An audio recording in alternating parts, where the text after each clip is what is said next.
Honorable delegations, ladies and gentlemen, a quick housekeeping announcement.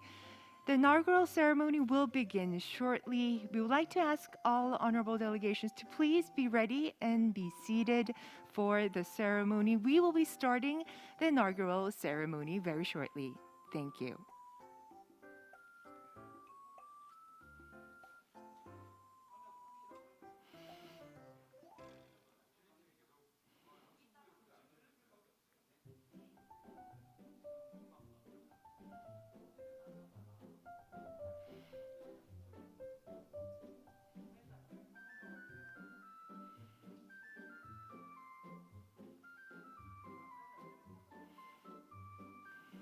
Honorable delegations, ladies and gentlemen, once again, a quick housekeeping announcement. The inaugural ceremony of APPF 29 will begin very shortly. We would like to cordially ask all delegate members to please be ready and be seated for the inaugural ceremony. We'll soon be starting the ceremony. Thank you very much.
각국이 다 저기 화면에 나와 있는데요. 예, 시간 되거든 시작하시죠.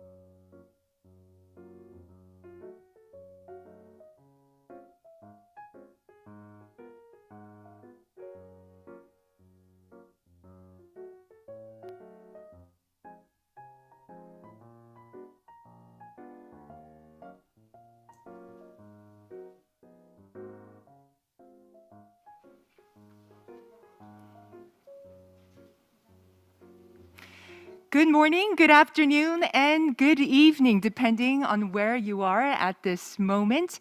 Excellencies, honorable delegations, distinguished guests, ladies and gentlemen, a warm welcome to the inaugural ceremony of the 29th annual meeting of the Asia-Pacific Parliamentary Forum. My name is Callie Jung. It is an immense honor and privilege to be guiding you through the proceedings of this inaugural ceremony. Thank you so very much for joining us. This is the second time Korea is privileged to be hosting APPF annual meeting, having previously hosted the 6th annual meeting 23 years ago, back in 1998. And the sudden surge and spread of Omicron variant prompted the decision to go virtual, to switch to a virtual setting. It's a big disappointment not being able to greet our honorable delegations in person. However, to make the most of the situation, the APPF Annual Meeting 29 is being live streamed on its official website for our delegate members. Our sincere gratitude goes out to each and every one of our honored delegations currently joining us virtually from around the Asia-Pacific region, despite the time difference. Now, allow me to begin the inaugural ceremony of the 29th annual meeting of the Asia-Pacific Parliamentary Forum. Here's a quick rundown of the proceedings. After sharing a video introducing the theme of APPF 29, progress report will be delivered by the Secretary General of the Republic of Korea's National Assembly.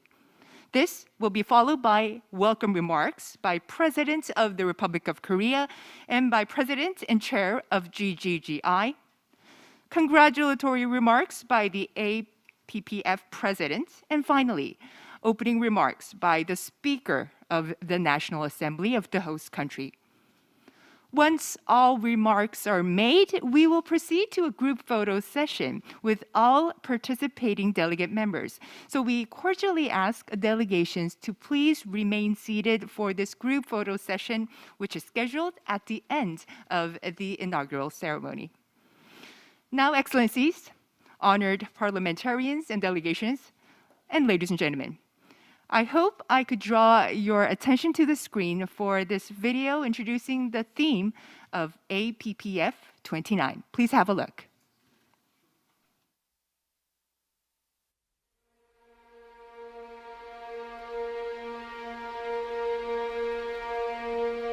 We are lost. We are lost in deep darkness. Bottomless pit. We are lost in despair.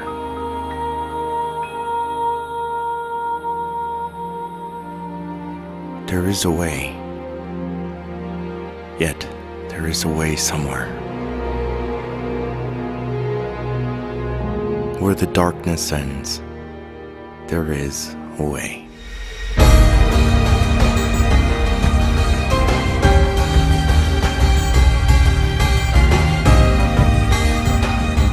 APPF 29, the role of parliaments in strengthening resilience in the post-COVID-19 era.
leading the path of hope for a better future and peace for all. APPF member parliaments will move forward in solidarity.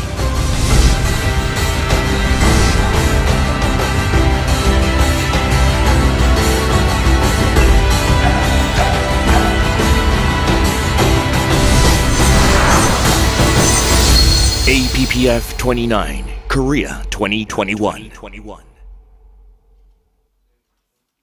No doubt APPF 29 is being held at a critical juncture that requires parliamentarians' collective efforts for a better future and peace for all. Thank you very much for watching.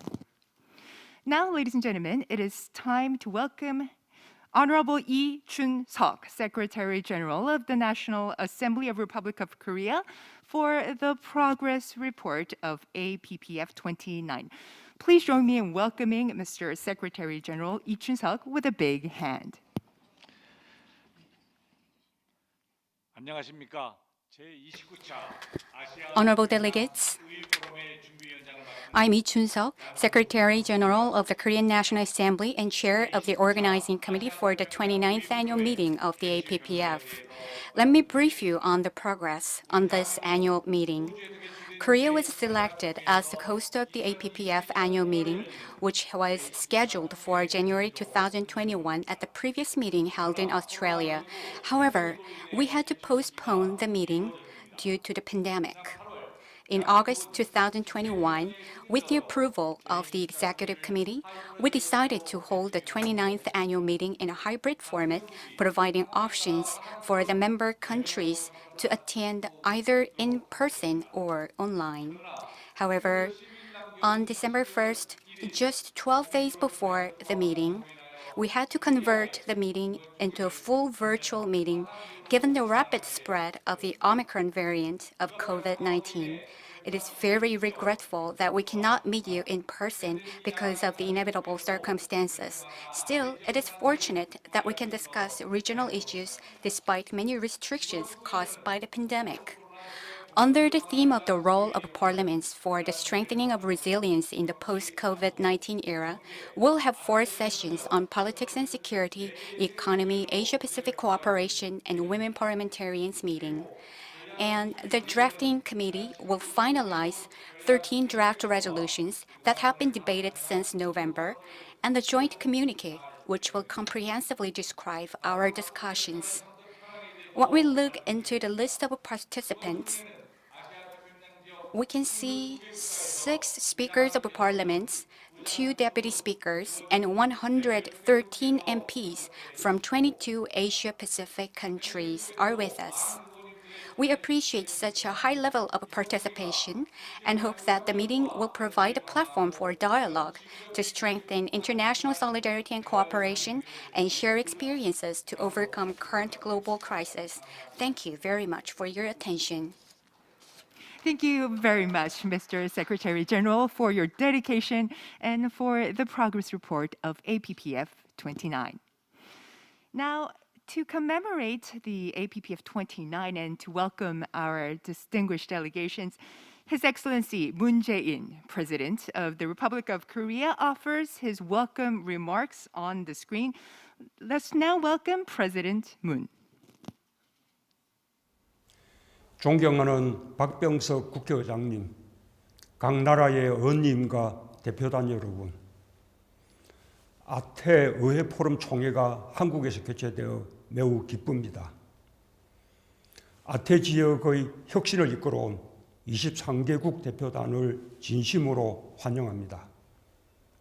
직접 뵙지 못하는 아쉬움이 크지만 이번 총회에 거는 기대가 남다릅니다. 코로나 극복과 일상 회복, 새로운 도약까지 각 나라 의회의 역할이 막중하며 나라들 사이에 협력할 일도 많습니다. 의회의 앞선 논의는 각 나라 국민들에게 희망을 드리고 그 자체로 실행력을 높이는 일이 될 것입니다. 오늘 포스트 코로나 시대의 보건력 강화를 위한 제29차 아태 의회 포럼 총회가 새로운 번영의 동력이 되길 기대합니다. 대표단 여러분, 다양성이 생명의 진화와 회복을 이루듯 의회 외교 역시 보다 다양한 목소리를 담아내며 네트워크의 역동성과 혁신을 불어넣고 있습니다. 지난 30여 년 아태의회 포럼은 정부 외교의 부족한 부분을 보완해 왔습니다. 다양한 사회, 경제, 문화적 배경을 가진 국가들이 서로를 더 잘 이해하고 연대와 협력을 강화해 나갈 수 있도록 뒷받침했습니다. 2015년에 출범한 아태 지역 국제보건국회의원 포럼은 코로나 발생 전부터 초국가적 전염병에 대비했습니다. 보건의료 정책을 긴밀하게 공유하고 각 나라에 맞는 입법 활동으로 국제보건의료 협력체계 구축을 선도했습니다. 지금은 그 어느 때보다 회복을 위한 국제협력이 절실합니다. 다양한 소통의 장을 이끌어온 아태의회 포럼의 해안에 감사드리지 않을 수 없습니다. 새로운 시대를 대비해온 여러분의 리더십에 진심으로 경의를 표합니다. 대표단 여러분, 한국은 역내 코로나 극복 노력에 적극적으로 함께하고 있습니다. 아태 지역에 백신을 공유했고 추가 지원을 약속했습니다. 보건의료 분야 ODA도 확대하고 있습니다. 한국판 뉴딜의 정책 경험을 공유하며 아태 지역의 보건력 강화와 포용적 경제 회복에 지속적으로 기여할 것입니다. 역내 통합과 지속 가능한 미래를 위한 협력도 강화하겠습니다. 개방적이며 공정한 무역 질서를 복원하고 아태 지역이 디지털 경제 시대의 주역이 되도록 역내 경제 통합을 선도하겠습니다. 인권과 양성평등, 기후위기 대응을 비롯한 다양한 분야에서 아태 지역이 세계의 모범이 되도록 함께하겠습니다. 각 나라의 의원님과 대표단 여러분, 한반도 평화를 위한 한결같은 지지에 감사드립니다. 한국은 한반도 평화가 아태 지역의 평화와 번영으로 이어질 수 있도록 끊임없이 전진할 것입니다. 앞으로도 한반도 평화를 함께 만드는 친구이자 좋은 자로 항상 동행해 주시길 바랍니다. 아태 의회 포럼 총회 준비에 애써주신 박병석 의장님과 관계자 여러분 수고 많으셨습니다. 코로나 극복과 지속 가능한 미래를 위해 함께 주신 의원님들과 대표단께 다시 한번 환영의 인사를 전합니다. 감사합니다.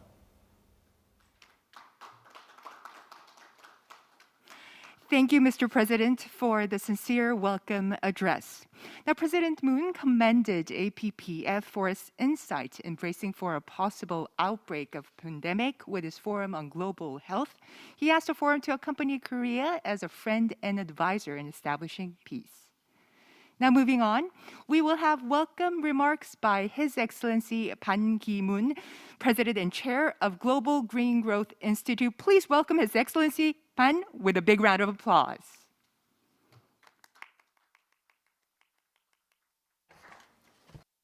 For your warm introduction, Honorable Park Byung-seok, Speaker of the National Assembly of the Republic of Korea, Honorable Tony Smith, MP, President of the Asia-Pacific Parliamentary Forum, former Speaker of the Australia House of Representatives, Honorable Hong Ik-pyo, Member of the National Assembly of Korea, Honorable Kim Han-jung, Member of the National Assembly, Honorable Lee Chun-seok, Secretary General of the National Assembly, distinguished guests, ladies and gentlemen, good morning, everyone. It is my great honor and privilege to offer my highest congratulations on the realization of the 29th annual meeting of the APPF, Asia-Pacific Parliamentary Forum. Indeed, we currently stand on precipice of a period of great change, one that will have profound implications for our planet as well as the future trajectory of humanity. I extend my sincere appreciation to the Honorable Tony Smith, MP, President of the Asia-Pacific Parliamentary Forum, for his leadership in 2021 and invitation to speak before these honorable parliamentarians today. This 29th annual meeting has brought together active parliamentarians from across the Asia-Pacific region here. And I'm confident that it will help this forum in broadening and deepening future constructive dialogue. You have invaluable insights to share and are admirably expanding cooperative regional partnership between legislators during an era of rapid change. And your work is essential, considering the scale of the challenges before us to strengthen resilience and boost sustainability during the COVID-19 pandemic and beyond. I take this opportunity to salute deeply to all of you. Honorable parliamentarians, ladies and gentlemen, the COVID-19 pandemic with the new Omicron variant continues to alter our personal lives, communities, and the world. With over 260 million global cases and 5.2 million tragic global deaths, this pandemic has caused immense suffering and challenges all around the globe and tested our collective resilience. COVID-19 has also amplified existing inequalities in public health, labor, housing, food, gender, and key areas. In turn, this has ushered in new challenges in achieving sustainable development in Asia and the world. With this in mind, let us recall our existing national and international commitments under the United Nations Sustainable Development Goals, particularly SDG goal number 3 on health and well-being, but also SDG number 9 on industry, innovation, and resilient infrastructure, SDG goal number 16 on access to justice for all and effective and accountable institutions, and finally, SDG goal number 17 on global partnership.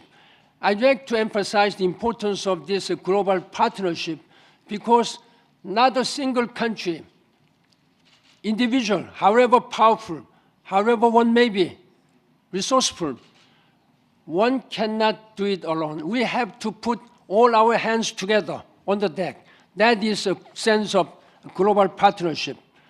These SDGs are vital for strengthening resilience and advancing sustainable development as a result of their cross-cutting nature with the SDGs.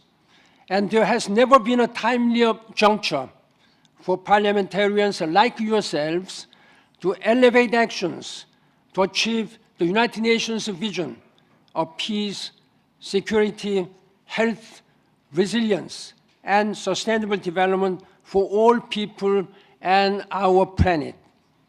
So please, redouble your actions at the national level to expand universal health care, fortify pandemic preparedness and response efforts, innovatively improve infrastructure, reinforce information and science, cybersecurity, go further, much further, in taking meaningful climate action to cut greenhouse gas emissions and advance climate adaptation with a view towards bolstering critical resilience both in your own countries and all around the world.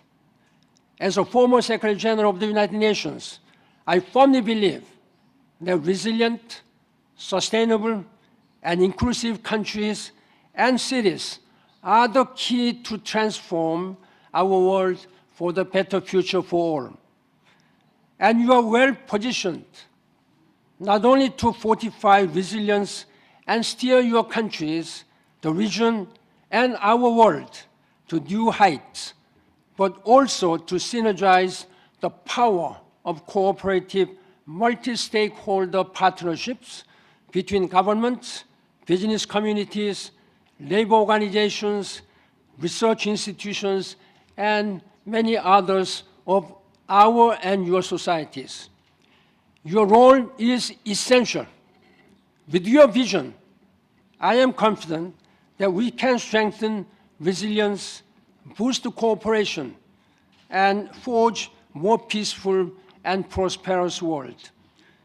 Honorable Speaker Park Byung-seok, distinguished parliamentarians, ladies and gentlemen, let us work together to realize a peaceful and sustainable world for future generations and succeeding generations. This is yours and our moral and political responsibility based on global citizenship. I once again highly congratulate for you to realize this 29th annual meeting of the APPF and wish you all the good, best result. I thank you for your attention. 감사합니다. Thank you very much, Your Excellency, for your wonderful welcome remarks, where His Excellency Ban highlights, among others, the significance of global partnership. Countries go hand in hand to tackle global issues for all people and for our planet. Also, he urged cooperation and global partnership to strengthen resilience. Thank you very much once again. Now, at this time, we will have congratulatory remarks by the Honorable Tony Smith, President of APPF. Please welcome Honorable Tony Smith. APPF colleagues and friends, it's an honour to be with you today here in Australian Parliament House in Canberra. Of course, it is here where so many of us met face to face in January of 2020, just weeks before the COVID pandemic hit. And throughout the course of my presidency, I know we've all hoped that we could all be together again face to face, but it wasn't to be, but we can be very confident that it will be in the future. First and foremost, I'd like to recognise and congratulate our host, Speaker Pack, and his Secretariat for their hard work and excellent coordination in bringing us together for the 29th Asia annual meeting of the Asia Pacific Parliamentary Forum. They faced extraordinary challenges in planning for this meeting, and I commend them for their excellent facilitation. I cannot think of a more fitting theme than the one which will guide our discussions over the next several days: the role of parliaments in strengthening resilience in the post-COVID-19 era. As representatives of our national parliaments, we have witnessed, shaped and informed new practices and procedures to ensure that parliamentary business continues. We've incorporated virtual, hybrid and socially distanced formats, and for many, technology now has a new role in the performance of our duties. The institutional resilience of parliaments is at the heart of effective democratic governance. Over the next few days, we will debate resolutions addressing representation, political, security, economic and trade matters. But most important in these discussions is our collective commitment to cooperation in the Asia Pacific region. By now, you would be aware that in July of this year, I announced that my current term in the Australian Parliament was to be my last. Further to that, I resigned as Speaker of the Australian House of Representatives on the 23rd of November to see out the remainder of the 46th Australian Parliament as a government backbencher, serving the constituents of my electorate of Casey in Victoria. I will be concluding my term as President of this APPF at the end of this conference. It's been my honour and privilege to serve as President, and I thank all of you so much for your ongoing support through the period of my presidency.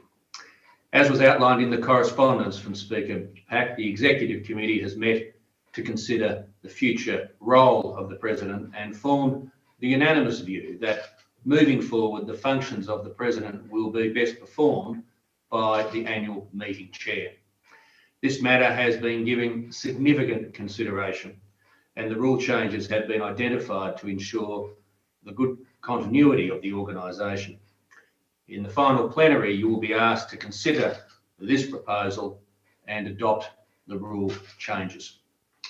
The APPF continues to provide us with an important platform to guide and shape our region through cohesion, understanding and cooperation, and I am so proud of the work that we have all done together. In closing, I'd like to once again take the opportunity to congratulate Speaker Pack and his team for their commitment to ensuring the hosting and what will be the success of APPF 29 and for exemplifying resilience to deliver the first virtual APPF. As an organisation, the APPF is in a very good position moving forward. I wish you all well with your deliberations over the coming days and all the very best for your future. And I know many of us will cross paths again sometime soon. Thank you so much.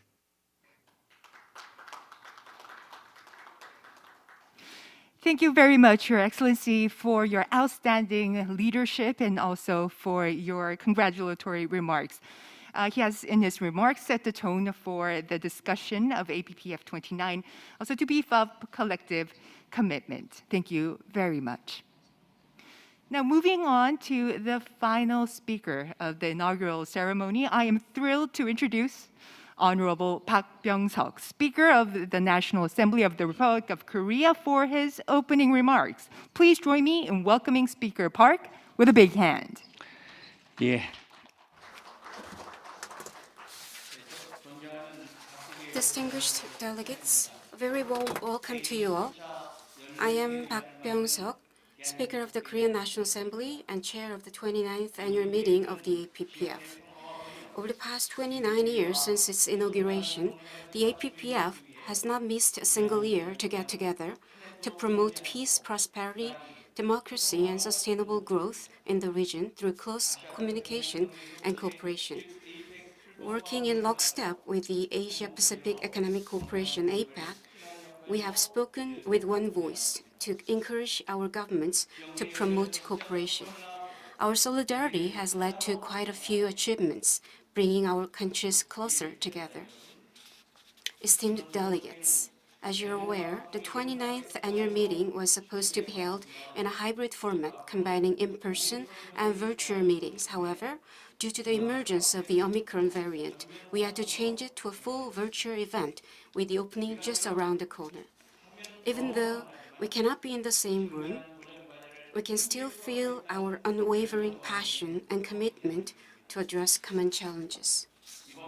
The theme of the 29th annual meeting is the role of parliaments in strengthening resilience in the post-COVID era.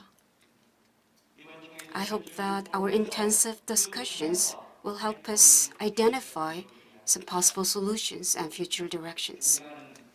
Honorable delegates, no country is safe until every country is safe. This is a lesson that we have learned in the fight against COVID-19. Apart from the pandemic, we are faced with other pressing challenges that require our solidarity and unity. These values hold the key to addressing not only the climate crisis, but also instability in regional security and economy caused by confrontations and conflicts. Above all, we must strengthen solidarity and cooperation on vaccines among countries in the region. An equitable distribution of vaccines will allow the virus to continue to spread. distinguished delegates. The world in the post-COVID era is expected to witness massive transformation. We are also concerned that the impact of the pandemic, combined with changes brought about by the fourth industrial revolution and digital innovation, could make our society even more polarized. In fact, the pandemic has dealt a heavier blow to vulnerable groups, including women, the elderly, and migrants. These groups are also severely affected by digital transformation, which is changing the way we work. We must help them adapt to new types of work. That is why ensuring a just transition in the employment sector is so crucial. If a crisis widens existing gaps further, we cannot say we are living in a sustainable world. We must create a society where anyone can get a second chance after going through an unavoidable crisis. I hope that the APPF will take the lead in making an inclusive recovery, embracing the most vulnerable and marginalized members of our society. We must make our trade order fairer. The recent disruptions to the global supply chain have caused considerable damage to many economies around the world. We must break down the barriers of economic nationalism and trade protectionism. The APPF parliaments should join forces to expand the scope of multilateral economic cooperation. The climate crisis is another global challenge that we must deal with immediately. This sense of urgency led the Korean National Assembly to pass the Framework Act on carbon neutrality and green growth 4 months ago. Honorable delegates, dialogue is the starting point on the journey toward peace. Wishing to contribute to stability on the Korean Peninsula and beyond, I made public my intention to meet with the leader of the Supreme People's Assembly of North Korea anytime, anywhere, and without any conditions. Furthermore, the Korean government has been dedicating efforts toward an end-of-war declaration, where 3 parties, the 2 Koreas and the U.S., or 4 parties, the 2 Koreas, the U.S., and China, get together and declare a formal end to the Korean War. At the Working Group on Political and Security Matters and the Drafting Committee, participants agreed on a resolution on peace on the Korean Peninsula, which includes a reference on an inter-Korean parliamentary meeting and an end-of-war declaration. I deeply appreciate your interest and support. Esteemed delegates, it is critical for the APPF member countries to strengthen solidarity in order to build consensus on the gravity and urgency of contemporary challenges and join efforts toward an inclusive recovery. The triple whammy of the pandemic, the economic crisis, and the climate crisis requires our cooperation and solidarity more than ever. We can hope to overcome these challenges only through global cooperation and inclusive solidarity based on multilateralism. I hope that the joint journey of the APPF will set an example as a new community for countries in other regions to emulate. Thank you for your kind attention. Thank you so much.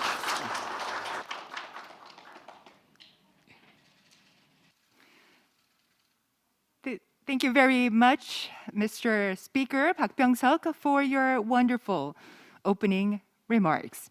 Now, in his opening address, Speaker Park Byung-seok eloquently put it that not only do we need solidarity and cooperation in tackling a pandemic, but they are key to bringing about inclusive recovery and building peace.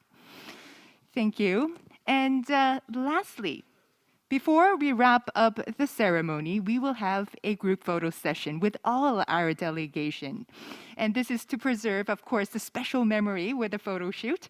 Now, I believe we are ready for a group photo session. And if you can please give us a big smile and wave your hand while you look into your camera, face the camera, that would make a great photo opportunity for us. Once again, please give us a big smile. If you can wave your hand, that would be perfect. Now, our photographers on the scene are very busy clicking their camera away, so please, let's give them a big round of applause. Thank you very much.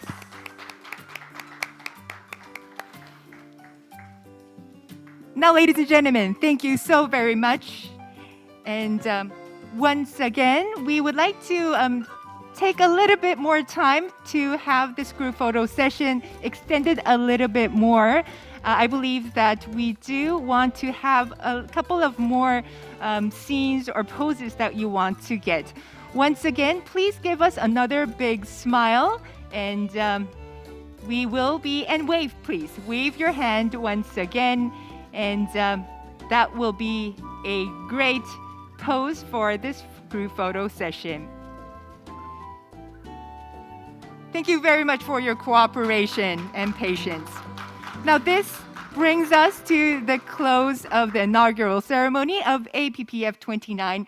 Excellencies and honorable delegations, thank you once again very much for your contribution and leadership. First plenary session and meeting of the drafting committee begin at 10:30 a.m., which is 50 minutes from now. With that, ladies and gentlemen, we will close the inaugural ceremony. Wishing the forum the best of luck. Thank you very much.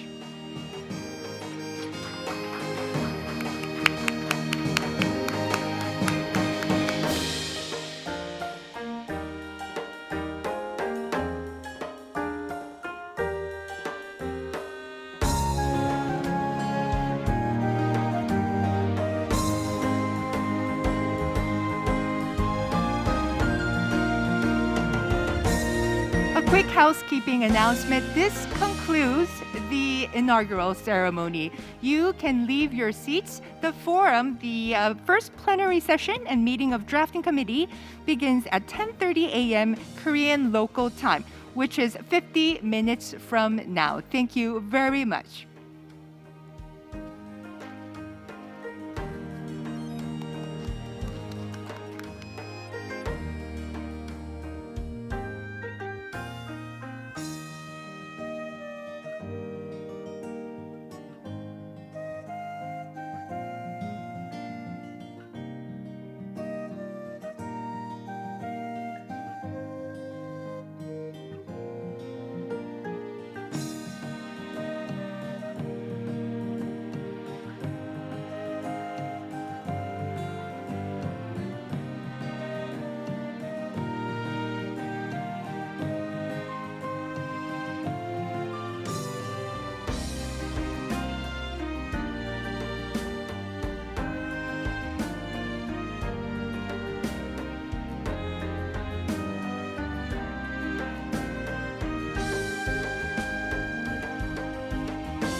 하나 둘 셋, 하나 둘, 하나 둘 셋, 하나 둘.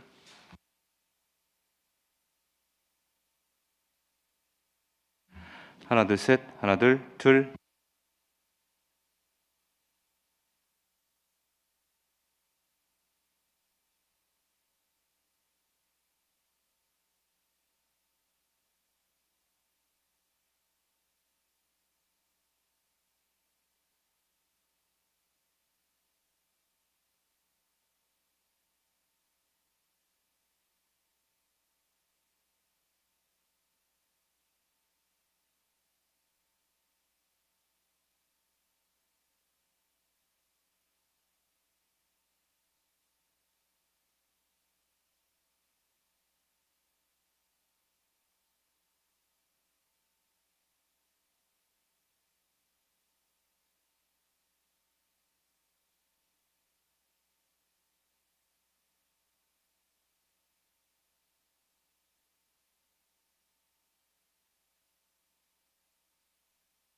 Yeah, very good. Distinguished colleagues, distinguished chair, I'm happy to welcome the participants to the 29th APPF meeting. Can you hear? Sorry? Can you hear? Can you hear me I saying can hear you well. phrases? Yeah. Okay, fine. Clear sound. Yeah. 3. Can you check my Sorry, check sound? Do again. the Korean interpreters hear 1, the 2, 3, 4. English channel, the interpretation from Distinguished fellow Russian into English? parliamentarians, Test distinguished 1, 2, chair, 3, 1, Mr. 2, 3. Speaker. Can the Korean On behalf of the interpreters Russian and Parliament, others I'm happy to tuned welcome all in the on the English participants to channel the hear me? 29th 1, 2, annual 3. meeting of APPF. Okay. Okay. Okay.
The mic testing. We're in a mic test. We're in a mic test right now. We're in a mic test.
Distinguished members of delegations, good morning. I am honored to serve as the chair of the session on political and security matters. I am lawmaker Kim Han-jung of the Republic of Korea. I would like to thank you all for your dedication to the security and prosperity in Asia Pacific region. Before we begin, I would like to express my sincere gratitude to all of you for your good efforts, and thank you for joining us this morning. Due to the spread of the Omicron variant and COVID-19, this annual meeting had to be changed virtually. And it is so regrettable that we cannot meet you in person. Nevertheless, I appreciate this opportunity to have this meaningful discussion virtually. This first session is to discuss politics and security issues in the Asia-Pacific region. From now on, I would like to invite delegates to take the floor for up to 7 minutes according to the pre-assigned order of speakers. Please adhere to 7-minute limit to ensure smooth proceeding of the event. As for the order of speakers, it will be based on the order of pre-registration for interventions on the APPF website. But provided that the speakers of parliaments and heads of delegation will be given a chance to speak first. Korean delegation will be the first to take the floor for all the agenda proposed by the National Assembly of the Republic of Korea in the form of keynote speech for each session. And I would like to ask for your understanding. Without further ado, let us now begin the meeting on the politics and security issues. First of all, Honorable Kim Kyung-hyuk, lawmaker of the Republic of Korea, will take the floor. Respectable parliamentarians of participating countries, very nice to see you. I am Kim Kyung-hyuk, member of the National Assembly of the Republic of Korea. It is my pleasure to speak at the 29th APPF today, which marks the 24,977th day of signing armistice agreement on the Korean Peninsula. The Korean War broke out on June 25, 1950, amid the Cold War that came after the World War II. The war soon became an international one, engaged by the UN Command comprising 16 countries and later by China. The Korean War, lasting 3 years and 2 months, left 5 million casualties, 6.5 million displaced people, hundreds of thousands of orphans, and more than 10 million members of separated families, and left the land in ashes.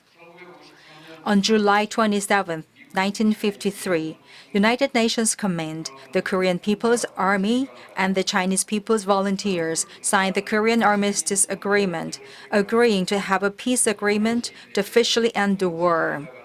Since then, 68 years and 4 months have passed without the peace agreement, and Korea still has the seas of tension, confrontation, and armed conflicts, as well as armed race. Aside from the nuclear programs by the DPRK today, the Korean Peninsula has the world's highest density and military posture, which is capable of engaging a war at least 3 times in Korea. Under the current armistice agreement, which is a ceasefire only, the risk of armed conflicts looms large, making people in both Koreas feel insecure. Honorable parliamentarians to APPF, as an initial step toward permanent peace building in Korea, I would like to call for your support to help declare the end of the Korean War, as the Korean government has been promoting so far. The end of war declaration in Korea is a political statement to express commitment by the countries that wish to convert truce into peace. The declaration would include statements showing commitment to put an end to war and settle peace in Korea. By declaring the war to end, we can start to transform the long-term hostility to a peaceful coexistence. The declaration would include such expressions as no military threat and security assurance that the North Korea wishes to have. It would allow the DPRK to answer our call for its denuclearization. In addition, the end-of-war declaration would facilitate the inter-Korean and U.S. DPRK dialogues and bring inter-Korean agreements, including military agreement and peaceful use of DMZ, the demilitarized zone. I understand that there is a concern by some that the declaration might bring down UNC, United Nations Command, and cause the withdrawal of U.S. forces in Korea. However, the declaration is only a political one, meaning that the current truce system is valid until peace agreement is signed. The Article 2062 of the Armistice Agreement states that Armistice Agreement shall remain in effect until expressly superseded by provision in an agreement for peaceful settlement. And the USFK is stationed in Korea under the Mutual Defense Treaty between ROK and the U.S., regardless of the current armistice system. Distinguished delegates, to end the war in Korea is a pressing challenge for us. We should go through the process of ending the war before we realize the peace system in Korea. In the international community, we have recently witnessed a rising call for ending the war in Korea. For example, in May this year, the House of Representatives in the U.S. signed the bill, Peace on the Korean Peninsula Act, for a formal end of the Korean War and peace agreement. That was later supported by the resolution by the House of Commons of the UK. Last week, the Senate of the French Parliament proposed a resolution to call for the end of the Korean War. I would like to ask all of the APPF members to join such international movements. If we are able to gain support from APPF, whose members of 3 billion population are developing into a major political and economic region, we can bring the war to an end here in Korea. Thank you very much for listening, and I wish you all the success and happiness. Thank you very much.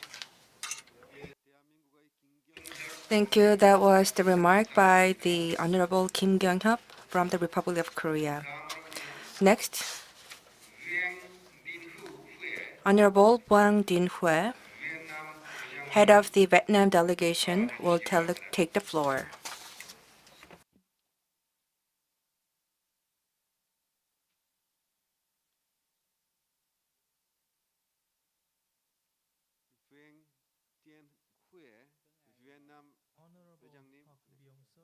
Speaker of the National Assembly of the Republic of Korea, honorable speakers and heads of APPF parliamentary delegations, distinguished delegates, ladies and gentlemen, on behalf of the National Assembly of the Socialist Republic of Vietnam, I wish to extend my warmest greetings to Honorable Chairman of the APPF, honorable speakers and deputy speakers of APPF member parliaments, and all esteemed delegates present here today at the 29th Asia-Pacific Parliamentary Forum. I am confident that under the able leadership of the 29th APPF Chair and the meticulous preparations and active participation of all distinguished delegates, our forum today will be a great success, thereby affirming our unity and strong resolve in together overcoming the COVID-19 pandemic, fostering recovery, and achieving a more sustainable future. Ladies and gentlemen, the global and regional political and security landscape continues to undergo new and complicated developments, especially amid the increasing competition among countries. The Korean Peninsula is witnessing a number of concerning developments, while in the East Sea or South China Sea, ongoing disputes over territories, seas, islands, and resources are bringing about risk against stability and maritime freedom, security, and safety.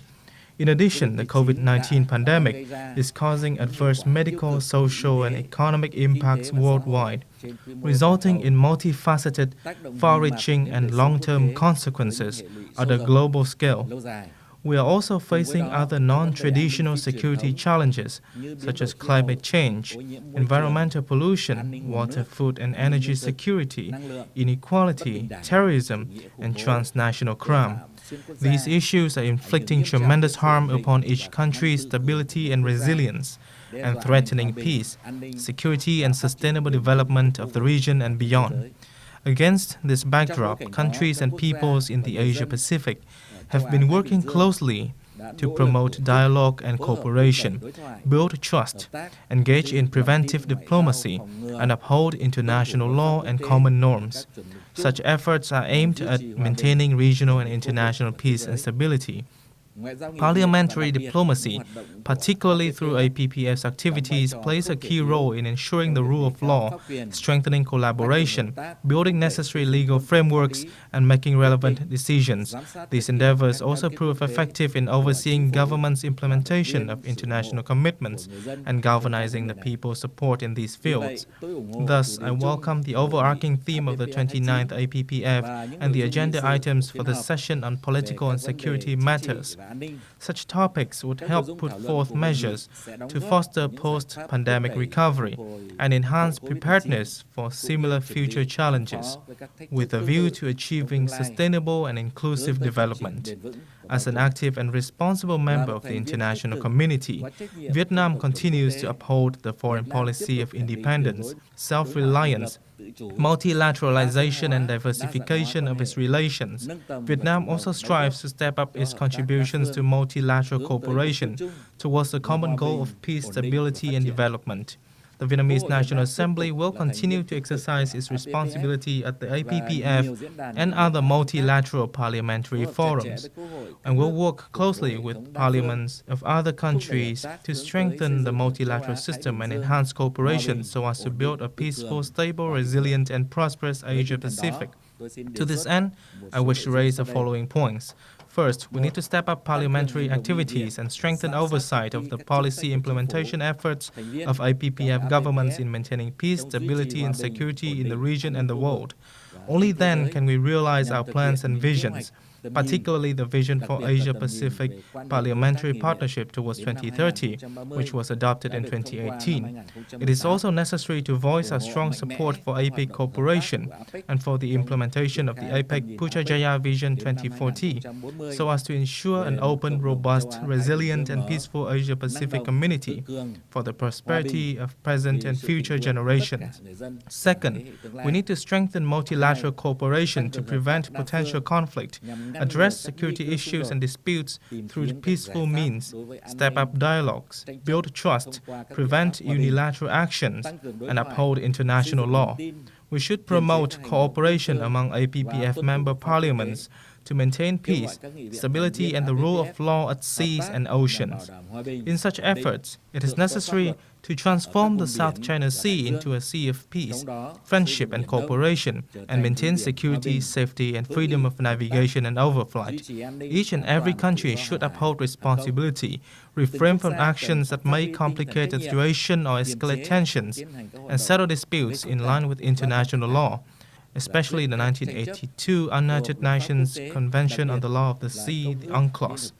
Third, APPF member parliaments should call on the international community, parliaments and governments to bolster effective cooperation in containing COVID-19 and pushing for equitable access to vaccines. Such ties should also be harnessed in preventing and tackling traditional and non-traditional security challenges, such as facilitating the disarmament and non-proliferation of weapons of mass destruction, including nuclear weapons, countering terrorism and transnational crime, ensuring water, food and energy security, safeguarding maritime safety and security, and protecting cyber security. Fourth, we should promote inter-parliamentary cooperation in addressing other non-traditional security issues, including climate change. We should also strive to assist governments in fulfilling their commitments, such as the Glasgow Agreement and the Paris Agreement, and support their efforts to cut greenhouse gas emissions and provide finance, clean technology, and multifaceted support for developing countries in adapting to climate change. Fifth, we need to strengthen people-centered and people-oriented collaboration by safeguarding human security and sharing social security benefits achieved in the process of economic development. We should also strive to ensure that each and every actor in the society, particularly women, children, the elderly, and vulnerable groups, can equitably reap tangible benefits from free and open trade and investment activities and from the process of international economic integration. These efforts would be conducive to the common interests of all parties. Six, parliaments need to better participate in policy planning and increase oversight over the implementation of such policies. These endeavors should be conducted based on a human-centric approach with a view to promoting social equality and eradicating poverty. They should also help the people gain access to sufficient healthcare services and social security policies and foster recovery amid the COVID-19 pandemic. I am convinced that such endeavors would lay the important groundwork for peace and stability in each country and in the region at large. Let me conclude by wishing Honorable Speaker and all distinguished delegates good health and greater success. Thank you. Thank you very much. Next, we'd like to have the presentation by Honorable Valentina Matvienko from Russia. Honorable Chair, honorable colleagues and friends, I welcome all the participants of the 29th APPF meeting. I would like to extend thanks to the colleagues of the National Assembly of the South Korea, Mr. Park, the Speaker of the Council, that despite the emergence of the new variant of the coronavirus, have organized this forum. The Russian parliamentarians have always appreciated the high level of cooperation, trust and friendship between us in the Asia-Pacific region. I should say that APPF has always reciprocated our feelings. Within this forum, we engage in an open dialogue, free discussion of key issues we're facing jointly and come up with balanced solutions and work out compromises. The theme of today's plenary is extremely relevant. The forum has discussed it many times on its platform, and our parliamentarians have spoken on it, and it is largely explained by the turbulence in the world. The modern challenges we are facing today are growing increasingly complicated and multifaceted and require new approaches. And as a result, the scope of security has been reviewed. We're talking not only about military and terrorist threats, but also psychological peace and health, well-being, and economic development. And it has been exacerbated by the pandemic, which has spread globally. It has taught us an important lesson. We should always be ready to deal with emergent threats and be prepared to respond to them. And only multilateral dialogue involving all members of the international community can be an effective solution. only jointly we can effectively contain the pandemic, and only our mutual respect will enable all peoples without exception enjoy this protection. In this context, I would like to remind you of the proposal put forward by Vladimir Putin, President of Russia, that special green corridor for mutual supplies of medical goods, food, equipment, and technologies should be established for the period of pandemic. And the initiative to establish a common regional mechanism for anti-pandemic cooperation under the auspices of the East Asia Summit appears to be equally important. And moreover, the issue of mutual recognition of vaccination certificates should be examined. These measures will certainly contribute to promptly ending putting an end to pandemic and become an important step towards economic recovery. Parliamentarians should play an important role in this regard, and we traditionally have been champions of democratic values and freedoms, relying both on legislative instruments, and our duty is respond to the hopes and interests of our peoples. Unfortunately, there is an apparent global trend towards fiercer competition among states, and it spreads into information space, humanitarian, and other spheres, and the competing speculations on key values are particularly dangerous.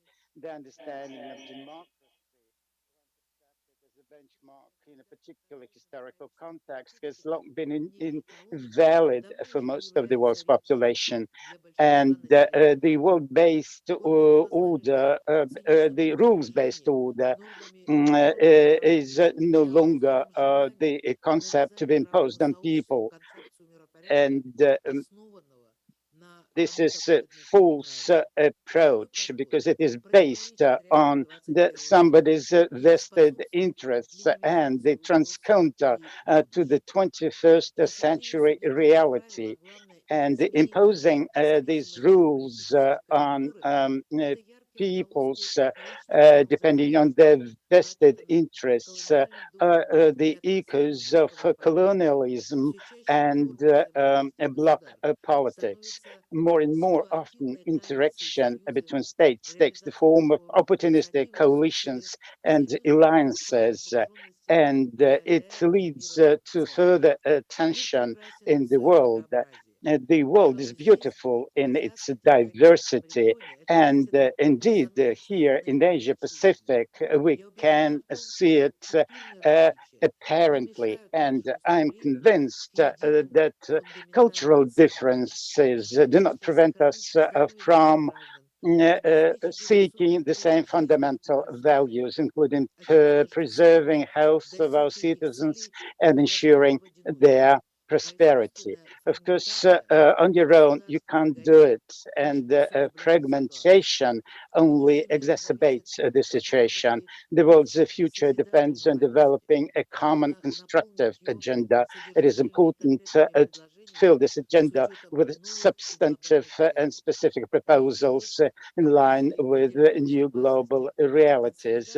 We are talking about indivisible security, consolidating efforts to safeguard the non-proliferation regime, combating terrorism and extremism, and refraining from unilateral restrictive measures that run counter to the UN Security Council decisions. We are committed to promoting women's leadership and gender equality, as well as deepening of the intercultural dialogue. And these are the key issues for Russia's international agenda.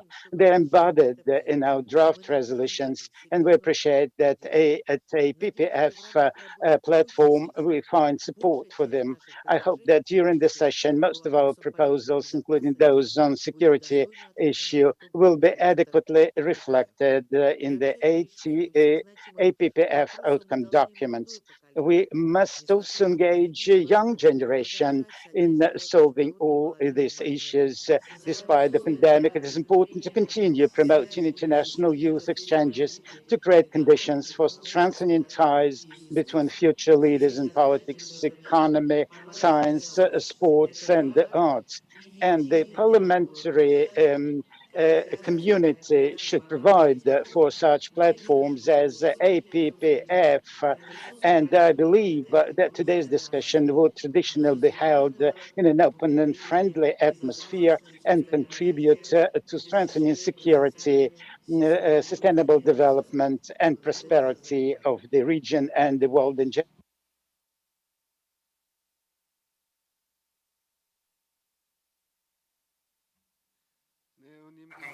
Thank you very much.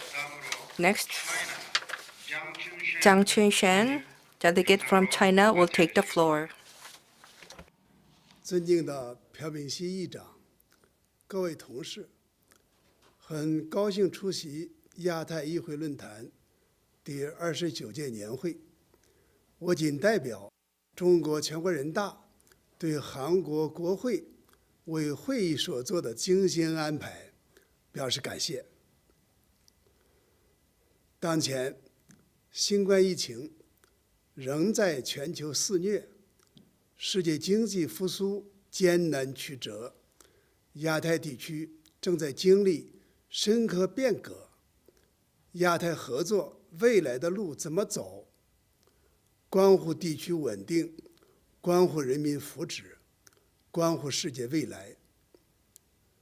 值此关键时刻，亚太各国立法机构应勇担时代重任，加强团结协作，在维护地区和平安全、促进共同发展上发挥更大作用，推动构建亚太命运共同体。在此，我愿谈几点意见。第一，坚持人民至上，推动亚太各国抗疫合作，早日战胜疫情，恢复经济增长，是亚太地区面临的最紧迫任务。我们要坚持人民至上、生命至上，弘扬科学精神，团结一致，携手应对疫情。要相互支持，抗疫努力，在检测手段、治疗以及疫苗研发、生产互认等领域加强合作，形成抗疫合力。要让疫苗真正成为全球公共产品，保障公平合理分配，确保在发展中国家的可及性和可负担性。不久前，习近平主席提出全球疫苗合作行动倡议，明确未来3年内，中国将提供30亿美元，用以支持发展中国家抗疫和恢复经济社会发展。相信这将为亚太地区早日战胜疫情，实现强劲复苏提供助力。第二，坚持团结协作，维护亚太地区和平稳定。当前，世界正经历100年未有之大变局，传统安全和非传统安全威胁呈现交织叠加新态势，亚太地区和平发展面临诸多挑战。习近平主席指出，和平是我们最大的共同利益，也是各国人民最大的共同期盼。各国应加强政治安全合作，密切在重大国际和地区问题上的沟通协调，通过对话协商解决分歧，积极构建相互尊重、公平正义、合作共赢的新型国际关系，携手应对全球和地区安全威胁，维护亚太地区和平稳定。中国传承并追求和平、和睦、和谐理念，始终坚持睦邻友好、与邻为善、以邻为伴，将继续走和平发展道路，为维护地区和平稳定作出积极贡献。第三，坚持开放包容，促进亚太各国经济复苏。30多年来，从贸务目标到布特拉加亚愿景，从宏观经济政策协调到高标准自由贸易区建设，亚太地区经济合作硕果累累。开放是人类社会繁荣进步的必由之路，也是亚太合作的生命线。我们要继续敞开胸怀，积极主动扩大开放，推进贸易和投资自由化、便利化，维护产业链、供应链稳定顺畅，促进要素有序流动，推动经济复苏，实现联动发展。习近平主席近期提出全球发展倡议，呼吁关注发展中国家需求，保障其发展空间，推动实现更强劲、绿色、健康的全球发展。这对亚太地区实现可持续发展具有重要意义。中方欢迎各方积极参与全球发展倡议，将继续推进高质量共建“一带一路”，促进亚太互联互通，以自身新发展为地区各国提供新机遇。女士们、先生们、朋友们，长期以来，亚太议会论坛在推动亚太各国增进互信、扩大共识、加强合作方面作出积极贡献。中国全国人大愿秉持论坛宗旨，继续加强与地区国家议会的交流合作，支持论坛发挥领导力和独特作用，共同促进亚太和平稳定和经济发展，共创共享亚太繁荣美好的未来。谢谢大家。Thank you very much, Honorable Chinshen Zhang. Now we'll move on to Lao DPK, and we're going to have Honorable Sanya Perseus, real time. Are you there? Honorable from Lao PDR. Members of Parliament, distinguished guests, ladies and gentlemen. It is a great honor for the delegation of the National Assembly of the Lao PDR to attend the 29th Asia Pacific Parliamentary Forum held in the charming capital of Seoul. We would like to express our sincere gratitude to the National Assembly of the Republic of Korea for the excellent arrangement of this meeting, providing facilities to our delegation for attending this virtual meeting. I believe that under your chairmanship, this meeting will be a great success. Honorable Chair, our Asia-Pacific region is one of the fastest growing regions. However, we are now facing many challenges, such as the outbreak of COVID-19, natural disaster, terrorism, and many more. These challenges have profound impact on the health, socio-economic development, stability, and security of the region and the world at large. Therefore, we must unite and work together to prevent, control, and overcome this pandemic crisis from our humankind.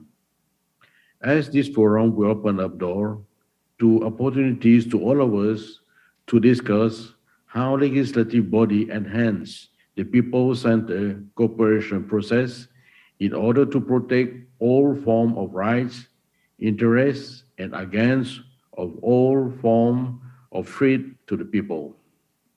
Honorable Chair, the LAPDR has consistently pursued a foreign policy of peace, independence, friendship, and cooperation for sustainable development, promoting inter-ethnic solidarity and equality according to the law, adhere to the will and political commitment to work with the international community to resolve peacefully conflict and challenges in the region and the world, creating an environment conducive to peace, cooperation, and socio-economic development for a better livelihood of the people. In this regard, the National Assembly, as a representative of the right and interests and aspiration of the people, has strengthened its role in governing the state by the rule of law, by adopting several laws in line with international principles and according to the reality of the country development, monitoring the implementation of this law, as well as the National Socio-Economic Development Plan. It also ratified international conventions such as the Convention on Combating Transnational Crime, Human Trafficking, Combating Terrorism, Combating and Preventing Cybercrime, and the Non-Proliferation of Nuclear Weapons. All mentioned above has contributed to the promotion of peace, security, stability, and sustainable development in the region and the world at large. Honorable Chair, as Member of Parliament, it is very important for us to continue to work together, further strengthening the leadership role of the legislative body in the mission of promoting peace, stability, and prosperity in the region, building trust, cooperation, and mutual assistance to one another, and the role of Parliament in addressing challenges and resolving regional and international issues in line with the basic principle of the United Nations. Lastly, I would like to wish Honorable Mr. Chairman, members of Parliament, and distinguished guests attending this forum today a good health and wish for the fruitful success of this forum. Thank you for your kind attention. 네, 감사합니다. Thank you. Next, Nakasone Hirosumi, head of Japanese delegation, will take the floor. Thank you for this opportunity to speak today. I am Nakasone Hirofumi, the head of Japanese delegation. First of all, let me express my sincere gratitude to His Excellency Speaker Park Byung-suk and all members of the National Assembly of the Republic of Korea for holding this annual meeting amidst the global COVID-19 crisis. The Japan delegation submitted a draft resolution on achieving denuclearization and peace on the Korean Peninsula at this meeting, so I'd like to make a statement that focuses on the background and the reasoning. Achieving complete denuclearization and permanent peace and stability in the Korean Peninsula is an extremely important issue directly linked to peace and stability in the Asia-Pacific region and beyond. The United Nations Security Council resolution adopted in December 2017 condemns in the strongest terms the ballistic missile launch conducted by North Korea in violation and flagrant disregard of the Security Council's resolution. This resolution also reaffirms that North Korea should abandon all weapons of mass destruction, existing nuclear programs and ballistic missile programs of all ranges in a complete, verifiable, and irreversible manner. North Korea, however, has not only failed to take concrete steps toward denuclearization but has repeatedly launched ballistic missiles. In just the last 3 years, Missiles were launched as many as 13 times in 2019 and 4 times each in 2020 and 2021. In the most recent instance, a ballistic missile was launched toward the Sea of Japan on October 19th of this year. Moreover, North Korea's missile launch technology is reported to be advancing rapidly, with launches of lofted trajectory missiles, as well as development of hypersonic and railway-borne missiles.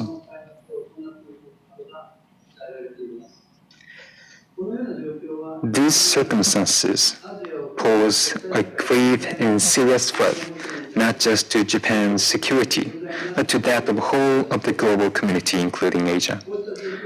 In order to resolve the current situation as early as possible and to achieve denuclearization and peace on the Korean Peninsula, it is essential that not only governments but also parliamentarians in each country continue to send strong messages that urge North Korea to strictly follow a series of the relevant United Nations Security Council resolutions. Next, I will speak about the abductions issue by North Korea. Many Japanese citizens were abducted by North Korea in 1970s and 1980s. Presently, 17 abductees have been identified by the government of Japan, while there are some 870 cases of missing persons who cannot be ruled out as victims of abduction by North Korea. Needless to say, the abductions issue is a universal problem of the global community in terms of the violation to fundamental human rights. Abductions are something that must be never allowed, and the international community has repeatedly expressed its deep concern regarding this problem. In fact, resolutions on the situation of human rights in North Korea that mention the abduction issue have been adopted by the United Nations General Assembly in each of the past 16 years. The resolution on peace in the Korean Peninsula, adopted at APPF 28 in Canberra, Australia in January 2020, includes the phrase to urge North Korea to respond to all humanitarian concerns, including abductions issue expressed by the international community. At this annual meeting, however, as a result of the discussions of the working group and the drafting committee held last month, we were not able to reach a consensus to include the words, including abductions issue. So it is disappointing for me that even though no progress has been made on either the abductions or other humanitarian issues related to North Korea, the verbiage of the resolution has been stepped back compared to the previous resolution. Again, I emphasize that it is significant for the APPF annual meeting to urge North Korea to respond to all humanitarian concerns of the international community, including abductions issue. Since its establishment in 1993, the APPF has continued to undertake activities that contribute to peace, stability, and prosperity in the Asia-Pacific region through dialogue among parliamentarians, embracing diversity in race, ethnicity, political system, values, and others in the region. A series of activities concerning nuclear and missile development by North Korea is a significant threat to the region that the APPF should engage in seriously. I, too, will continue to do my best to contribute to solving problems related to North Korea and achieving peace on the Korean Peninsula, and I very much look forward to your cooperation. Thank you for your attention. Thank you very much, Honorable Nakasone Hiraumi. Next, we would like to hear from the Nik Hapimi Abdul Hadi from Brunei. So, Honorable Nik Hapimi Abdul Hadi, please take the floors. Thank you, Honorable Chairperson. Bismillahirrahmanirrahim. Assalamualaikum warahmatullahi wabarakatuh. And a very good afternoon.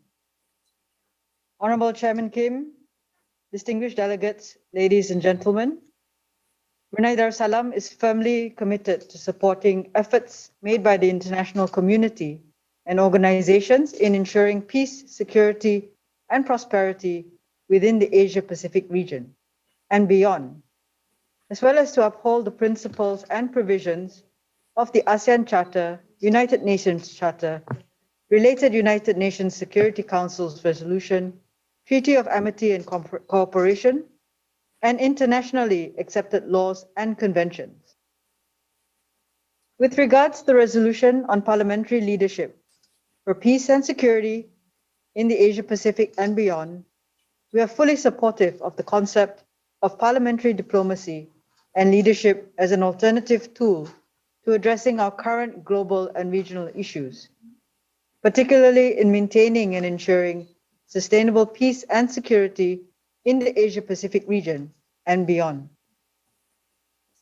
Recognizing the importance of parliamentary diplomacy and the increasing role that parliamentarians play in the international arena, the Legislative Council of Brunei Darussalam has demonstrated its active participation, not only through the annual APPF, but also in other international parliamentary conferences and dialogues.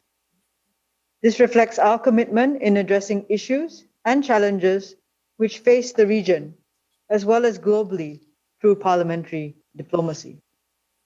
Honorable Chairperson, distinguished delegates, as a member of the international community, Brunei Darussalam has always stood strong for multilateralism in maintaining international peace, security, and prosperity, and we therefore welcome the timely inclusion of the resolution on strengthening regional multilateralism and addressing issues based on rules, which is especially vital as we look to enhance multilateral cooperation and solidarity in the face of unprecedented global crises, such as what we are encountering now with COVID-19. Brunei Darussalam views bilateral and multilateral cooperation with other nations as our way to build trust and foster deeper understanding, maintain peace and security in this region and beyond. Through such practices of multilateralism, Brunei Darussalam has been able to foster its participation within regional and international organizations such as ASEAN and APPF. At the recent 38th and 39th ASEAN Summit hosted by Brunei Darussalam, the heads of ASEAN member states adopted the ASEAN Leaders' Declaration on upholding multilateralism, which further reaffirms ASEAN's commitment to upholding and promoting multilateral cooperation and partnership, address emerging opportunities and challenges, and actively shape a rules-based regional architecture that is capable of tackling pressing common regional and global issues. Brunei Darussalam remains committed to working closely together with our fellow APPF member countries and other partners to strengthen multilateralism and address these issues based on the rule of law. Honorable Chairperson, Brunei Darussalam in principle supports the resolution on promoting people-centered cooperation by guaranteeing human security. In our own efforts of strengthening social welfare and development of our own people, Brunei Darussalam has developed several policies, community programs, and social services focused on the care for vulnerable groups in the country, namely children, women, the elderly, and differently abled persons. Our government continues to promote and protect human rights in the country and aspires to ensure a better life is afforded to every individual in Brunei. Brunei Darussalam also places great importance in caring for the well-being and welfare of its people through the basic access, provision of quality healthcare and affordable housing, access to quality and inclusive education, electricity, clean water and sanitation, and provision of supporting infrastructure, which enhances connectivity.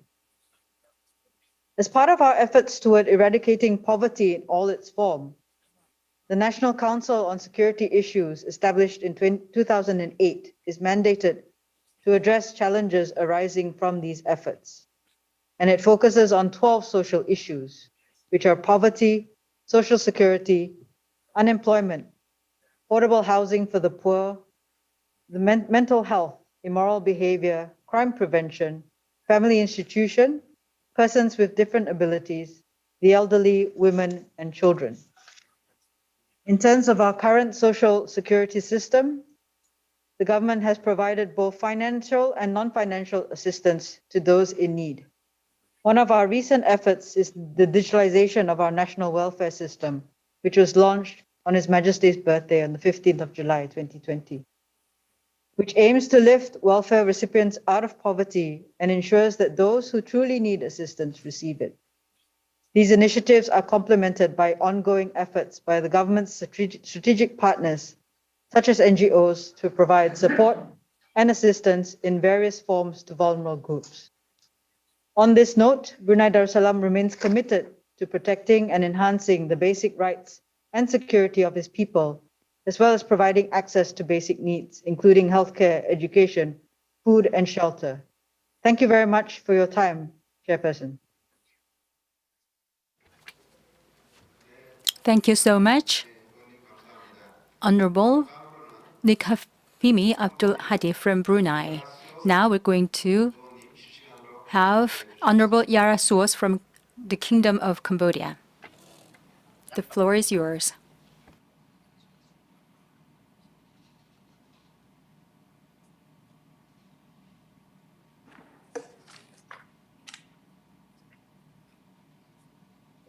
Honorable Chairs and Co-Chairpersons of the APPF 2029, Excellency Byung-Suk Park, the Speaker of Republic of Korea, Honorable Speakers, Deputy Speakers, distinguished guest delegate, Excellencies, ladies and gentlemen, I have a great pleasure to address the 29th annual meeting of the Asia-Pacific Parliamentary Forum today.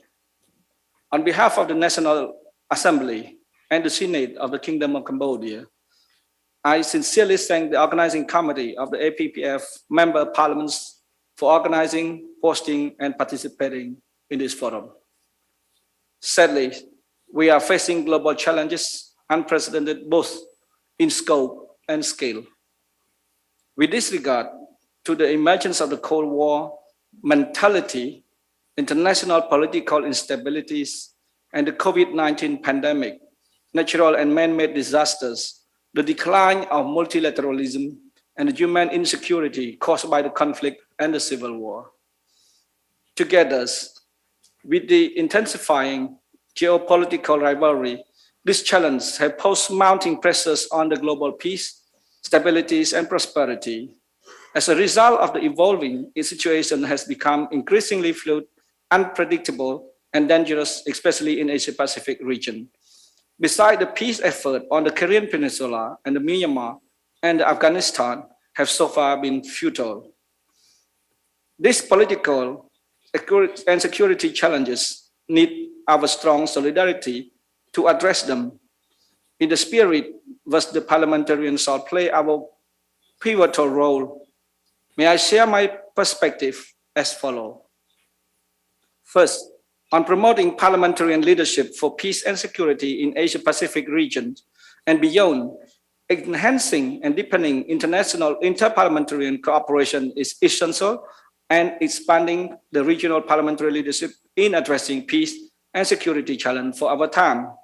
I wish to call for collective effort to achieve sustained peace and security based on the principle of equal sovereignty, non-interference, and ownership of policy choice and solution to issue the national interest, and mutual respect, mutual understanding, mutual trust, and mutual interest for peace and prosperity, which is called M4-2P.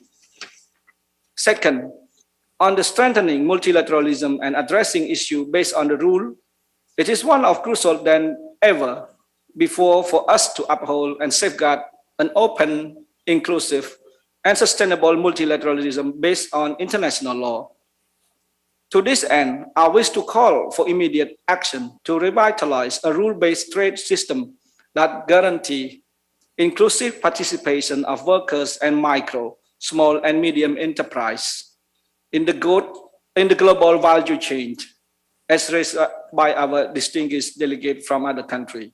I also wish to call for inclusive global vaccination campaign in the fight against the COVID-19 pandemic and effective governance of environmental protection and green growth recovery. Third, on promoting people-centered cooperation by guaranteeing the human security, we must place humanity at the heart of the cooperation. In this regard, I encourage inter-parliament cooperation and partnership to spearhead the strengthening of regional mechanisms to coordinate national policy while addressing food insecurity and health insecurity. I emphasize this solution to North Korea toward peaceful reunification of the Korean Peninsula and to Myanmar for internal conflict as the call for action. I wish to also call for an abolishment of sanctions, for they are impractically as no one gain but everyone suffer. I wish to share the outcome of the 13th Asia-Europe meeting, the ASEM 13.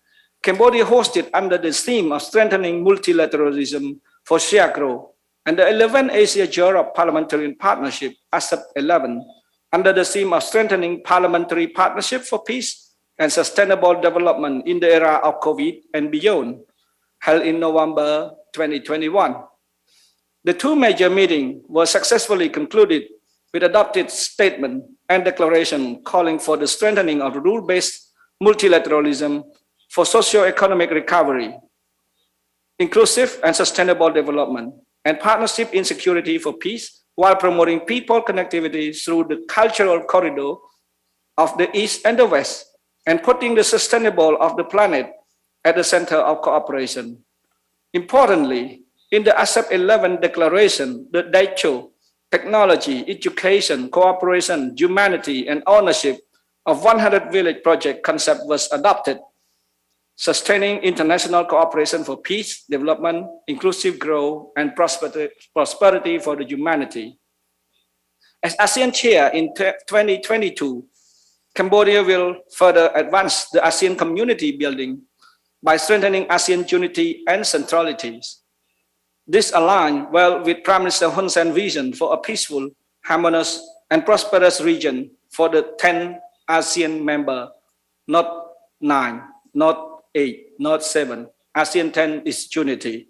Cambodia is committed to undertaking her role as ASEAN chair in 2022 to the best of her ability. I wish to affirm that Cambodian Parliament, including young Cambodian parliamentarians led by Excellency Hun Mani, and we are now creating under our national decision to adopt a young parliamentarian platform. We'll double down our effort in working with our stakeholders through the existing and new mechanism to promote stronger and closer parliamentarian partnership for peace, security in the region and beyond. Thank you very much.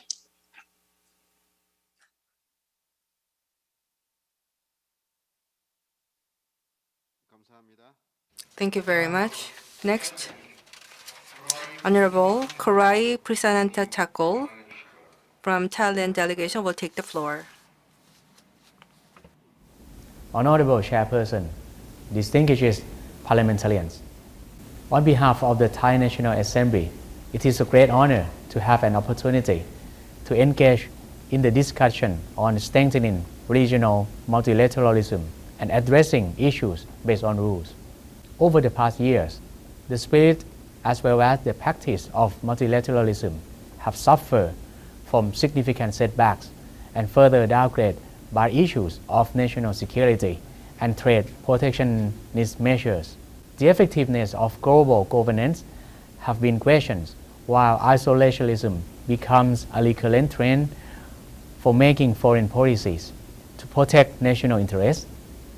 However, global problems in the 21st century are more complex and transnational.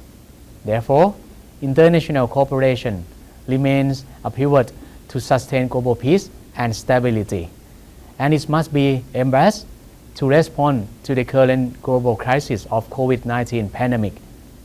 The COVID-19 Vaccine Global Access, or COVAX, is a recent indication of the importance of multilateralism and collective cooperation. The COVID-19 crisis has emphasized the urgent needs for a new multilateral cooperation perspective that can work to heighten the regional and global institutions. The pandemic has also identified the need of multilateral solidarity, acceptable rules and norms, along with administrative capability, technology, and financial resources to combat transnational threats and serve all issues of peace and security. Here it is to note that shaping the future of multilateralism for solutions to global challenge needs parliamentary response and effort.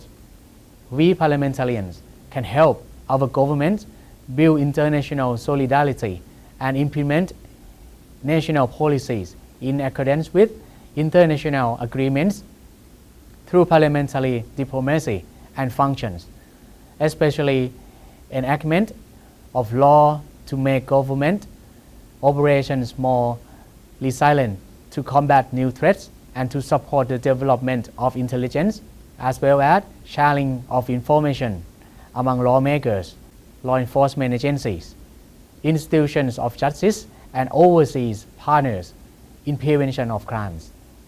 During the time of health crisis, the National Assembly of Thailand has constantly supported the government to sustain global governance and rules-based order by legislation and promotion of human rights, the rule of law, and democracy.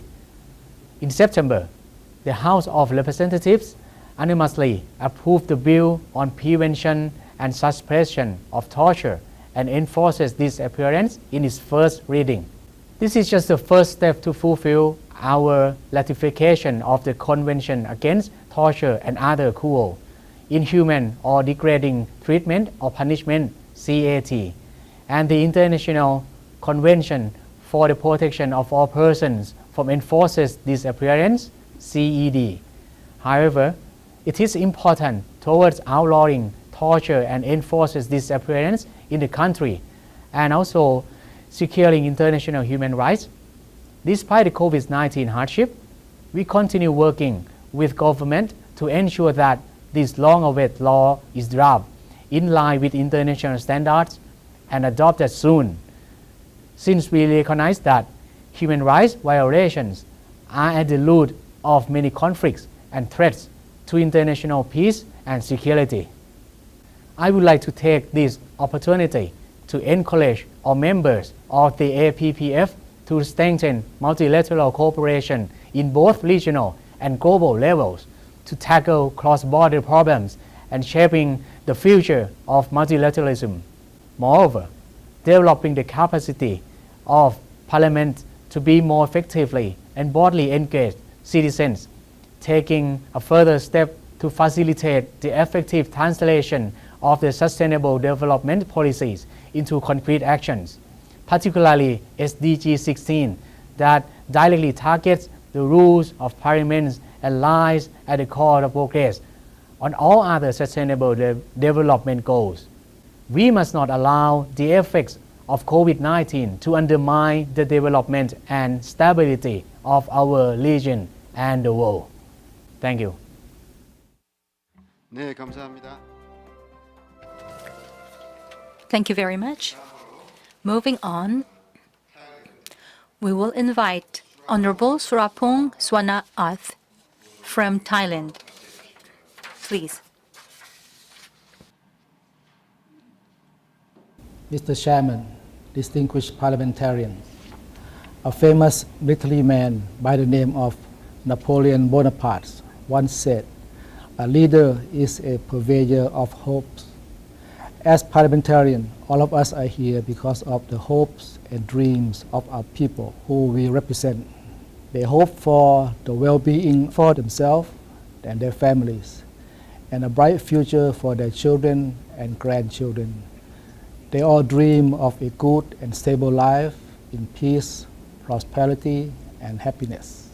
It's not only the job of parliamentarians like us to keep their hopes and dreams alive, but we must also try to ensure that the environment that they live in is conducive to peace and prosperity and allows everyone the opportunity to pursue well-being and happiness.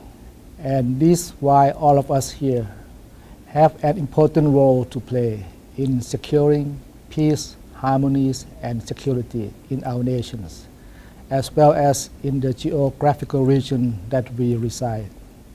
As a nation that sits at the center of Southeast Asia, Thailand has always been aware of the importance of securing its border, as well as contributing to the realization of a peaceful and stable environment in the Asia-Pacific region.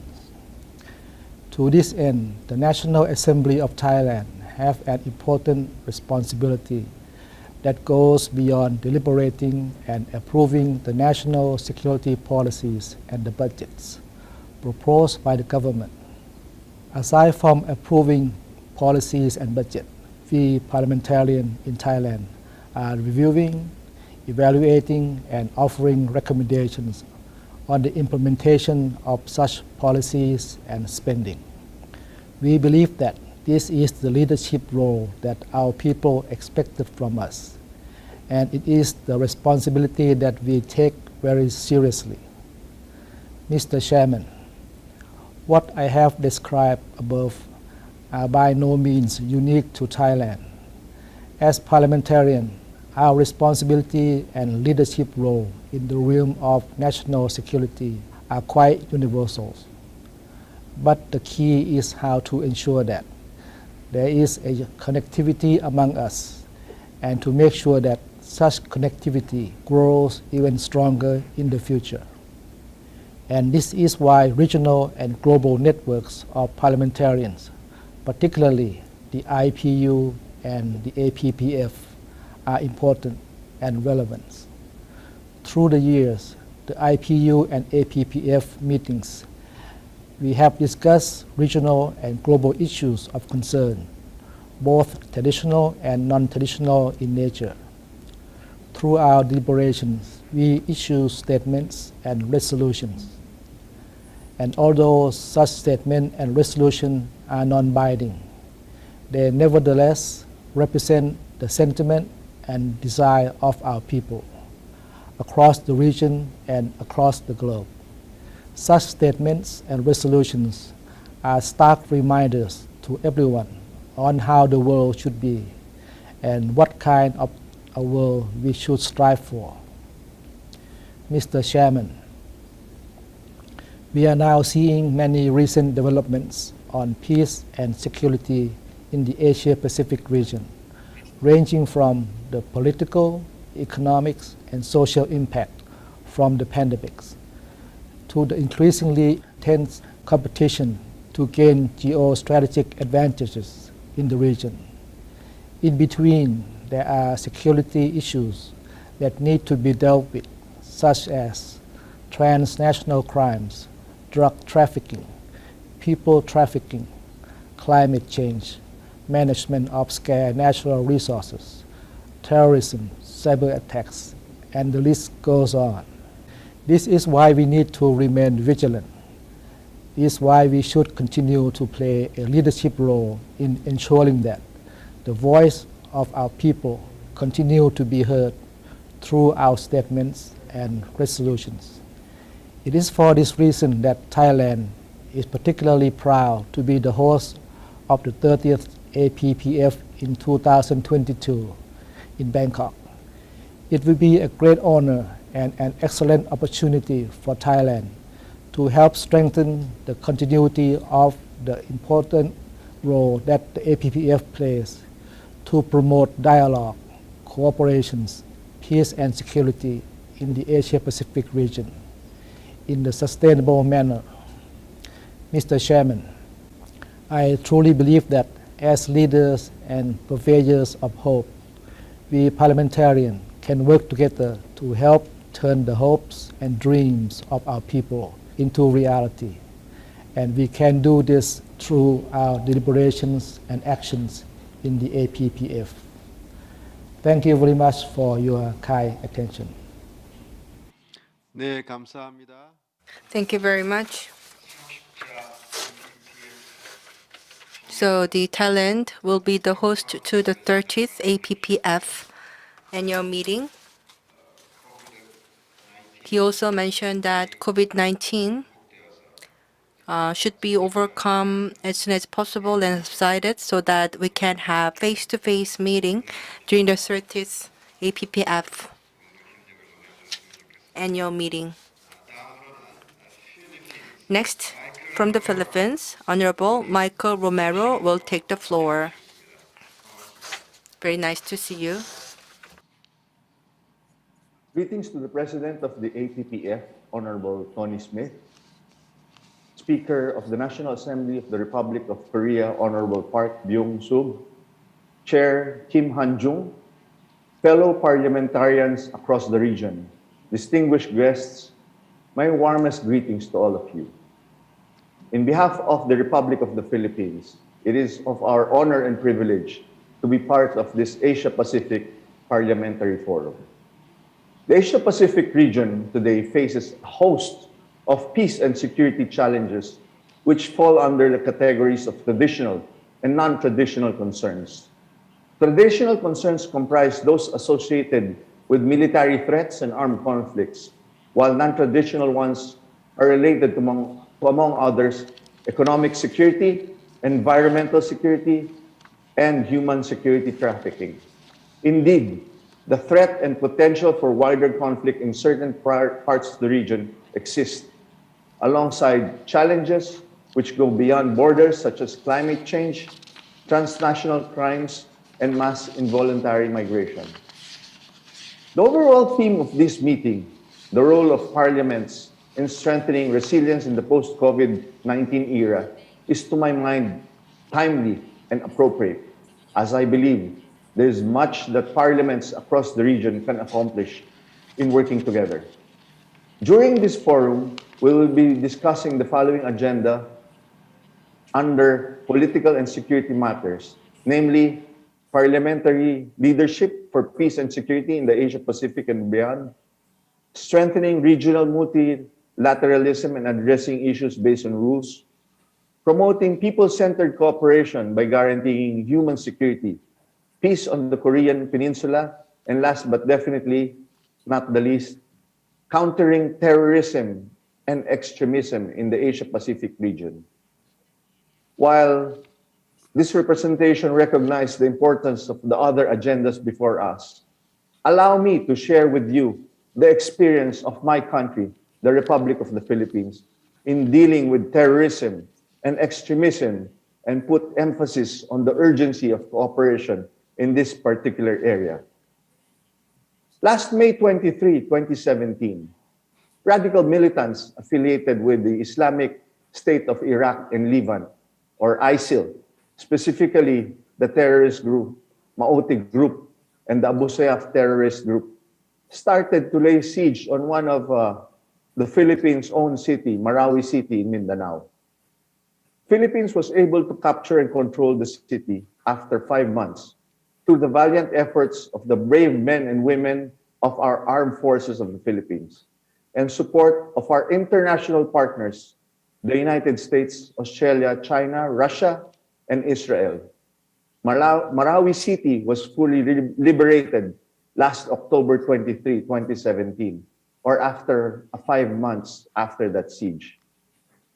Though the Philippines, with the help of its international partners, was triumphant in one of the longest urban battles in our modern-day history, which was known as the Siege of Marawi, the enormous human and economic cost of siege is undeniable. During this siege, an estimated 201,785 Filipino individuals, comprised of about 98% of our total population of Marawi City and residents of nearby municipalities, were forced to be displaced and compelled to leave due to severe food shortage, constraints of local economies, and loss of lives. The number of loss of lives and casualties reported is truly heartbreaking. Specifically, almost 200 from our government troops and almost 100 civilian troops, civilian lives were lost. 1,400 government forces were wounded and 1,000 militants, Islamic militants, were killed. While the infrastructure damage to this siege has left Marawi City in ruins, a crisis mapping assessment found that over 95% of the structure in that city, or about 4 square kilometers of those affected, were completely destroyed and annihilated. 900 buildings, 1,232 structures were all damaged. The estimate of the rehabilitation of bringing back Marawi City to its former glory is about 53 to 80 billion pesos, or about 1.5 billion US dollars.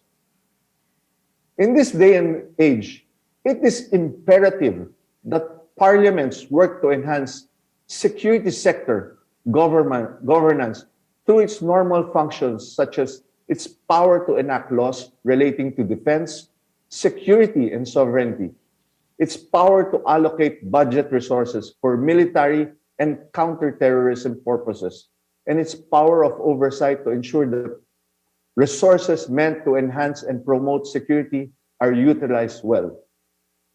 Furthermore, in considering the transnational nature of terrorism and extremism, we parliamentarians should ensure effective and efficient international and regional cooperation among us by coordinating our local laws to address and deter terrorism and extremism in the region.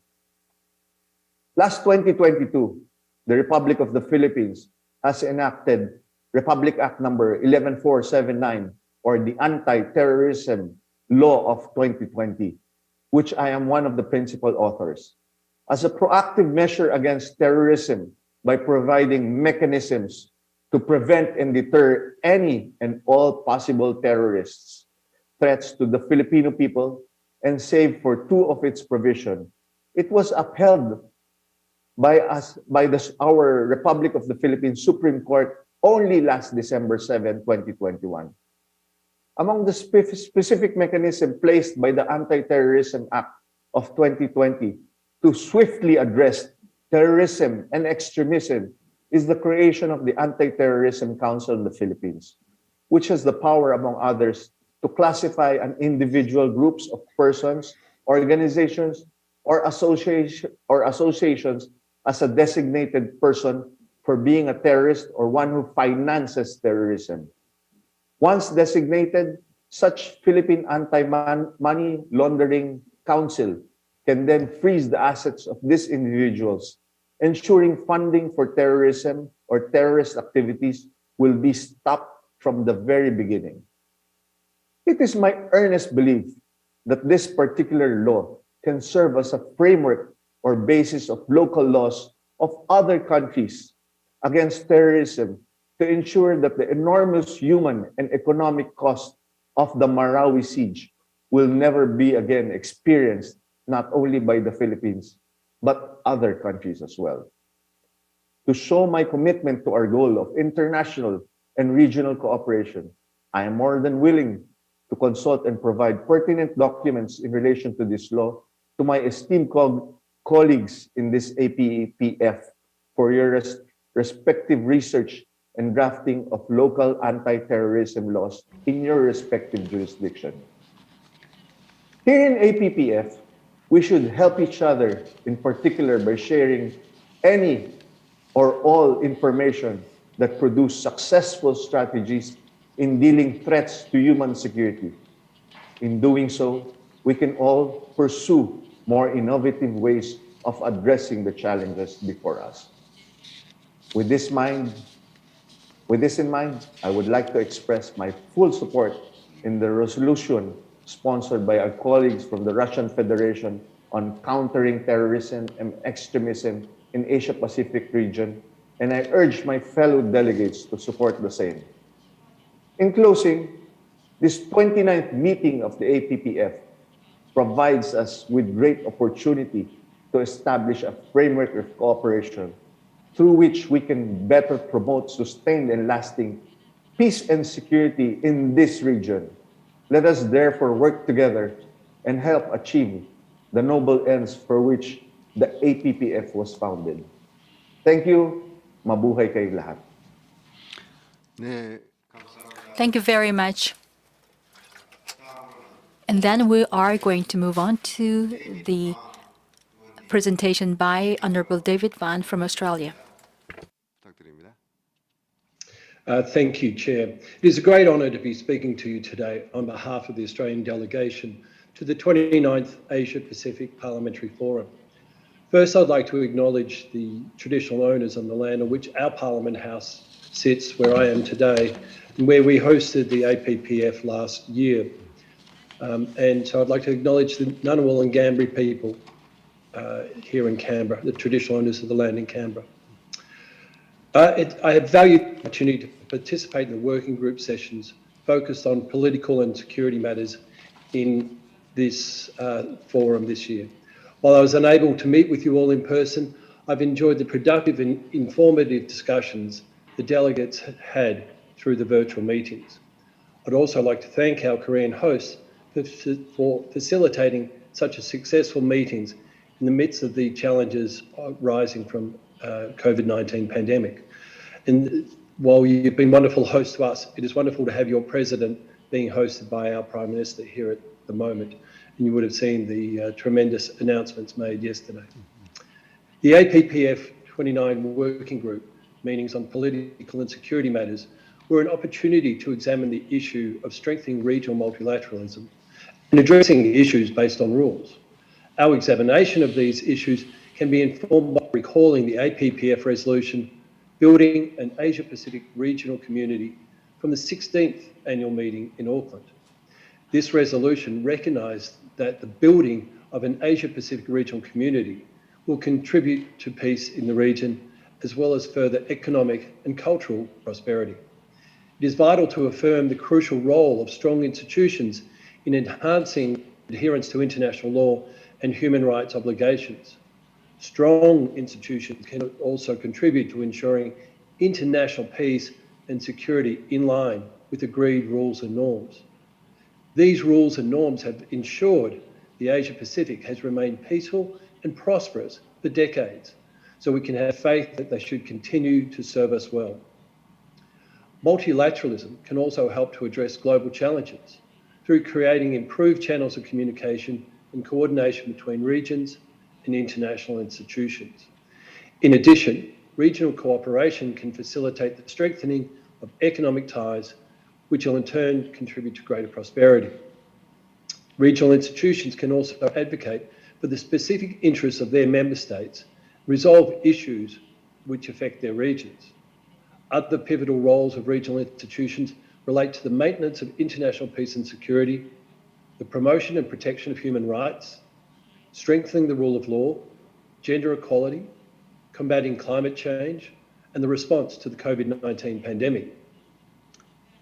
To achieve the goal of strengthening regional multilateralism and addressing issues based on rules, we must agree that regional institutions in the Asia-Pacific play a critical role in the multilateral system. Following on from this, it is important to provide support to these institutions within the global system for the promotion of confidence building and dialogue in the Asia-Pacific. In addition, recognising the necessity of mobilising efforts of regional institutions will contribute to building and promoting peace and trust amongst states. Finally, we must underline the importance of utilising the existing and potential capabilities of regional organisations to resolve differences peacefully through dialogue and negotiation.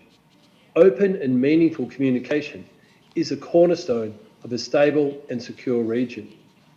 If we can't talk through our differences, then it is difficult to resolve them. Thank you again for the opportunity to speak today and contribute to the important work of the 29th Asia Pacific Parliamentary Forum. I look forward to continuing our constructive and meaningful dialogue on these issues of vital importance to our region and to seeing you all hopefully at APPF 30 next year. Thank you.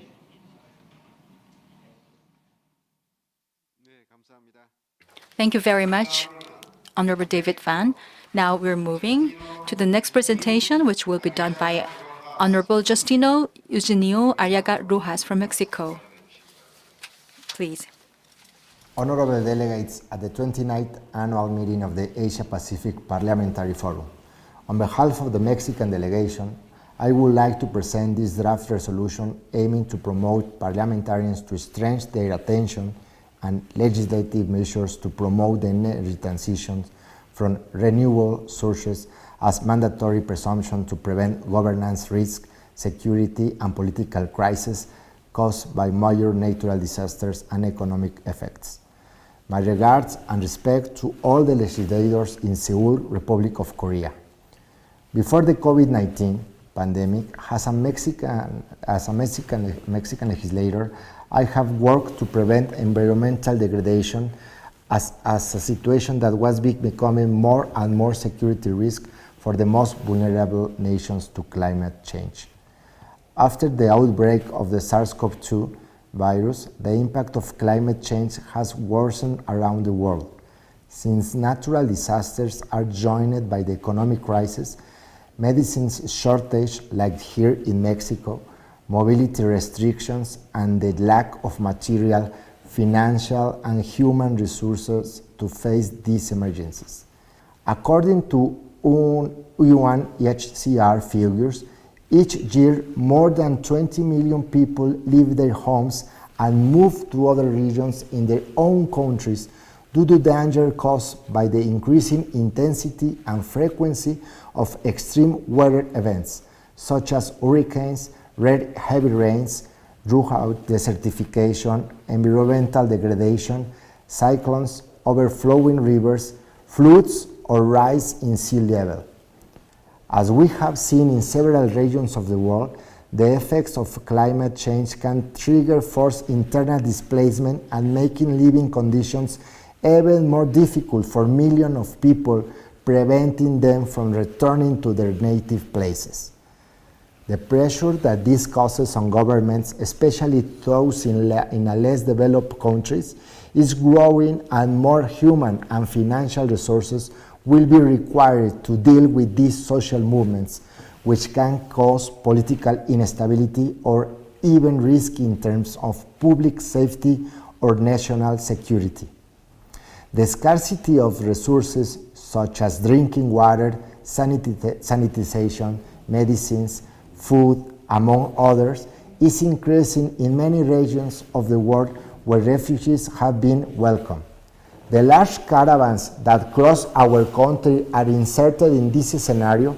Here in Mexico, caravans made up of thousands of migrants from Central America are leaving their countries not only from adverse security and economic conditions, but also from the negative effects of climate change, which have accentuated poverty and with this, I repeat, public insecurity.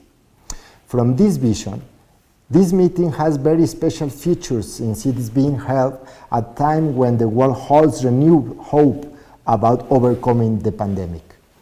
The advances in vaccinations, medical research that has made the treatment of the COVID-19 disease possible with better results and avoiding big loss of human life, and the adoption of social dynamics that privilege preventions of contagions, among other factors, have given humanity an incentive to move forward.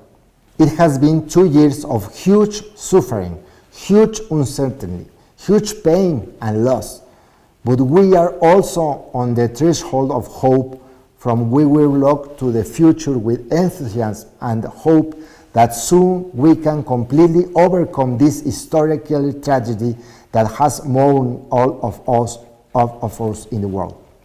We assure you that we have worked and we will continue to do it to guarantee the greatest rights to people who have suffered the disease or who have to lose a family member or friend. In my particular case, I have promoted several bills related to environment protection, health, clean promotion, and renewable energies, as well as the design of a legal framework to foster adequate care for the victims of the COVID-19 pandemic. I will continue working on all these issues. Recently, at COP26 in Glasgow, Several declarations and agreements were adopted to promote the transitions to clean and renewable energies. This was because, according to the findings of the Intergovernmental Panel on Climate Change, we need to decline significantly the use of global fossil fuel production to achieve the limit of 1.5 degrees of warming and the Paris Agreement targets by 2030. The attendance of COP26 also recognized that it's necessary to promote the reduction of clean energies, costs such as solar and wind energy, and that is essential to stop the generation of energy from fossil sources projects. Given all these reasons, I propose the following resolution. 1. To urge APPF member states to strengthen legislative actions aimed to consolidate the transitions to clean and renewable energy sources to contain climate change, therefore complying with the Paris Agreement and avoiding major natural disasters that could provoke political conflicts, internal or international, forced displacement, as well as governance, state or national security risk. And 2, to urge all members to implement urgent measures to assist people living in high displacement areas due to climate change, guaranteeing their rights, especially to life, health, and safety. I would like to thank all the members again. We are at your service, and you can consider our country, Mexico, your home.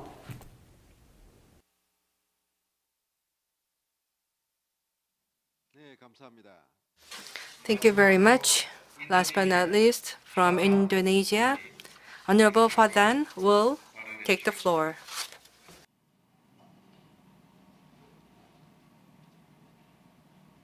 Honorable Chair, Mr. Han Jung-kun, distinguished delegates, ladies and gentlemen.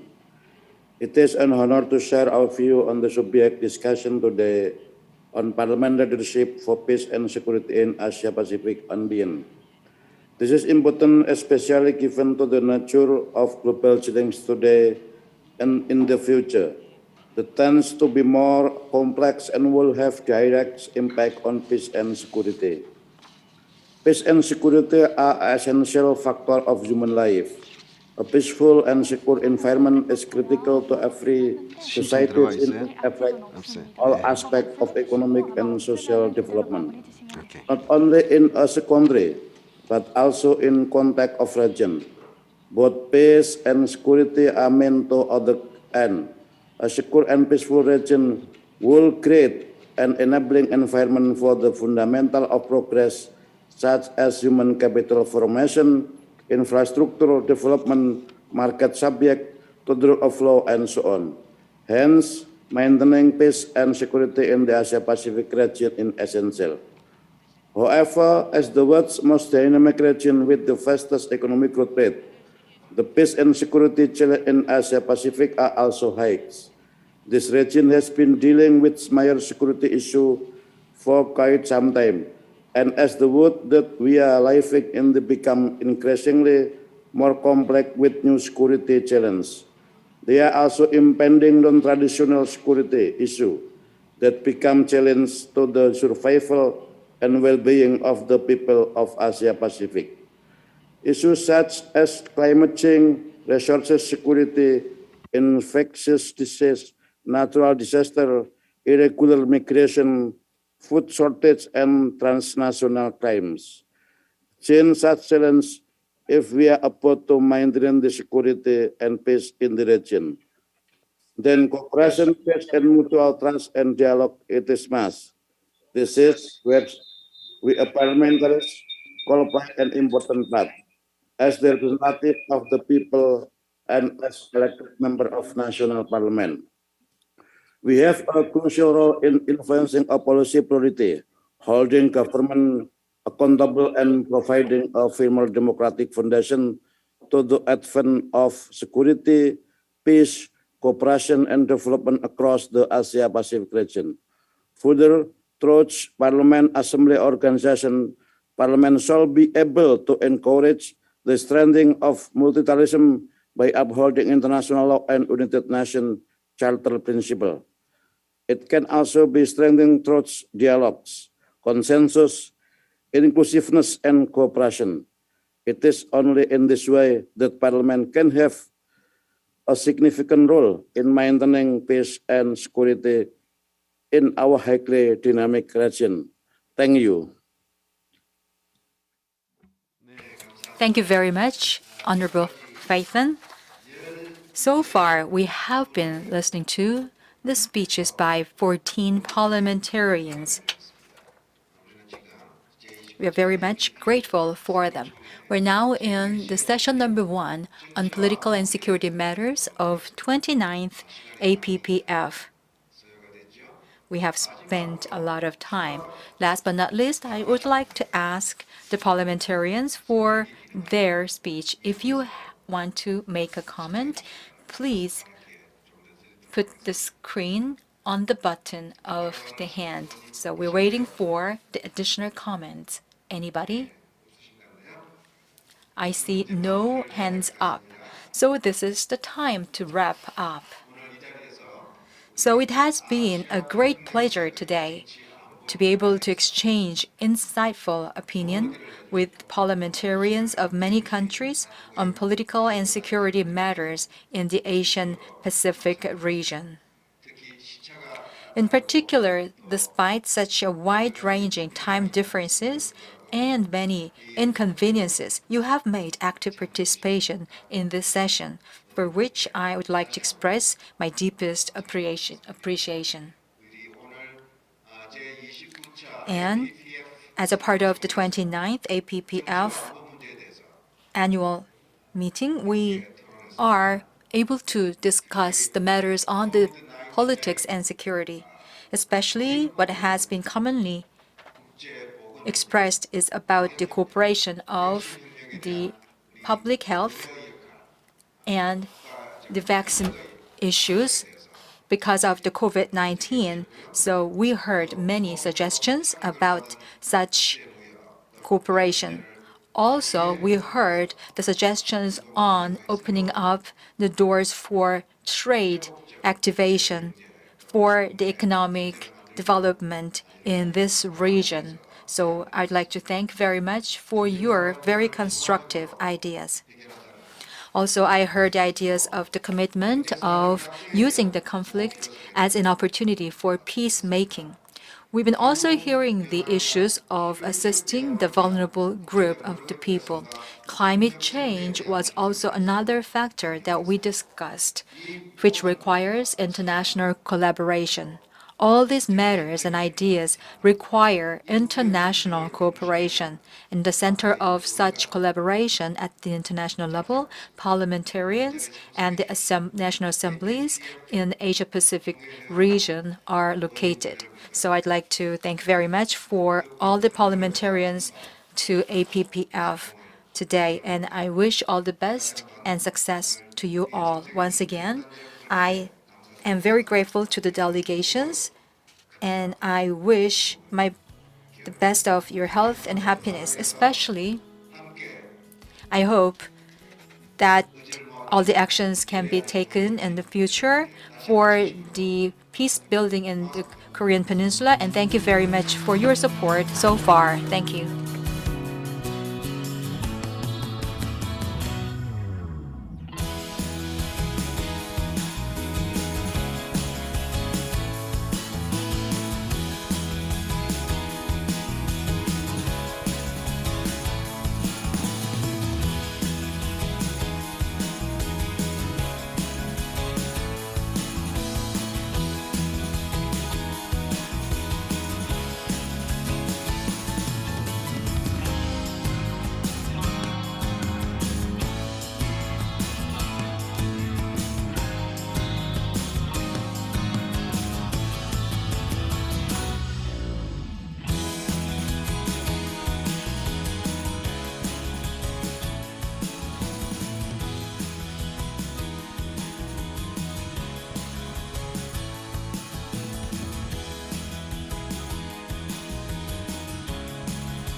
그 아까 아침에 했던 것처럼 가연이가 연사하고 그거를 듣고 은영이가 영어 채널에다가 통역해 주세요.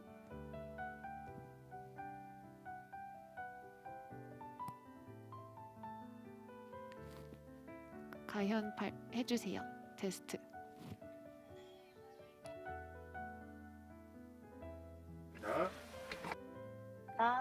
영어 통역 중입니다. 영어 통역. So now I'm 영어 speaking 통역 중입니다. over the English channel. 통역하고 있습니다. 영어 통역 중.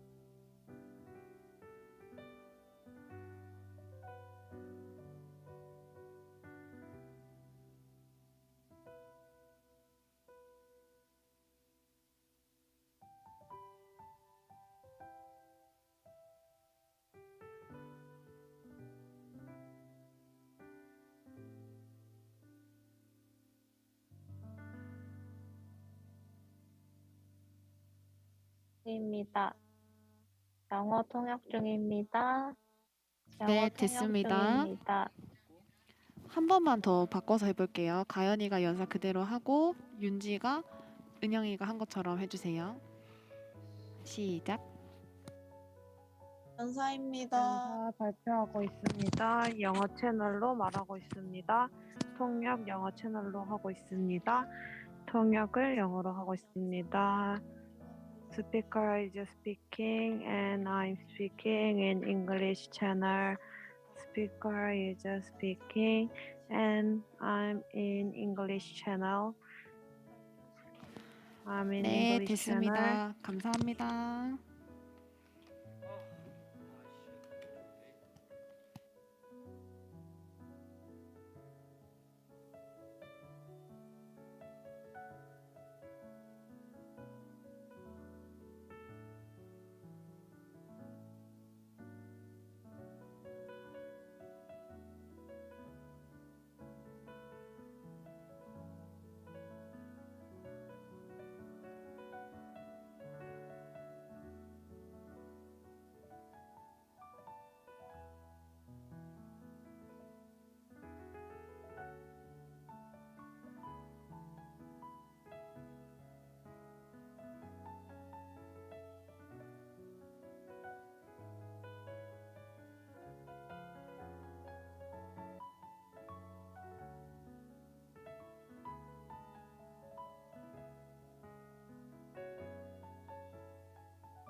Assalamualaikum.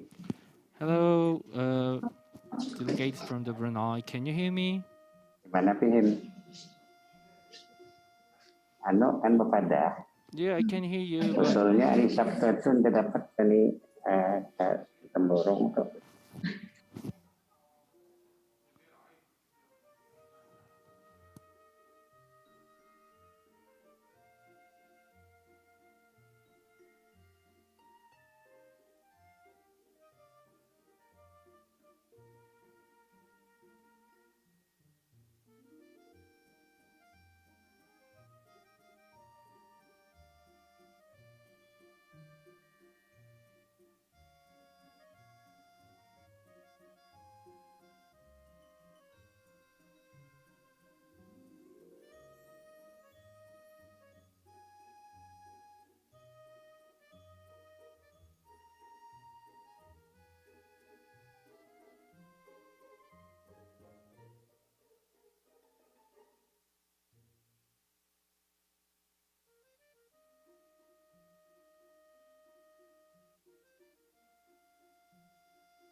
good afternoon, Inaudible. Can you hear me?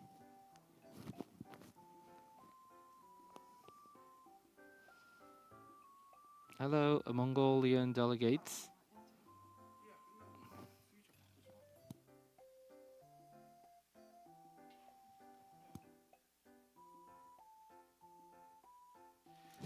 Hello, Mongolian delegates. If you can hear me, please reply to us. We want to check the technical systems.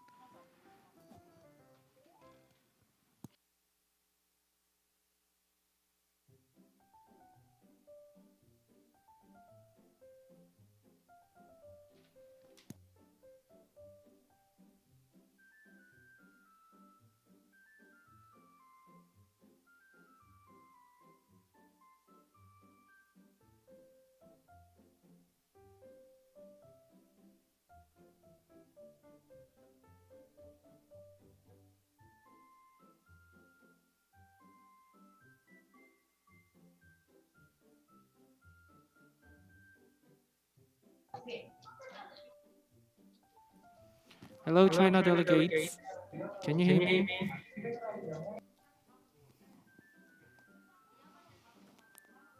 I think you're muted right now.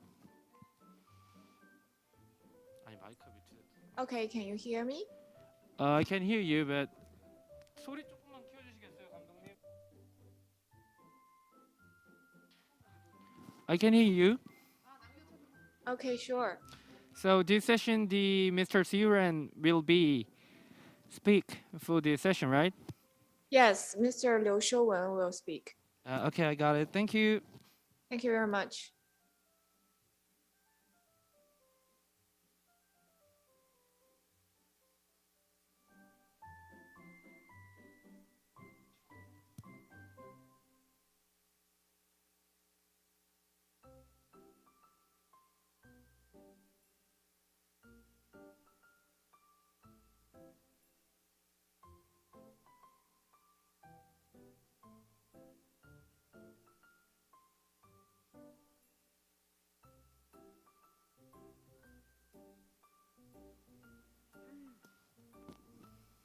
Hello, Mongolian delegates. Can you hear me?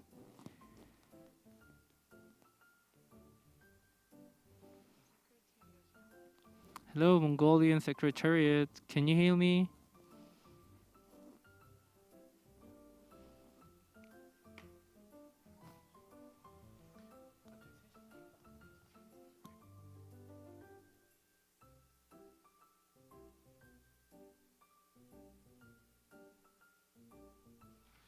Hello, Parliament of Mongolia. Can you hear me?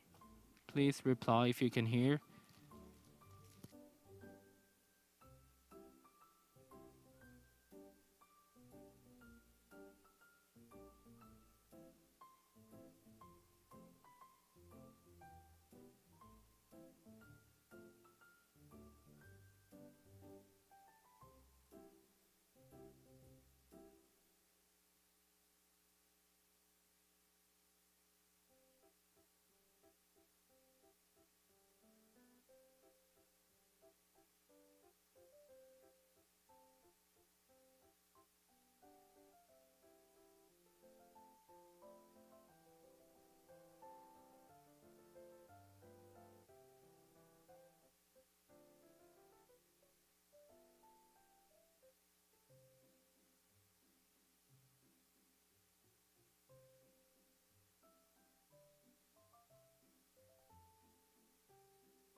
Me?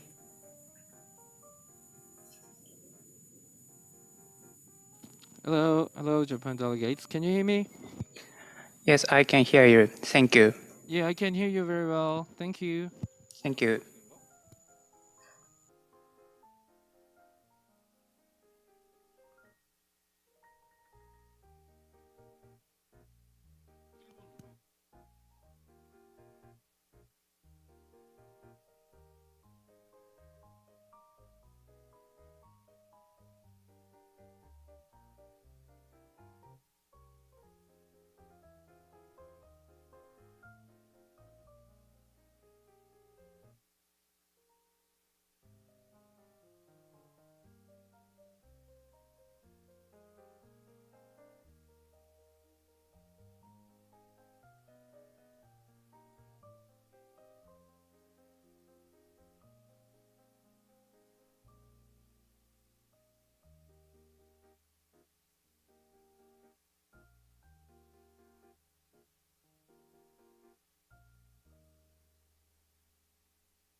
마이크 테스트 하겠습니다. 들리세요? 안 들리세요? 안 들린다고요? 이게 지금 꺼져 있어요. 아, 이게 켜져 있어야 되는 거야? 그쵸. 이거랑 연결된 거 맞아요? 아, 이거랑 연결된 거구나. 이거 지금 켜져 있는 거 맞아요? 응.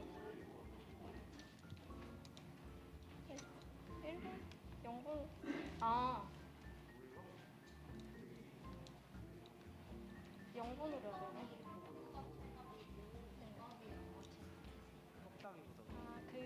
여기서 말씀하시는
Pavel or Boris, can you hear me? I would like to check your interpretation one more time for the afternoon session. Yes, I can hear you in English channel. Is this Boris? Okay. Yes. Is this Boris then? Is this Boris? Yeah, okay. I can hear you. I can hear the both voices clearly. And I would like to check with the delegate sound. Is it possible to connect?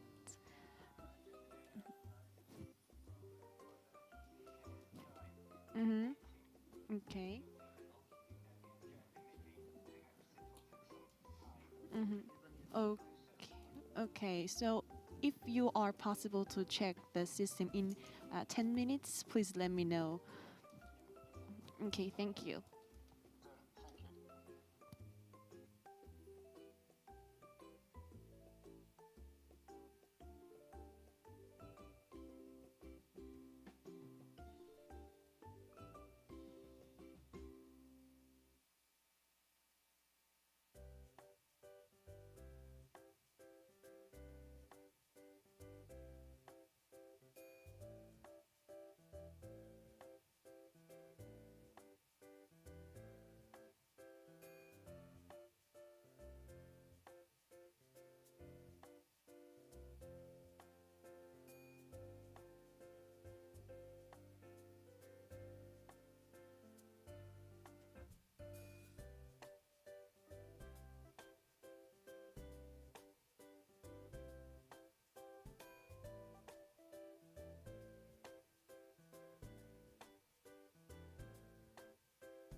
Okay.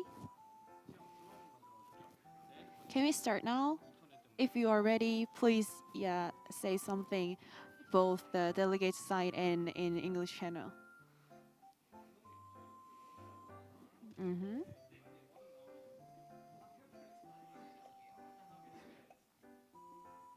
Добрый день, как слышно перевод?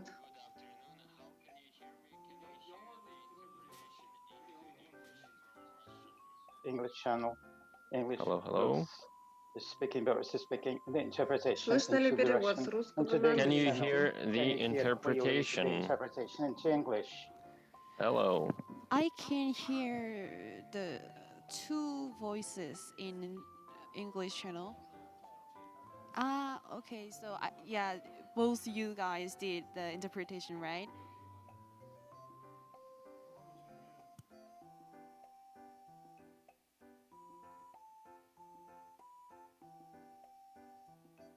Yes, right. Thank you so much, Boris and Pavel.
Distinguished members of delegations, good afternoon. I am the chair of Economy and Trade session. Let me express my sincere gratitude to all of you for your great efforts to ensure development and prosperity of the Asia-Pacific region, and thank you very much for joining us today. Due to the spread of the Omicron variant and COVID-19, this annual meeting had to be changed virtually, and it is so regrettable that we cannot meet you in person. Nevertheless, I really appreciate this opportunity to have this meaningful discussion virtually. The second session is to discuss economy and trade issues in the Asia-Pacific region. From now on, I would like to invite delegates to take the floor for up to 7 minutes according to the pre-assigned order of speakers. Please adhere to 7-minute limit to ensure smooth proceeding of the event. As for the order of the speakers, it will be based on the order of pre-registration for interventions on the APPF website. And speakers of parliament and heads of delegations will be given a chance to speak first. Korean delegation will be the first to take the floor for all the agenda proposed by the National Assembly of the Republic of Korea in the form of keynote speech for each session. Then, without further ado, let us begin the second session. First of all, Honorable Kwon In-suk, member of the National Assembly of Korea, will take the floor.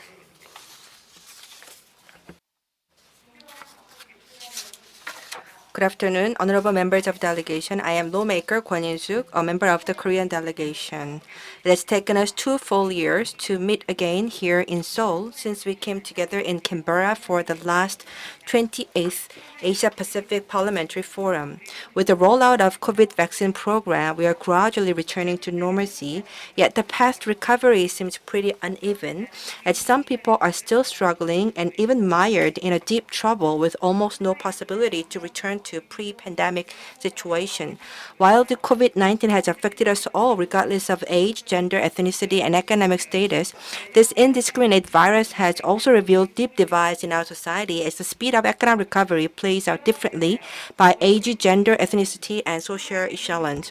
To describe such unequal post-pandemic recovery, the Wall Street Journal used the term K-shape, meaning rich people in the upper arm of the K come out strong with steep recovery, whereas people on the lower arm experience sharp decline.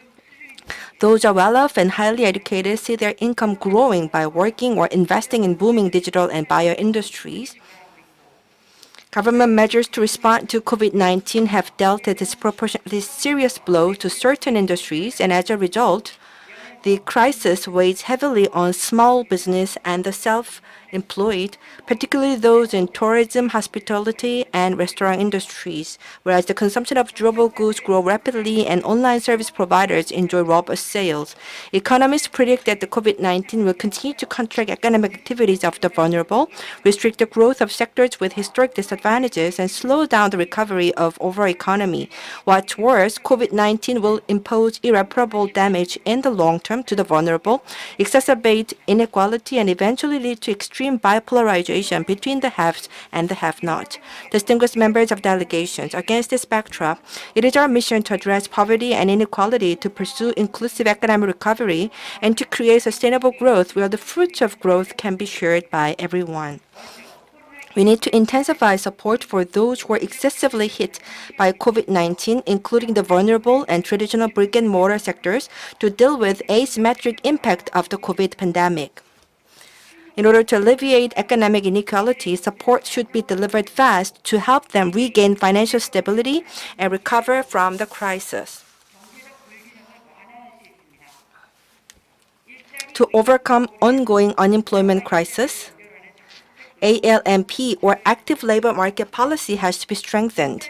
Infrastructure has to be expanded to capitalize on digital technologies to provide contactless online job finding services. By aligning ALMP finance with changing demands in job support services, we can find ways to manage it in a flexible manner.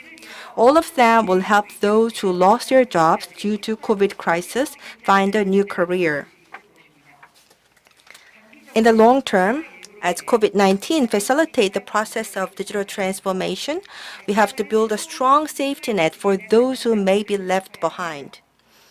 As the capacity to utilize digital technology and services has become more and more a determining factor for which jobs one can have, it can exacerbate existing disparity in job opportunities. In order to narrow down such digital divide, we have to develop training programs and effective job-finding services to ensure smooth job transitions for workers.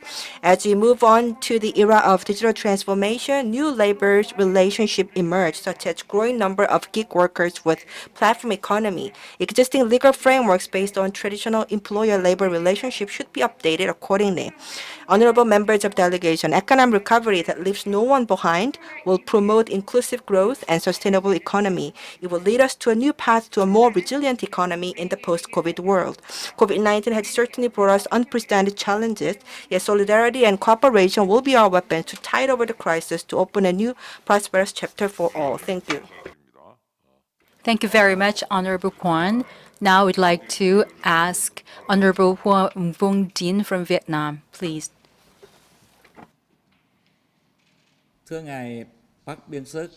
Honorable Park Byung-suk, Speaker of the National Assembly of the Republic of Korea, Honorable Speakers, Heads of APPF Parliamentary Delegations, ladies and gentlemen, the outbreak of COVID-19 has severely affected human health and lives, as well as social and economic undertakings across the globe over the past 2 years, and this pandemic is still evolving in a very complex manner. However, the world has overcome its initial shock, most remarkably the Asia-Pacific, with 21 APEC economies at its core, is taking the lead in fostering global economic growth and connectivity. Countries in the region have timely launched vital policies, stepped up vaccine rollout, bolstered social welfare, aided the people and business in need, and mitigated the adverse impacts on the economies. We have at the same time made good use of the opportunities of the Fourth Industrial Revolution to advance digital transformation and promote sustainable, inclusive, and people-centered growth. These endeavors are undertaken concurrently with enhancing international cooperation in response to the pandemic and accelerating economic recovery.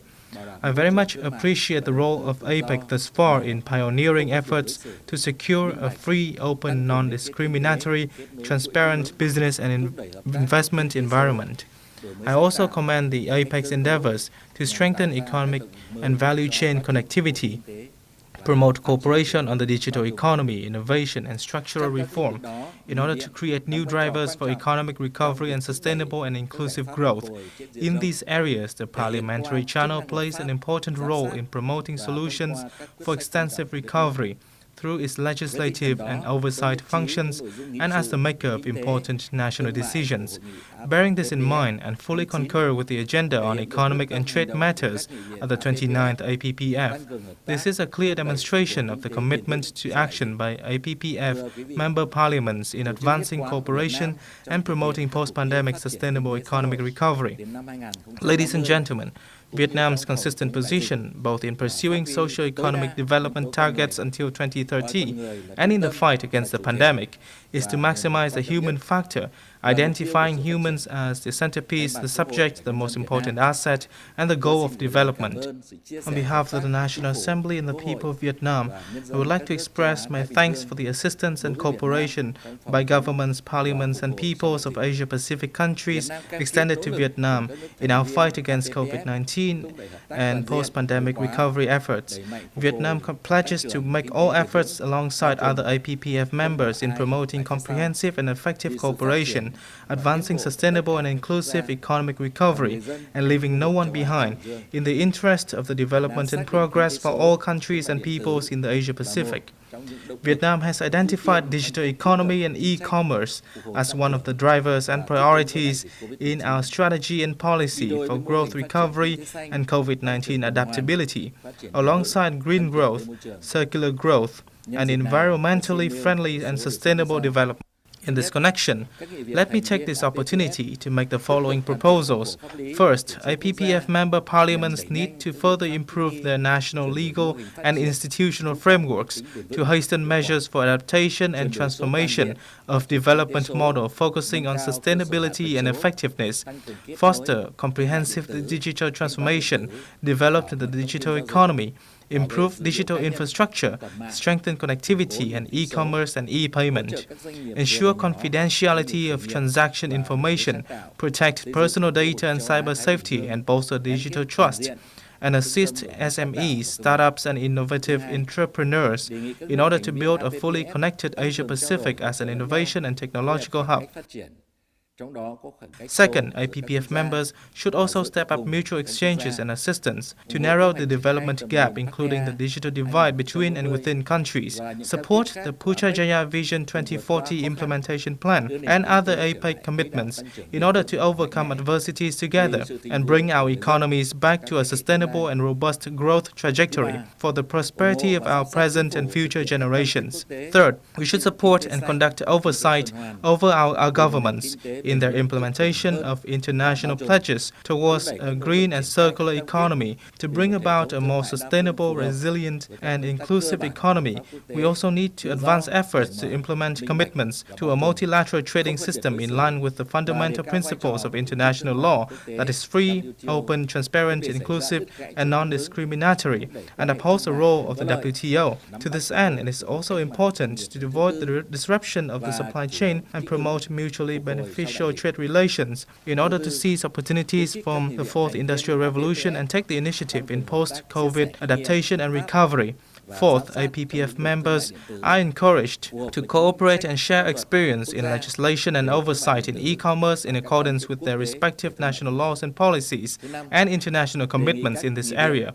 Fifth, I call upon member parliaments to ratify and adopt, when necessary, agreements for mutual recognition of vaccine certificates, foster cooperation in the production and sharing of vaccines and medications, facilitate travel among countries, ensure the smooth operation of supply chains, and advance economic linkages, especially digital connectivity, adopt major budgetary decisions and provide oversight of policies for building national resilience, protecting vulnerable groups such as SMEs, innovative startups, women, youth, children, and heavily affected industries such as logistics, transport, aviation, and tourism. Six, it is also vital to bolster international cooperation and exchange of experience among nations in the joint development of digital human resources, advancement of digital economy competency, and capacity building needed for the development of digital economy infrastructure and technology. It is also critical to step up efforts for mutual cooperation in containing COVID-19, as this is a prerequisite for the pace and success of economic recovery. I wish you, Mr. Chairman, and all delegates good health and success. Thank you very much.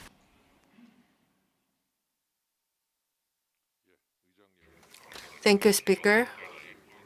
He pointed out the 6 particular issues, and I think that these are very valuable lessons for all of us. Following that, the Konstantin Kosatov, Vice Speaker from Russian delegation, will give us a remark.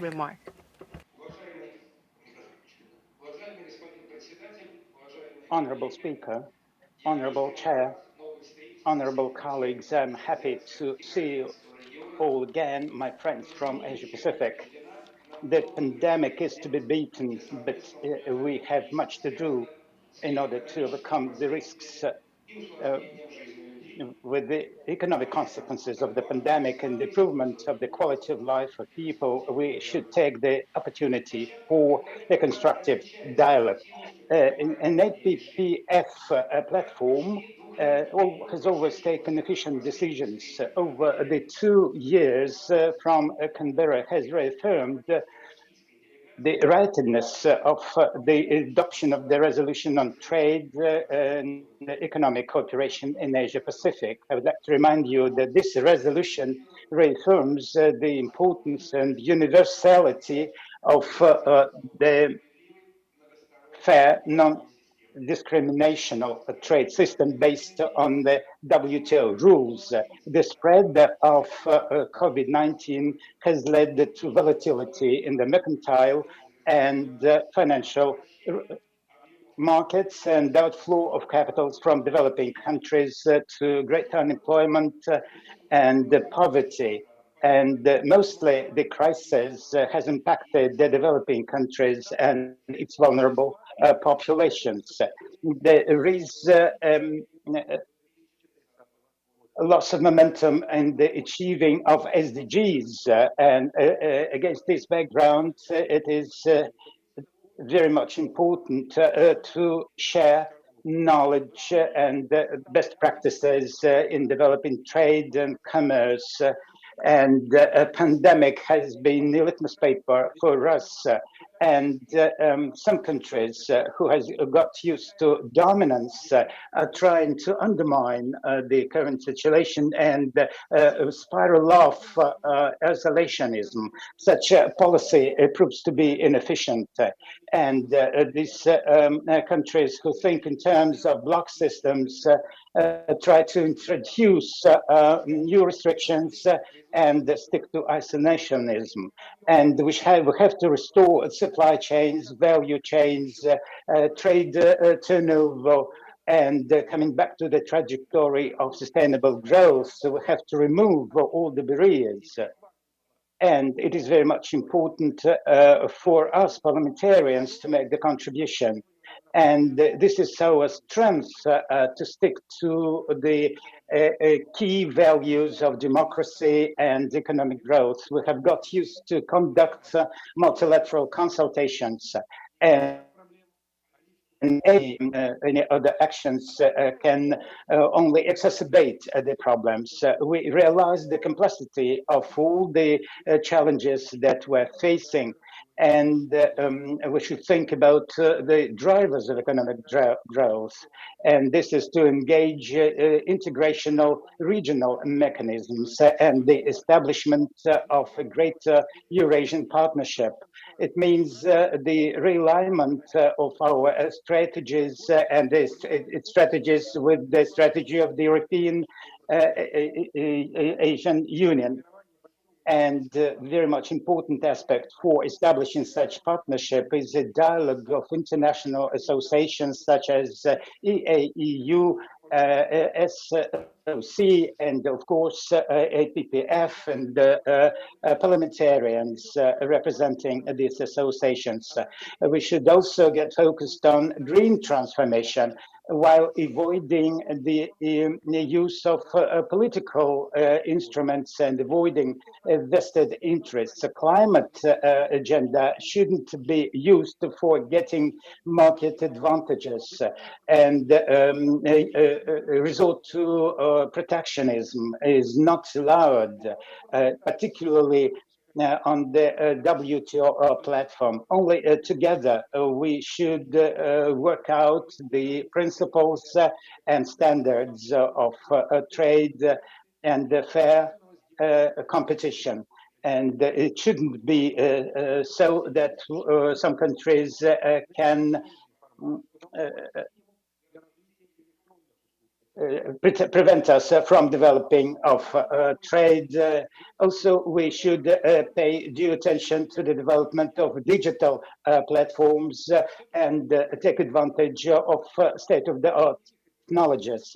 Russia has always been in favor of promoting these technologies at other platforms. At WTO, for example, we spoke about the importance of predictable, fair, and transparent trade system, and stimulating trade through WTO, and restoring the supply chains through introducing new technologies and providing services. And only on the principles of mutual benefit and integration is a tool for recovery, for build back. And it's necessary to use these instruments by all of us. And in conclusion, I would like to extend thanks to the National Assembly of South Korea for organizing this virtual event. And we hope that the next APPF meeting will take place in person. And I would like to extend thanks to Thailand, who will host the next meeting. On our side, I can say that Russia is always for a consultative support to organizers of the APPF meetings. And we also bid for the 31st session that will take place in 2023. And we can host this meeting in Russia.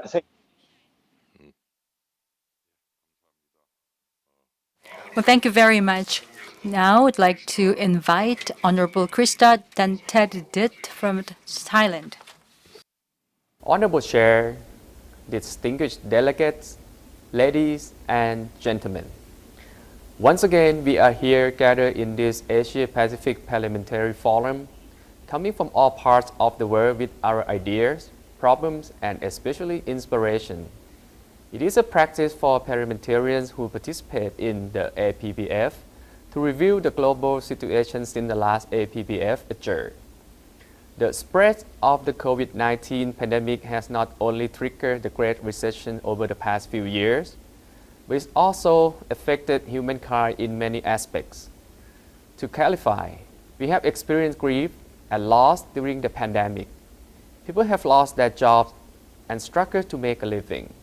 Many more have been pushed back to extreme poverty. It is one of the worst economic crises in human history. To avoid destructive results in the future, we have to improve the resilience of economies to withstand pandemics, alleviate poverty, maintain livelihoods, protect the environment, and promote sustainable development. People and the environment must be at the core of development policies. We must also pursue global development without distorting the balance between conservation and economy. Thailand has recognized the importance of the resilient economy and the integration of digital technology. We have adopted our new economic model, Thailand 4.0, to unlock from the legacy of the middle income trap.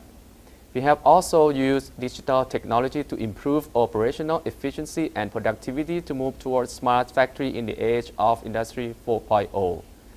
In terms of soft infrastructure, the National Assembly of Thailand has enacted the Development of Digitality for Economy and Society Act 2017, the Personal Data Protection Act 2019, and the Cybersecurity Maintenance Act 2019 to enable e-commerce and financial transactions and to address security and personal data protection.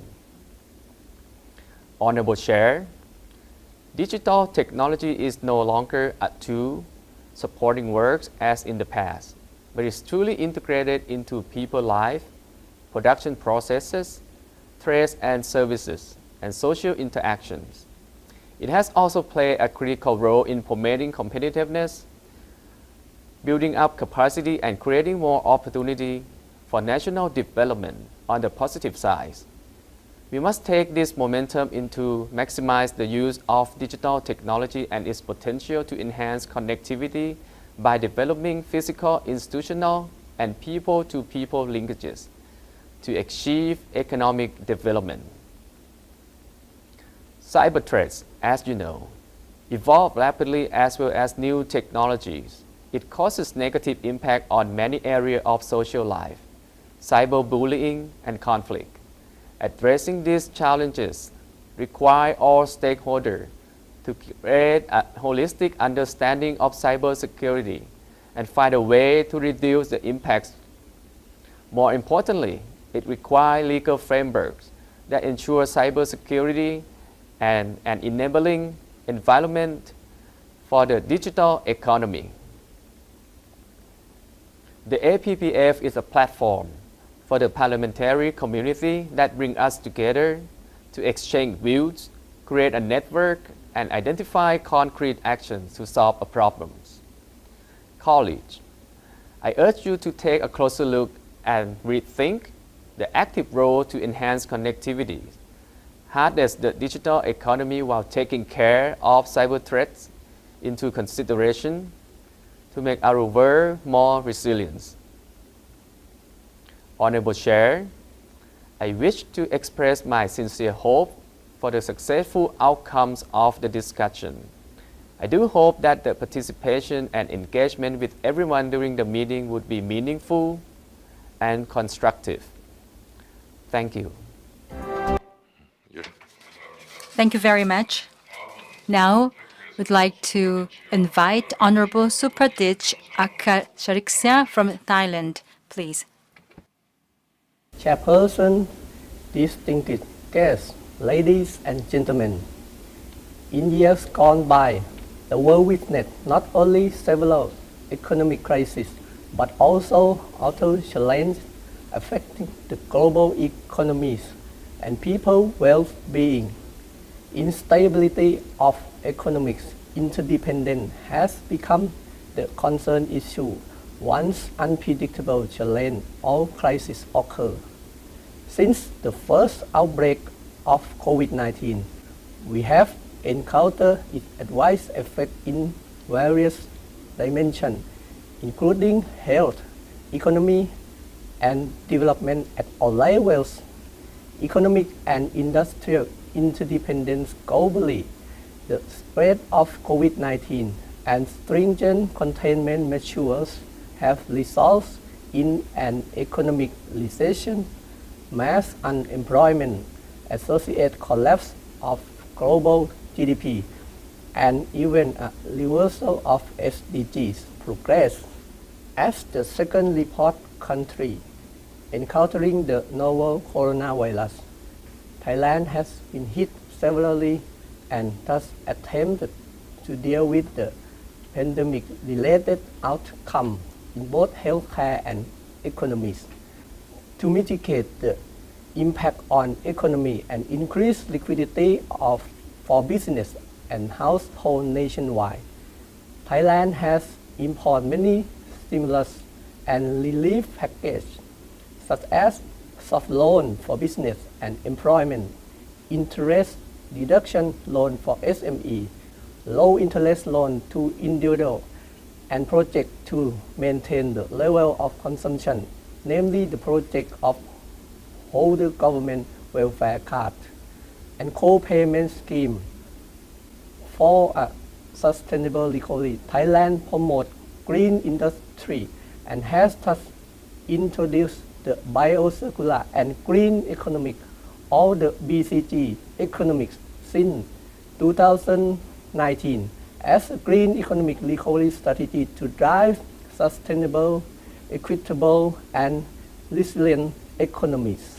In addition, realizing the fallout caused by the COVID-19 pandemic worldwide, the Thailand recognized the importance of the multilateral trading system and the WTO to support rapid, inclusive, and equal access to COVID-19 vaccine, as well as essential medical commodity, maintain trade flow, and the supply chain of essential goods and food, and promote facilitation and reduction of trade barrier in medical and necessary goods, includes custom clearance of necessary goods for coping with COVID-19.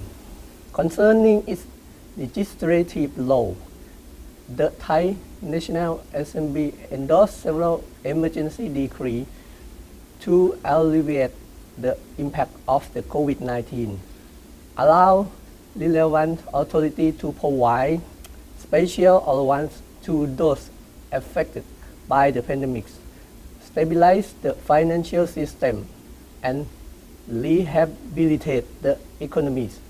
The emergency decree include emergency decree on the maintenance of stability of the financial system and economic security of the country. An emergency decree authorized the Ministry of Finance to raise the loan to solve the problem, to remedy and restore the economy and society as affected by the coronavirus disease pandemic, to name a few. Furthermore, the Standing Committee of both House as well as relevant ad hoc committee have considered and monitored the use of money under emergency decree and the government's measure to solve problems here and recover the economy and society affected by COVID-19. Ladies and gentlemen, the COVID-19 crisis has reflected the instability of economics and industrial interdependence and emphasized that single country cannot solve the problem alone.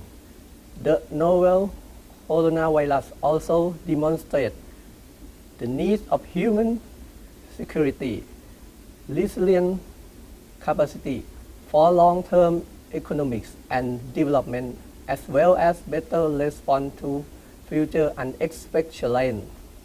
International cooperation and contribution of the multilateral institutions, which are the key actors supporting global development, should not be neglected.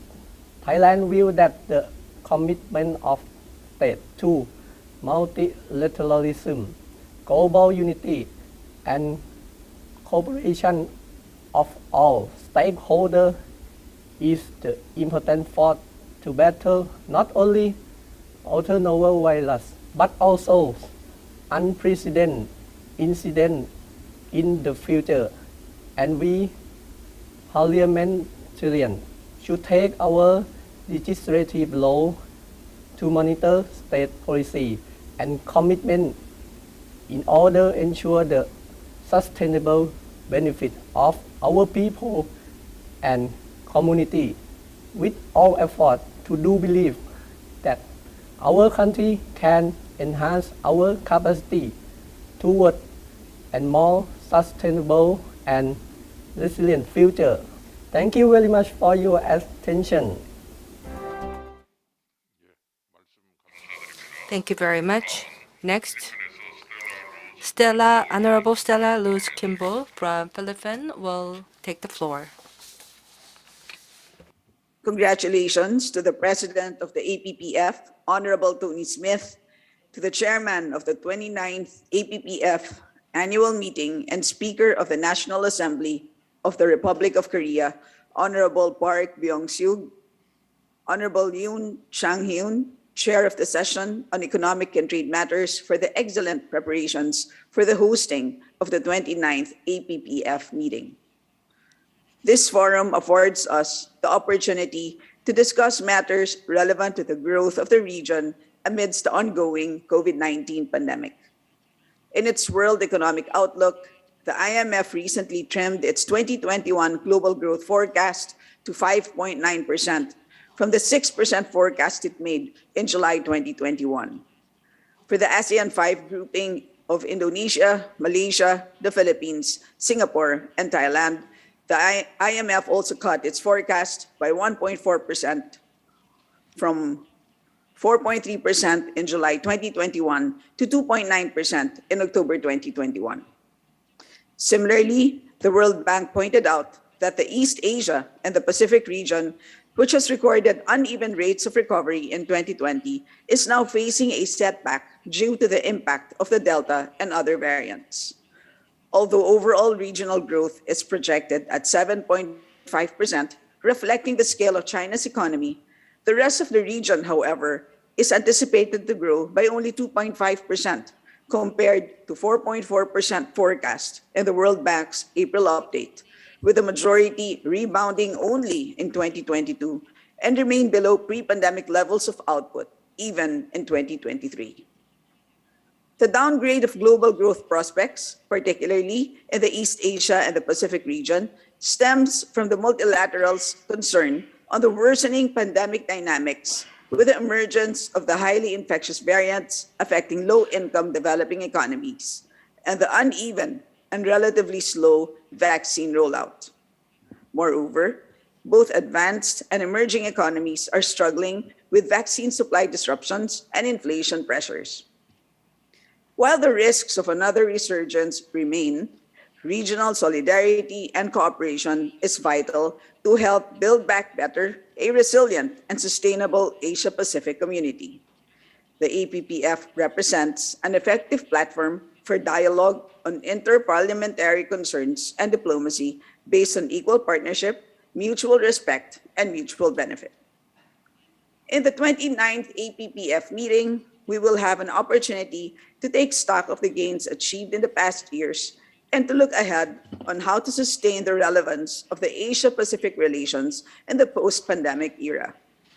Through this cooperation, we expect to facilitate more people-to-people contact in the region to foster deeper social cohesion and resilient global and regional economies. The pandemic has put to sharper focus the need to sustain this partnership and to create conditions for it to flourish and thrive.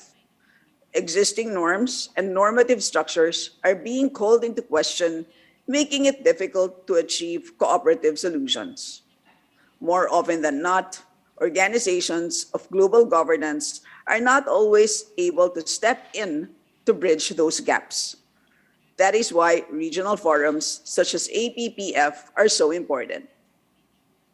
Broader progress in regional cooperation and integration is therefore pivotal to enhancing economic growth, financial stability, and social inclusion, and in dealing with poverty and promoting institutional stability.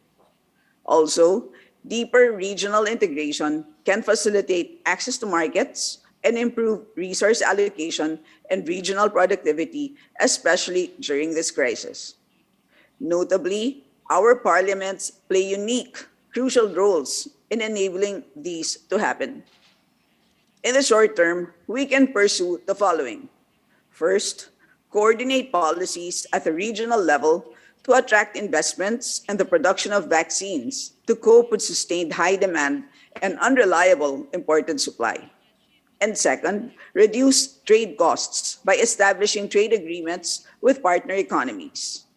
In November last year, the Philippines, along with the ASEAN economies, and China, Japan, and South Korea, signed the Regional Comprehensive Economic Partnership, or RCEP. The RCEP is expected to lower the cost of trade as it reduces tariffs among member countries and provides for standardized and harmonized trade requirements. The Philippine Senate is expected to ratify the RCEP within the year.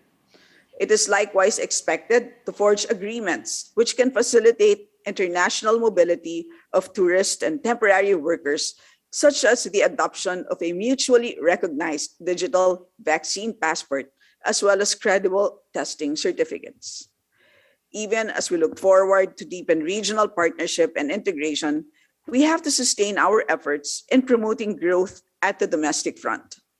To keep ourselves on track, providing fiscal support, maintaining monetary policy space, and allowing easier access to credit from private and public financial institutions are essential.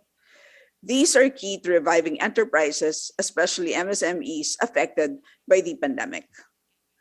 Although the pandemic imposed a heavy burden, it has also created growth opportunities from the rapid diffusion of new technologies, such as advances in the digital economy.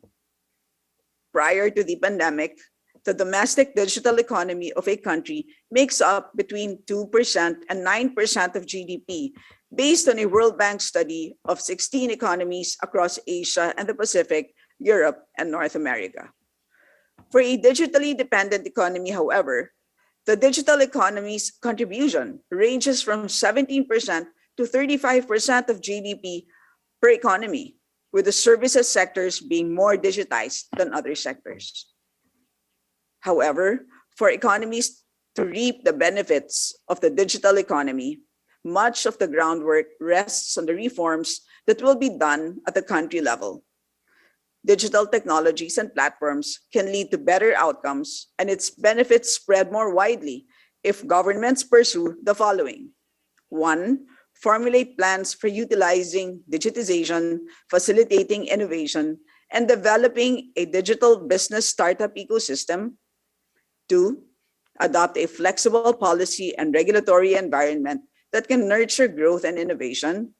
3, upgrade education and labor market policies. 4, improve infrastructure, connectivity, and services. 5, improve trade and logistics systems. And 6, broaden e-payment availability options, and harmonize different national norms and standards while reducing risk of fraud and establishing consumer protection. Efforts to mainstream the digital economy to the overall economy by providing the legal framework have been initiated in the Philippine House of Representatives through the following proposed measures: the Internet Transactions Act, the Digital Payments Act, the Creative Industries Act, the Open Access Policy on Telecommunications Act, the National Digital Careers Act, and the Inclusion of ICT in Basic Education Act, among others.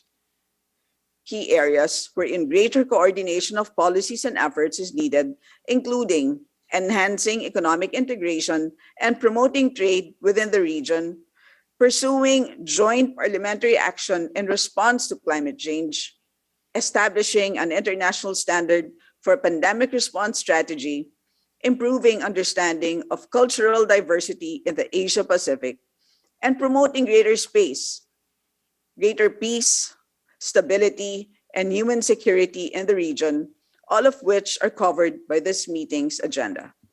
In closing, there is much that we can accomplish together toward promoting further regional integration and growth in the region. Let us move forward in helping to ensure that all will truly benefit from our efforts and that no one is left behind. Thank you. Thank you very much. Next is Honorable Charal Taha from Singapore. Thank you. Dear Chairperson and distinguished colleagues, I wish to extend our warmest greetings from Singapore. On behalf of the Singapore delegation, I would also like to express my appreciation and gratitude to His Excellency, Mr. Park Byung-sung, Speaker of the National Assembly of the Republic of Korea, for the arrangements made for the 29th annual meeting of APPF to convene via video conference. It is my pleasure to join distinguished colleagues. Let me also congratulate parliamentary colleagues and staff from the National Assembly of the Republic of Korea for the able chairmanship of APPF, and especially for making this annual meeting possible in the face of dynamic challenges posed by the COVID-19 pandemic. In the spirit of sharing and mutual learning, my speech today will outline Singapore's efforts in supporting regional and global initiatives to 1. Buttress economic resilience, especially supply chain resilience, and 2. Leverage opportunities in the digital economy. Firstly, on supply chain resilience, Singapore had not been spared when the COVID-19 pandemic unfolded and borders began to shut. This caused unprecedented disruptions to travel and trade and revealed fault lines in global supply chains.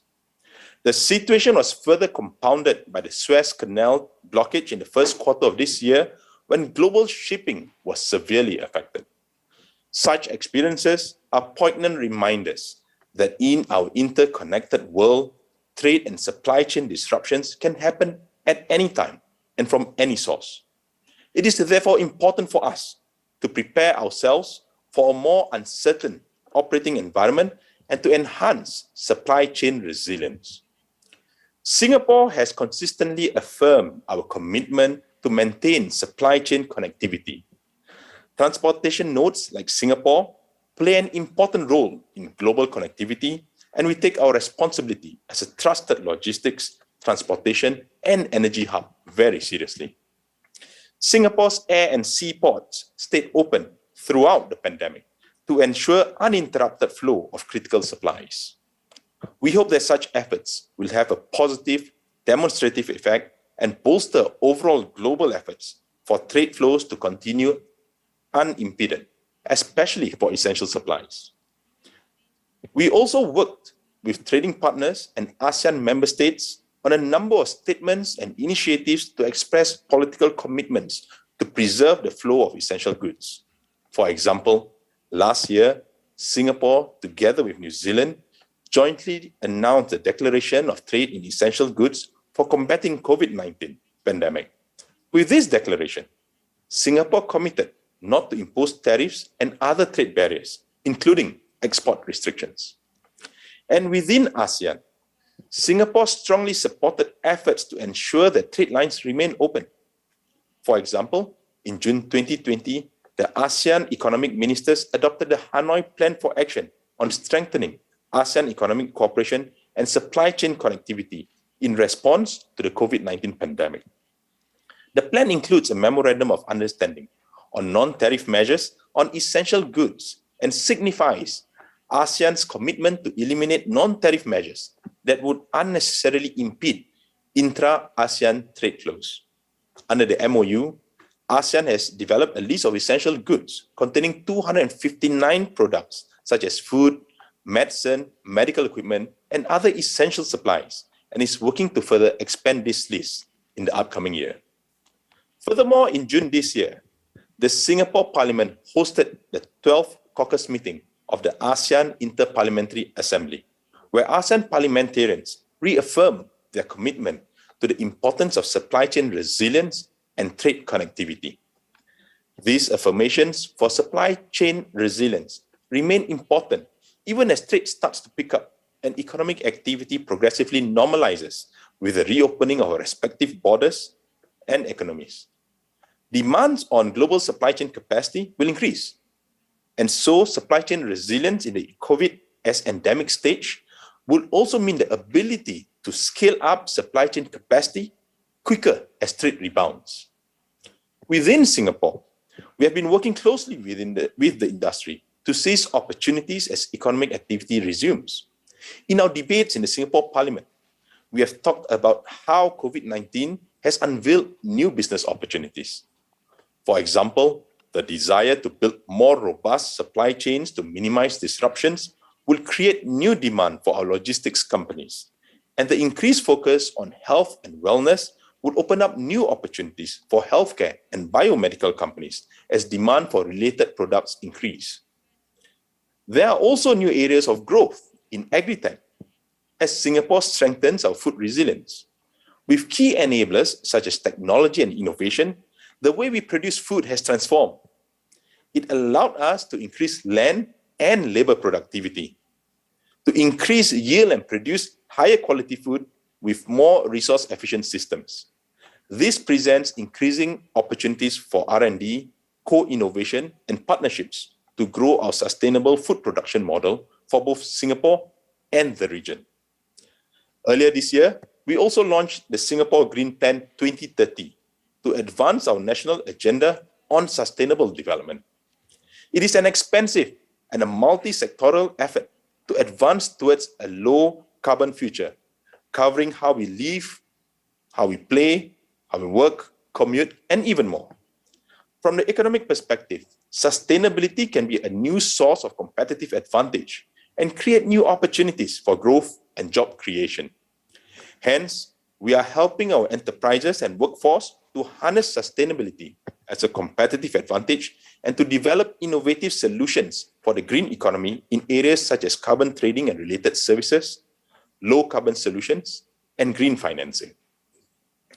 In addition, as one of our emerging stronger initiatives, we have been informed in Parliament that Singapore plans to work towards becoming a critical node in the growing digital economy. This brings me to the second main point in my speech today: leveraging opportunities in the digital economy. Singapore has been steadily building up a network of digital economic agreements, DEAs, and to date, we have concluded negotiations on 2 DEAs, one between Singapore, New Zealand, and Chile, and another between Singapore and Australia. And we have also started negotiations on DEAs with the Republic of Korea and the United Kingdom. DEAs would help us to establish digital trade rules and digital economic collaborations between 2 or more economies, and will also allow us to develop frameworks to support interoperability of systems and standards for our businesses and communities so that they can trade and connect more easily across borders. We should also identify and seize opportunities to grow the digital economy, such as to promote e-commerce and facilitate cross-border data flows.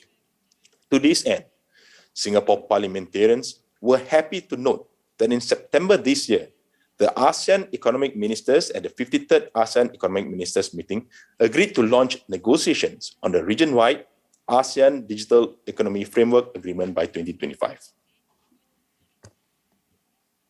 In conclusion, it is our hope that APPF parliamentarians will join ASEAN parliamentarians in supporting efforts to continue to 1.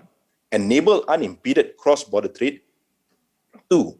Build resilience in our economies and supply chain, and 3.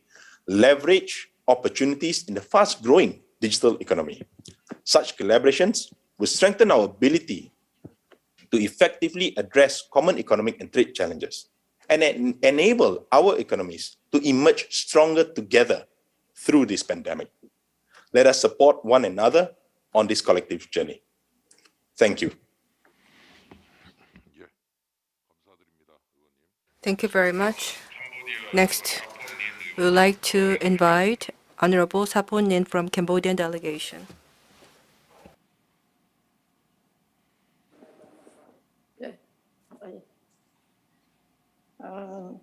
Honorable Chair, Excellencies, ladies and gentlemen, on behalf of the National Assembly of Cambodia, of the Kingdom of Cambodia, I deeply appreciate the collective effort of the APPF and the National Assembly of the Republic of Korea for organizing this important meeting.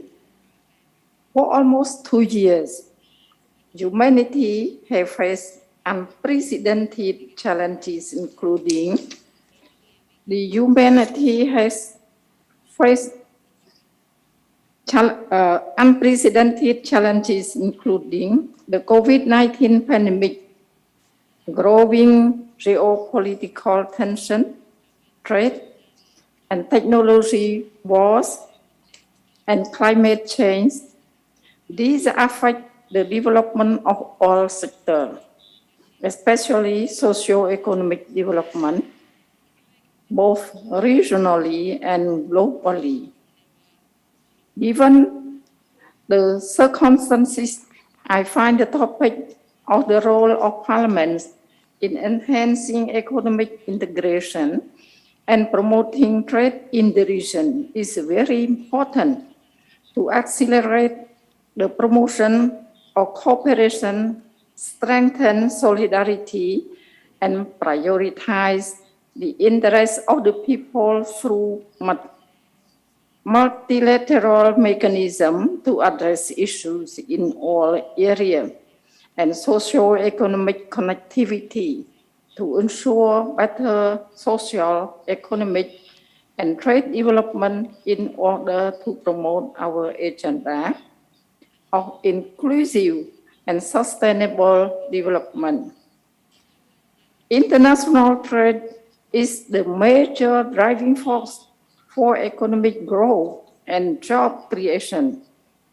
With the changing trends in trade and the global supply chain, I find that in the region, we need to pay more attention to supporting multilateral trading system, especially further promoting liberalization and trade facilitation through the removal of barriers to trade and investment to maximize the potential of regional trade cooperation.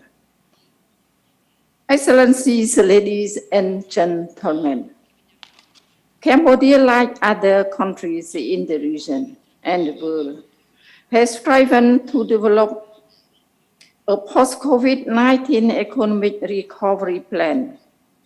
At the same time, Cambodia has officially announced a digital economy and society policy framework 2021-2035.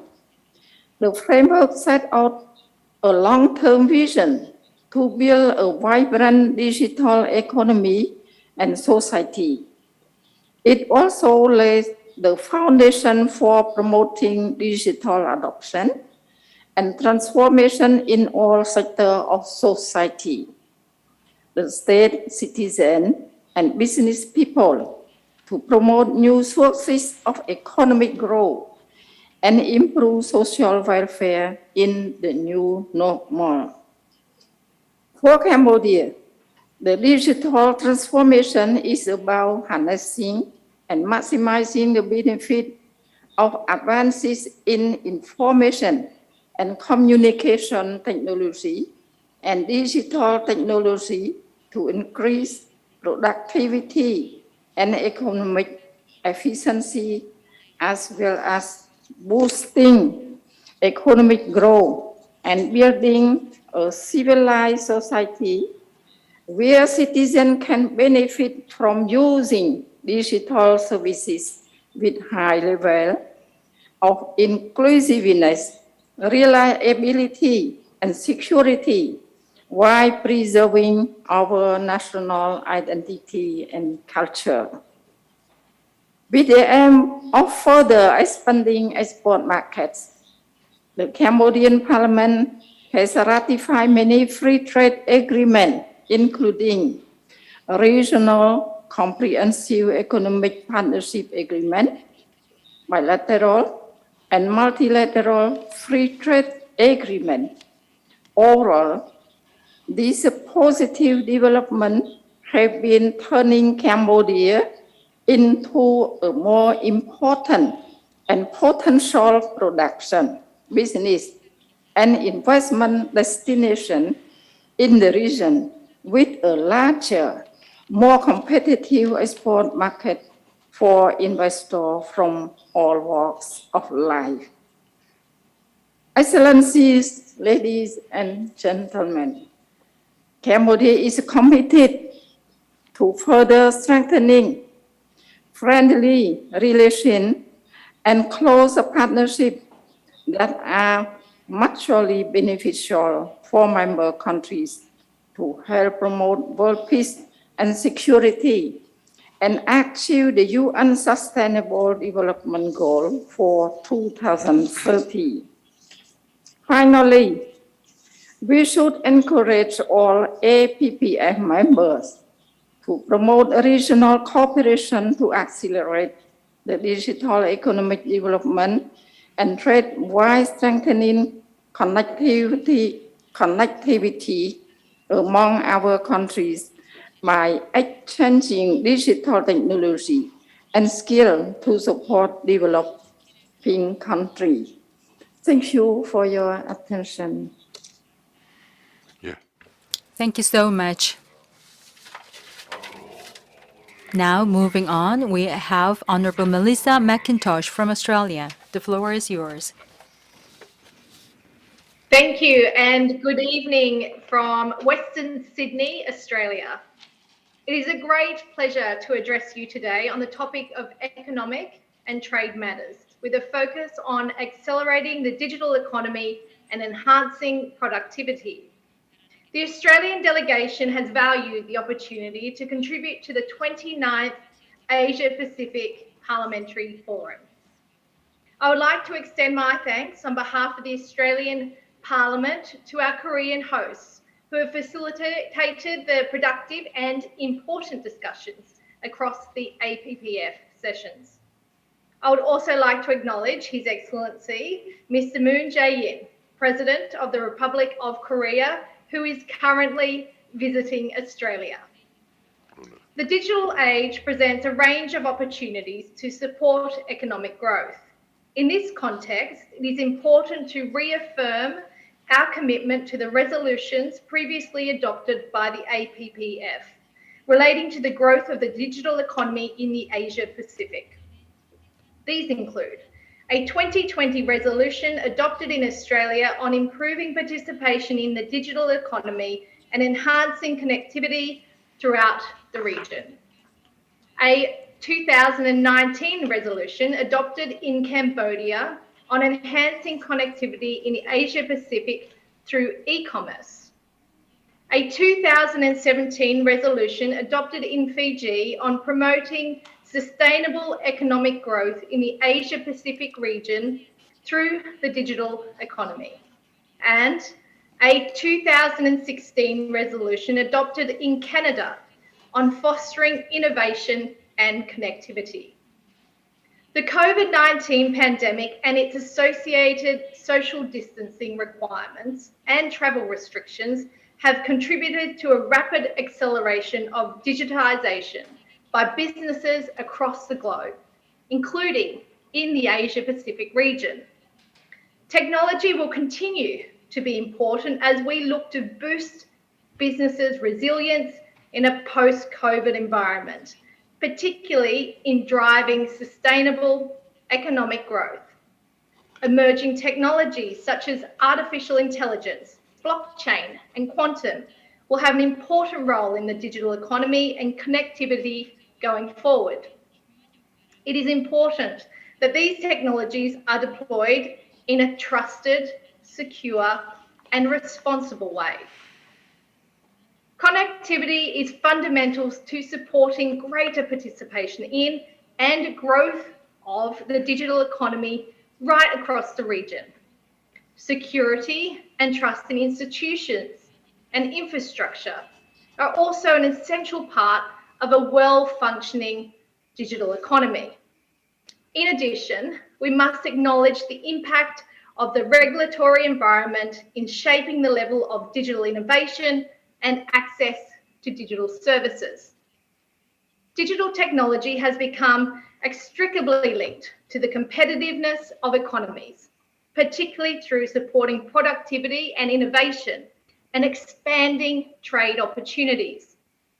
All parliaments of APPF member countries have a role in fostering collaboration and cooperation between countries in the Asia Pacific in order to accelerate the region's digital economy and to enhance productivity. To this end, member countries should affirm a shared vision of a trusted online environment where businesses, innovation, and creativity can thrive. I also call on APPF member countries to embrace policies that support an enabling environment for the digital economy in the region, strengthening cooperation between our countries through aligning and harmonising regulatory frameworks that relate to digital economy issues and communications infrastructure will also contribute to accelerating digital and technological improvements. We should also promote information sharing between our countries on digital economy policy and regulations. This will help to communicate best practice and inform capacity building efforts. I encourage APPF member countries to strengthen their digital capabilities, including by investing in necessary communications infrastructure. Developing digital trade infrastructure in line with international standards will help to ensure connectivity. In addition, improving the digital literacy of all our citizens and recognising ICT skills will provide a foundation for greater participation across populations and sectors. Cooperation across the region is key to identifying and addressing barriers to participation in the digital economy. This is particularly the case for micro, small, and medium enterprises, as well as disadvantaged groups. Finally, I recommend APPF member countries establish and maintain whole of government digital economy strategies, recognising the integral nature of digital technology and its far-reaching applications and impact across government. Thank you again for the opportunity to speak today and to contribute to the important work of the 29th Asia Pacific Parliamentary Forum. I look forward to continuing to work together to accelerate digitisation and productivity for the region as we look towards the economic recovery for all of us from the COVID-19 pandemic. 예, 의원님 감사드립니다. Thank you very much. Next, from Laos, Honorable Kamwan Somjihapanya will take the floor. Good afternoon, Mr. Chairman, members of Parliament, distinguished guests, ladies and gentlemen. On behalf of the Lao PDR parliamentary delegation, it is my great honor and pleasure to attend the 29th Asia Pacific Parliamentary Forum meeting today, which is an important meeting, a good opportunity for us to exchange and enhance our cooperation, particularly on the issue of economic recovery during this challenging time of COVID-19 pandemic around the world. Taking this opportunity, I would like to extend our gratitude and highly value and excellent arrangement of the 29 APPF. I believe that under your chairmanship, this meeting will be a great success. Mr. Chairman, it has been almost 2 years that we have learned and lived with COVID-19 pandemic in every corner around the world, and it has severely impacted the well-being of people, causing deaths of more than 5 million people and infected more than 210 million people around the world, and putting tremendous pressure to the health system and effective livelihood of people and socio-economic development, including global supply chains, leading the economy of many countries around the world to recession and disruption, particularly the Asia Pacific region. It is likely the COVID-19 will still remain in future, continue to pose limitations and challenges to our economy.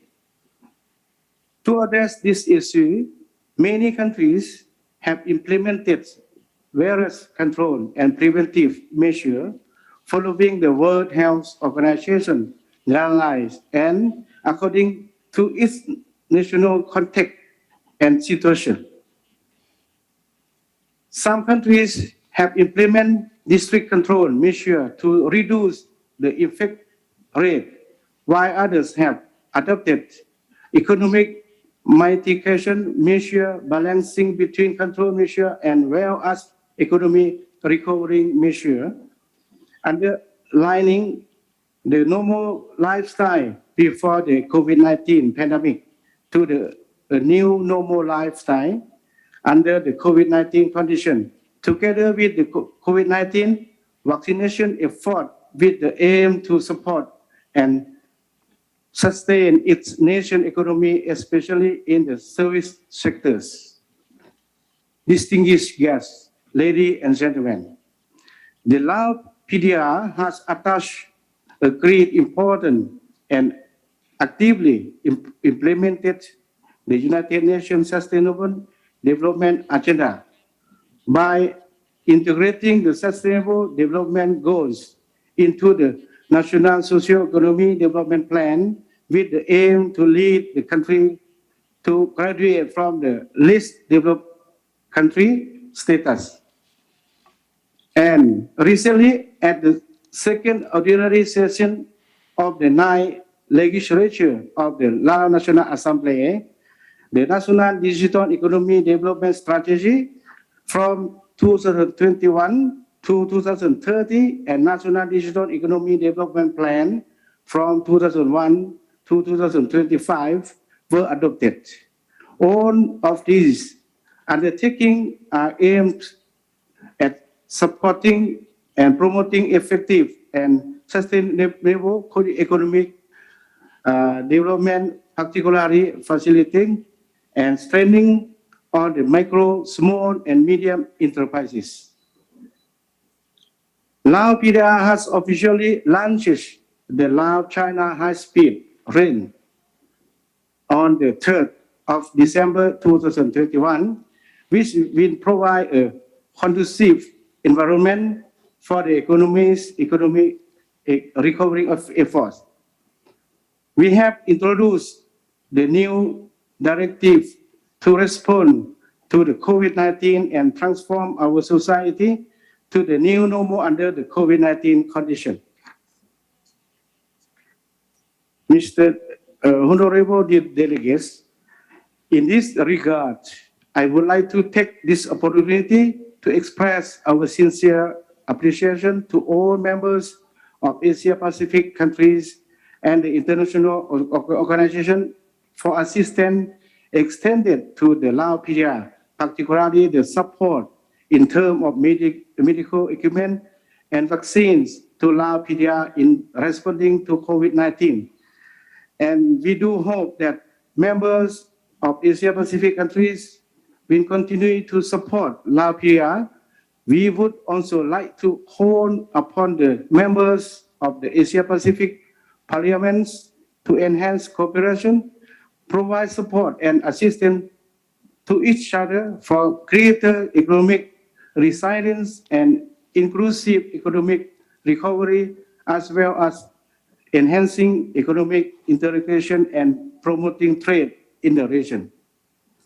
Lastly, I would like to wish Mr. Chair, all fellow member parliament, distinguished guests, lady, for good health, happiness, and great success in your noble task. Thank you very much for your attention. Thank you so much. Now, I'd like to invite Honorable Yuhei Kawada from Japan. Please take the floor. Thank you for this opportunity to speak today. I'm Ryuhei Kawada, a member of the Japanese delegation and a member of the House of Councillors. I was infected with HIV as a result of exposure to tainted blood products after the Japanese government withheld crucial information from the public. My goal as a member of the House of Councillors is to reach everyone, though, through universal health coverage.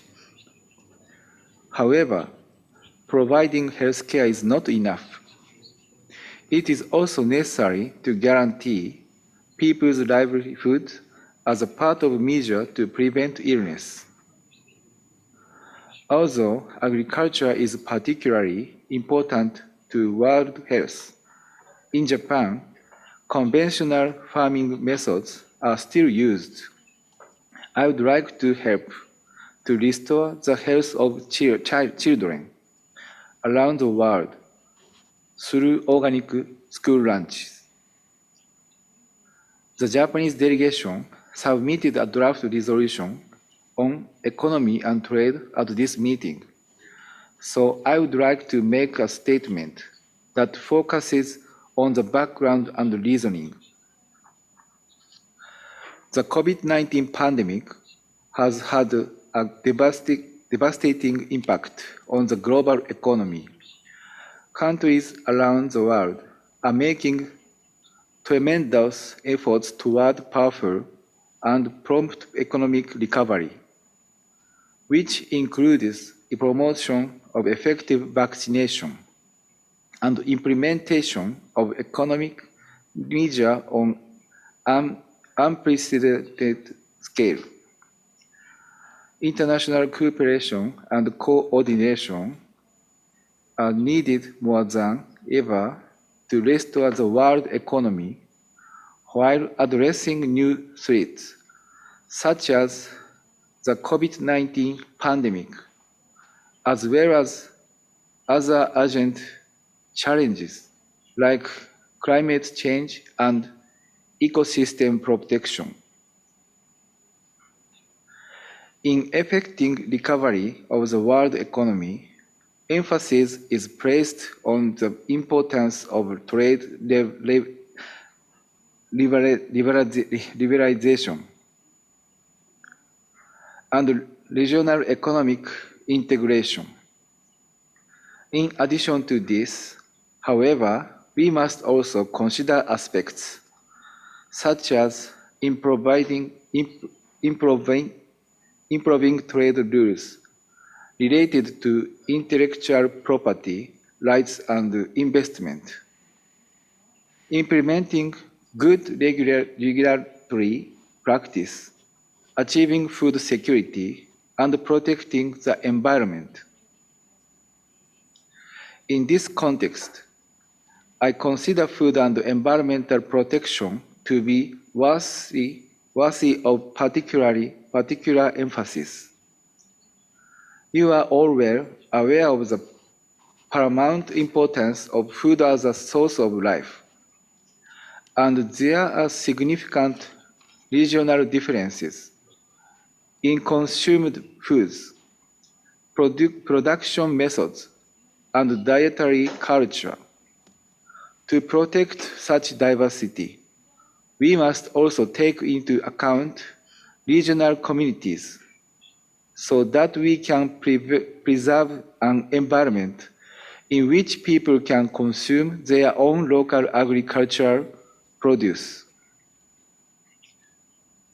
I also believe that attention should be paid to agroecology, as promoted by the Food and Agriculture Organization of the United Nations, and to measures that take advantage of regional characteristics. Agroecology emphasizing biodiversity and regional communities is both a science and a practical social movement that applies principles for protecting ecology to agriculture, thereby contributing to biodiversity and environmental protection. These aspects must also be considered while developing the economy. Sampo yoshi is a Japanese expression that refers to a business situation that is good for buyer, good for the seller, and good for society. This saying expresses the philosophy that business is important not just to concerned parties, but also to society as a whole. And therefore, a good business should exist not just to make a profit, but to contribute to society. This is an idea that should also be applied to today's global economy. The benefits of the global economy should be enjoyed not just by a handful of people, but by all human beings. Irrespective of the circumstances, we must strive to realize sustainable, balanced, and inclusive economic growth that improves the well-being for all people and contributes to widespread prosperity. Such economic growth should also address challenges such as poverty, exclusion, social equality, food security, and environmental pollution. I am thankful to my colleagues from APPF member countries that the draft resolution on enhancing economic integration and promoting trade in the region was proposed to the plenary session after discussing these problems in the Working Group on Economy and Trade Matters held in November. We parliamentarians must debate measures needed to better recover from the pandemic, as well as monitor government activities to ensure that such measures are implemented in a timely and appropriate manner. In conclusion, I would like to express my appreciation to His Excellency Speaker Park Byung-sek and other members of the Parliament of the Republic of Korea for holding this annual meeting under the difficult circumstances of the pandemic. Online meetings might be convenient, but there is nothing better than meeting in person. I believe that face-to-face discussions and personal exchanges in and around the meeting venue are essential to enable parliamentarians of each country to promote mutual understanding. I look forward to seeing you all in person once the COVID-19 pandemic is over. Thank you for your attention. 네, 의원님 감사드립니다. Thank you. Next, from Indonesia, Honorable Heru Widodo will take the floor.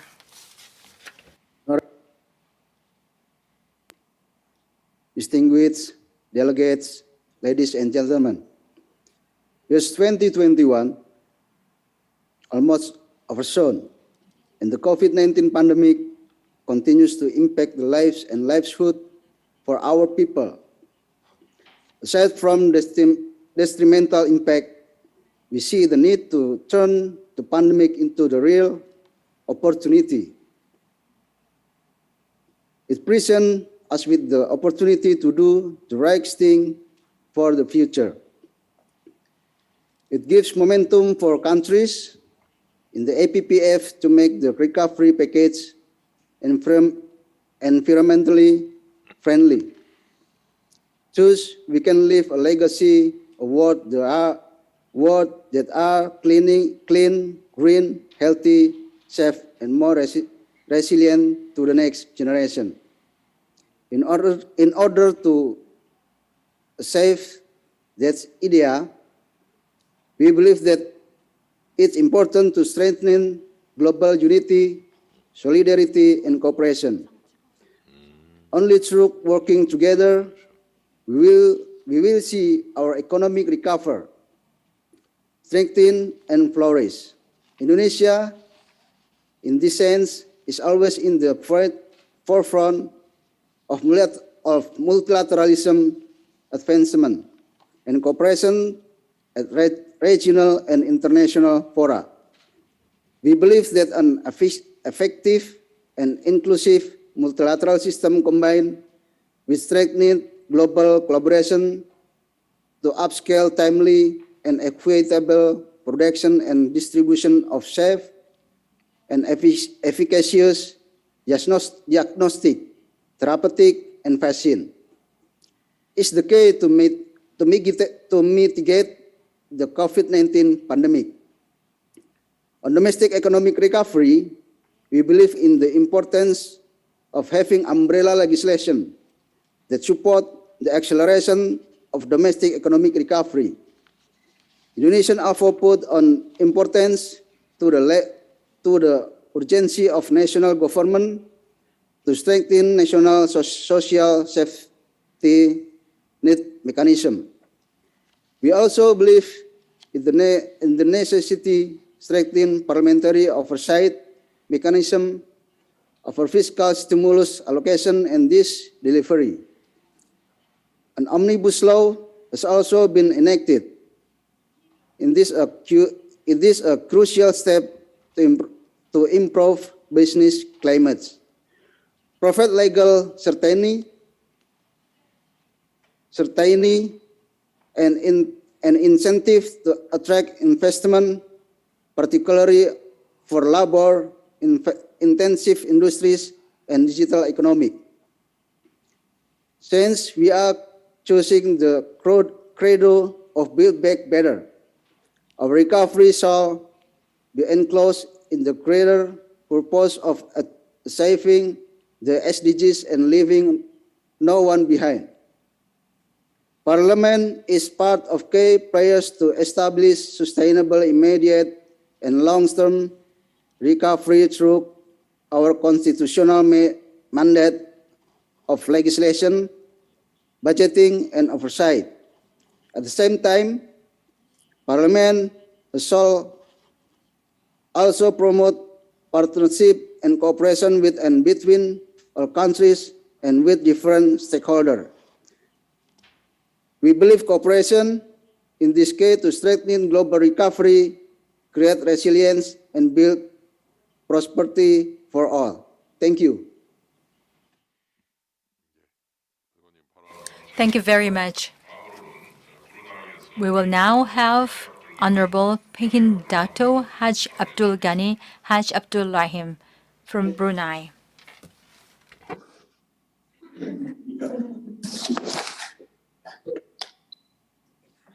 Thank you, Honorable Chairperson. Bismillahirrahmanirrahim. Assalamualaikum warahmatullahi wabarakatuh. And good afternoon.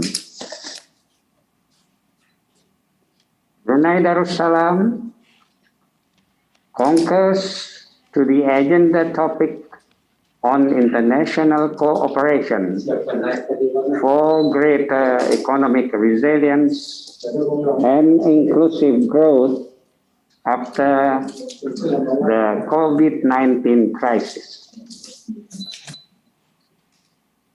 Brunei Darussalam, as the chairman of 38 and 39 ASEAN Summit, has hosted the 16th East Asia Summit in October 2021, whereby His Majesty the Sultan of Brunei Darussalam has stated that the COVID-19 pandemic has brought countries to work together and more closely with multilateral institutions such as the World Health Organization and World Trade Organization, who can support the East Asia Summit efforts in addressing the ongoing public health emergency, as well as how to revitalize our economies.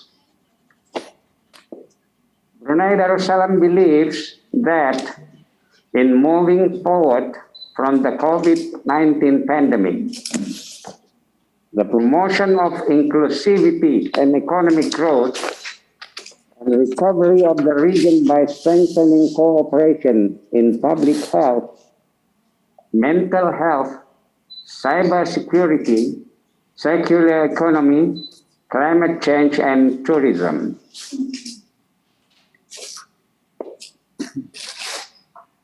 In the context of parliamentary contribution, Brunei Darussalam, through the Legislative Council, has adopted the resolution on promoting inclusive digital ASEAN, empower micro, small, and medium enterprise, and strengthen the ASEAN economic integration during the hosting of the 42nd General Assembly of IPA, held in August 2021. Brunei Darussalam believes that vaccination remains the top priority, as this will enable the easing of mobility and border crossing. On the other hand, sustained stimulus measures continue to be necessary to ensure that the region remains on the path to recovery. The country will also build on the progress made in digitalization and the adoption of digital technologies during the pandemic, such as through the Bandar Sri Begawan Roadmap for digital transformation, as well as strengthening the sustainability elements in all ASEAN initiatives. This period is an opportunity to build back better and accelerate efforts toward resilient, inclusive, and sustainable development. Honorable Chair,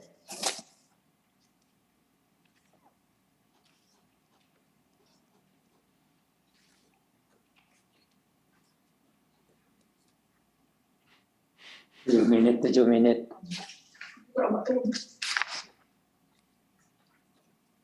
On enhancing economic integration and promoting trade in the region, Brunei Darussalam believes that it is important to discuss and deliberate this topic as we need to enhance the economic integration and promote trade in the region to curb the effects of COVID-19 pandemic.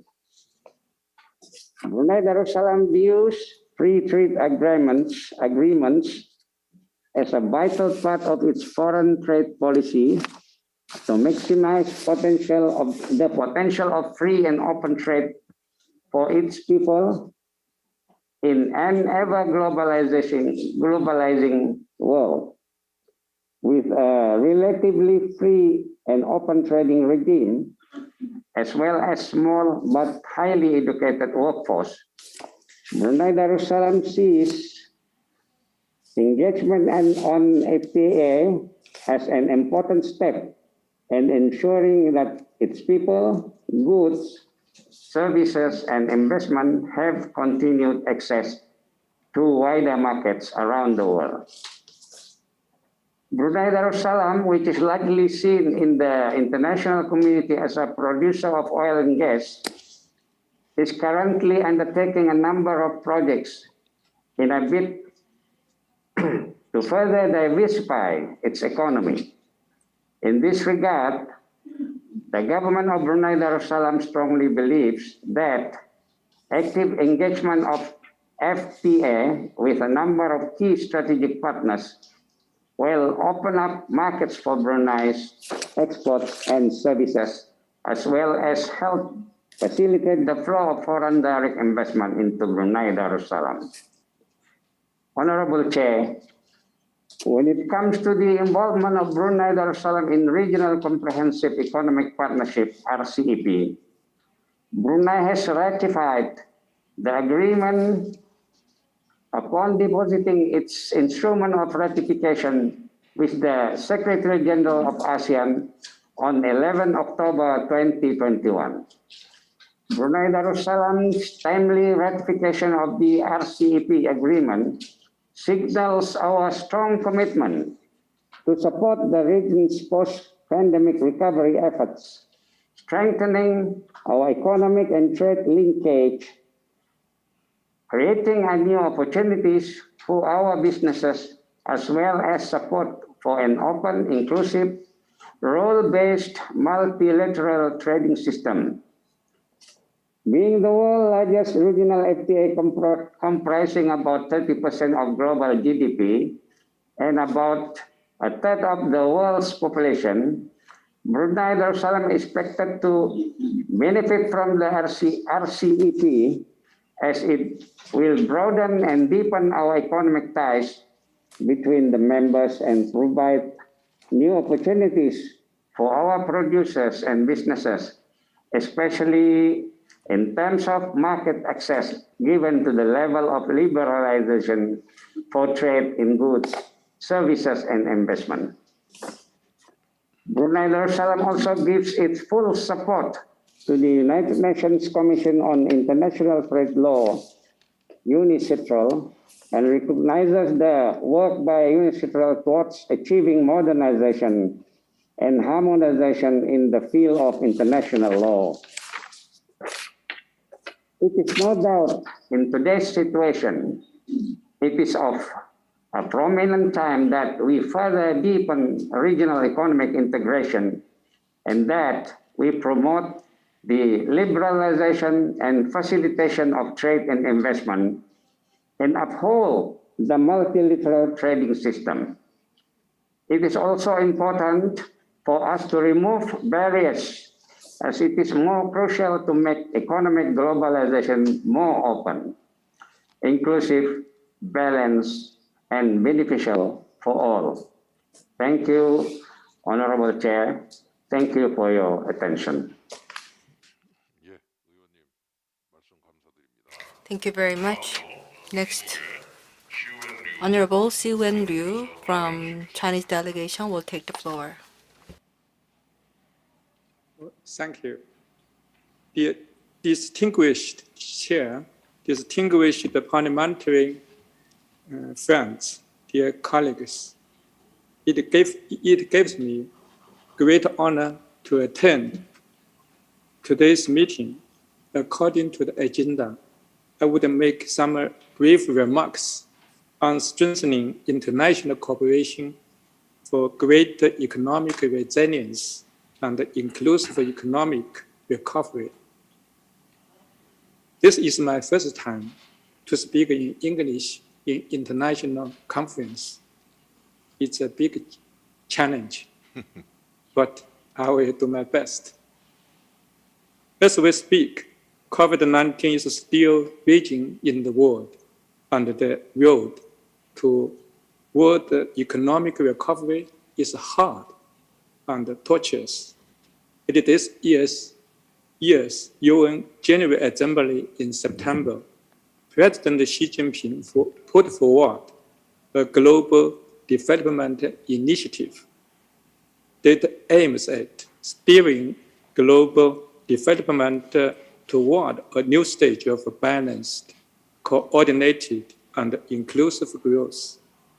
The initiative also holds great significance for sustainable development of the Asia-Pacific region. At the 28th APEC Economic Leaders Meeting held last month, President Xi Jinping made it clear that it's a first-order priority for APEC economies at the moment to defeat the pandemic and restore growth at an early date. Here, I would like to share my 3 observations.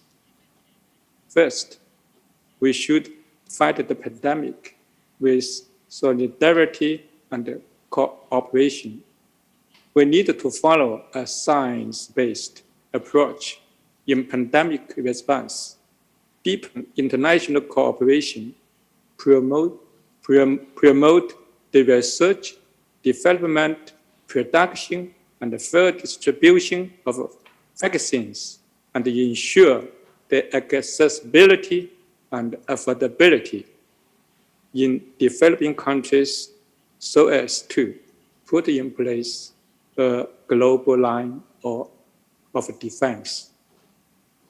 China will work with you to facilitate the movement of essential goods and people in a safe manner, to advance information sharing and anti-COVID cooperation, and to launch effective and coordinated global COVID-19 response. Second, we should pursue recovery with openness and cooperation. Openness is the lifeline of Asia-Pacific cooperation. We need to uphold open regionalism, advance regional economic integration, and work for the early realization of a high standard free trade area of the Asia-Pacific, FTAAP.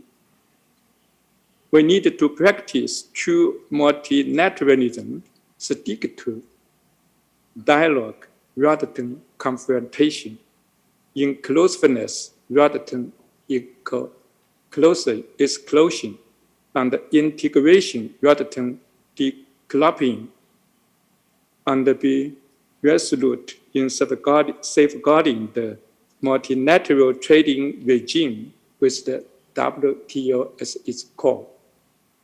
It's important to enhance international economic cooperation, to improve economic resilience, and to promote inclusive economic recovery, and not to leave any country behind.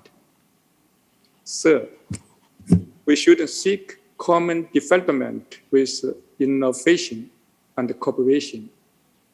Innovation is an important driving force that propels world development. The current economic recovery embodies some new trends and opportunities. We need to further develop the digital infrastructure, strive to bridge the digital divide, and work for stronger connectivity in the digital era. It's our duty to actively respond to climate change, promote the green and low carbon transition, and foster a community of all life on Earth. We should strengthen technical cooperation, step up input, make sure that developing members get real benefit from such a cooperation, and keep injecting new dynamism into the development and prosperity of the Asia Pacific. Dear friends, the 6th plenary session of the 19th Central Committee of the Communist Party of China was held not long ago, which comprehensively summarized the major achievements and the historical experience of the party over the past century.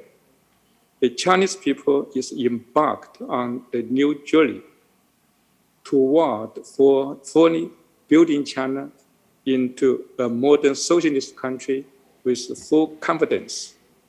China will unswervingly expand, opening up. By developing ourselves, we will provide more opportunities to and inject strong impetus into our region and beyond.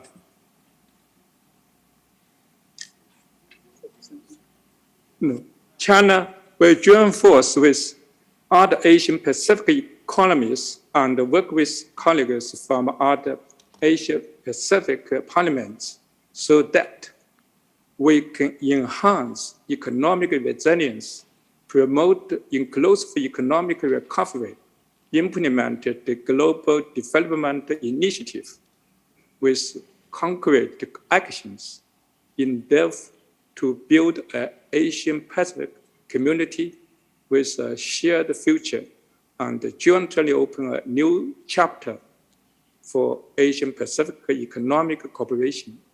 Let's contribute to further progress of the economic cooperation in the Asian Pacific region. Thank you. Yeah. Thank you so much. Now, I'd like to invite Honorable Victor Orr from Canada.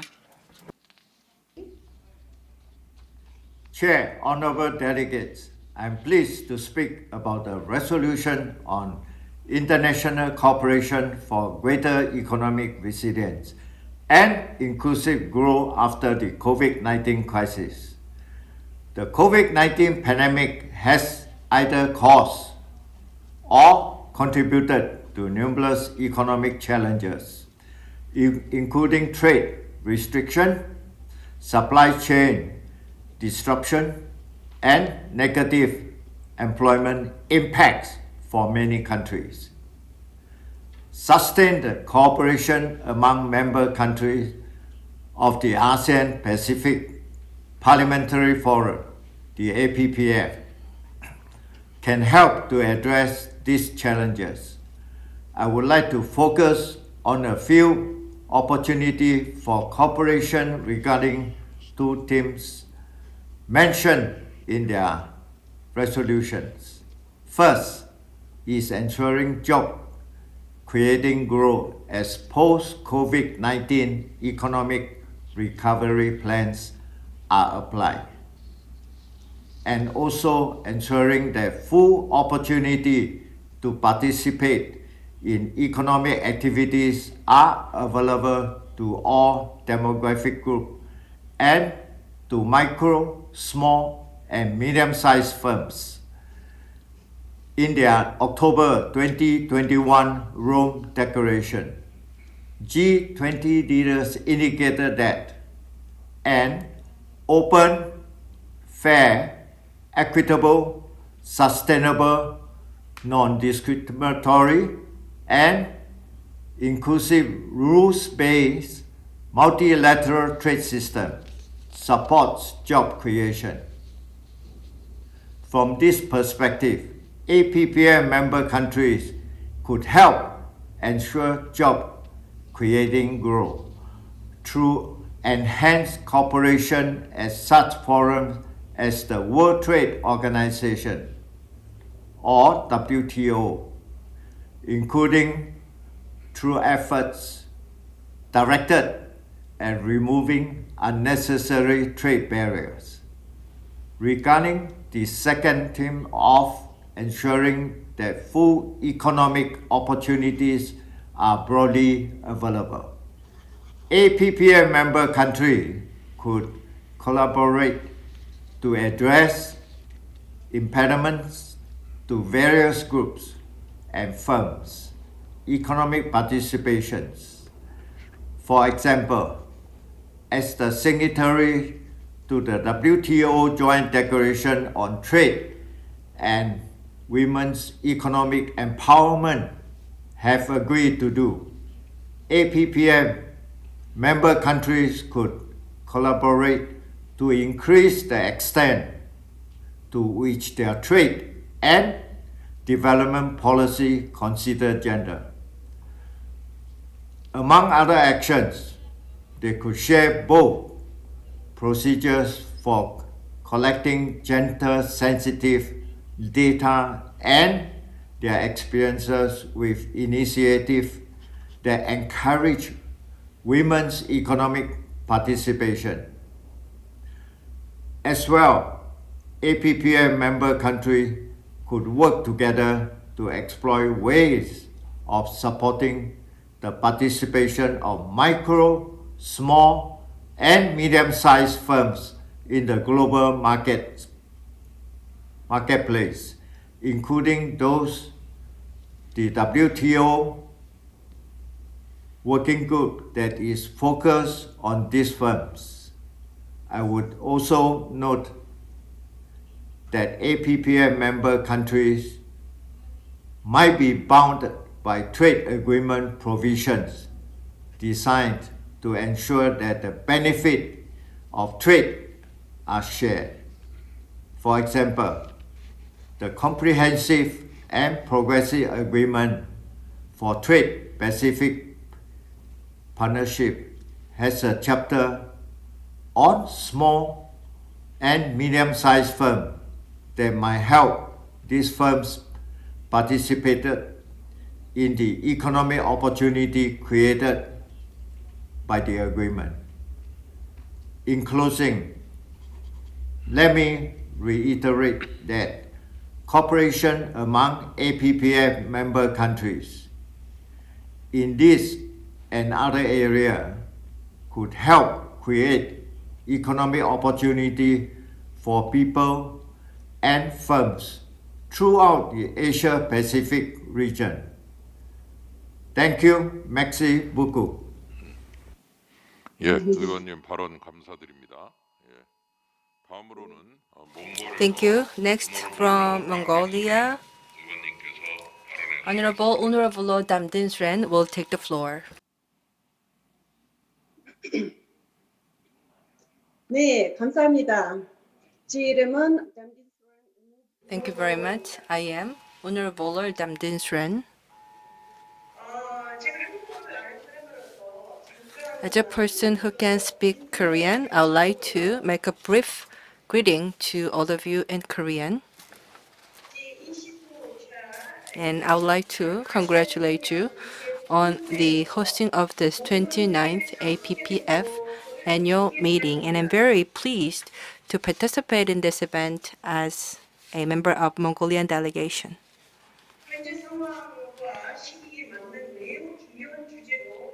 I believe that the annual meeting deals with timely and appropriate topics, and I wish you a resounding success of this meeting. Honorable Chair, distinguished members of Parliament, ladies and gentlemen, greetings to you all. Today, we are focusing on bringing the objectives of ensuring the well-being of peoples at the forefront of issues and discussing actions required by parliaments and parliamentarians of each and every country and nation to achieve sustainable, inclusive, and accessible economic recovery. A crisis resulting from the pandemic, particularly in developing countries, has disrupted all facets of social life, including the health, employment, and education sectors, economic security, social relations, and trust amongst people, and has also created significant difficulties for Mongolia. The ability of rapid exit from shocks, capability to endure external impacts of the competence to avoid or withstand them are an asset that should be nurtured in the scope of not only the social and economical life of a country, but also across individual households and the lives of citizens.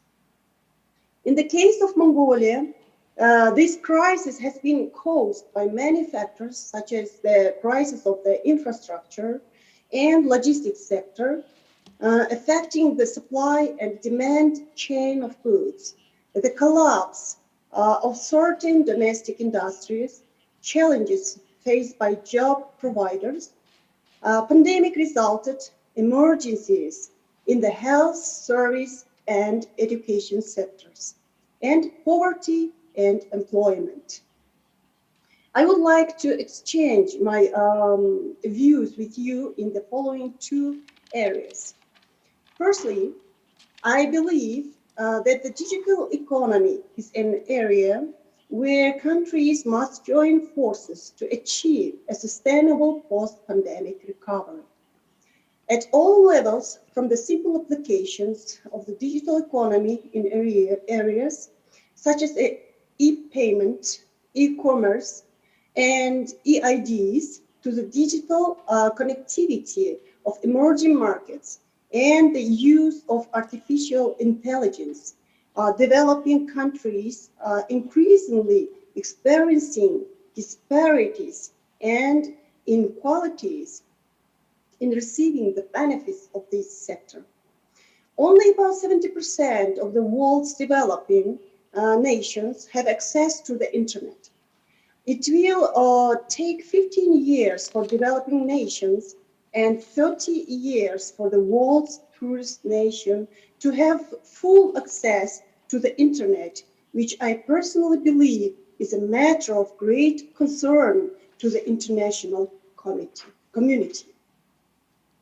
Also, the number of internet users in Mongolia has tripled in 2020. The culture of online shopping has not been well acquired.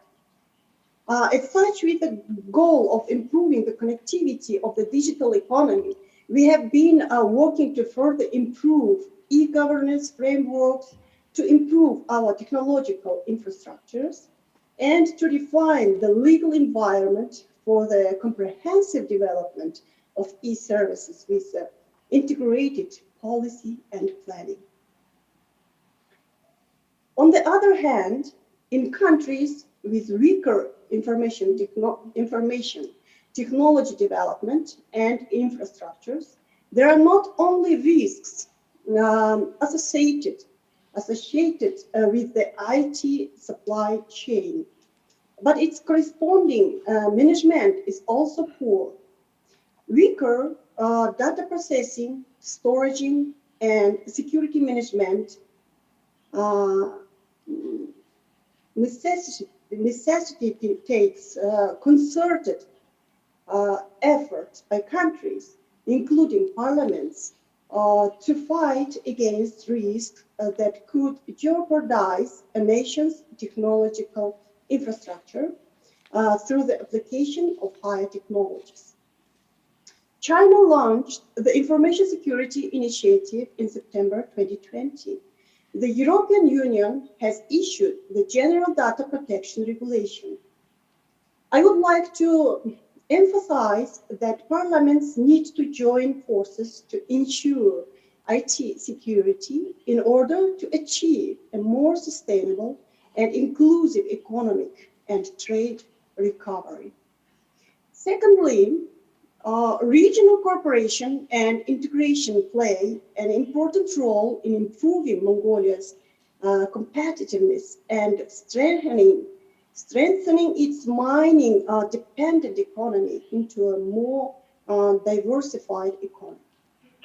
Despite technical and financial support, trade facilitation at our major border ports have not seen significant improvement.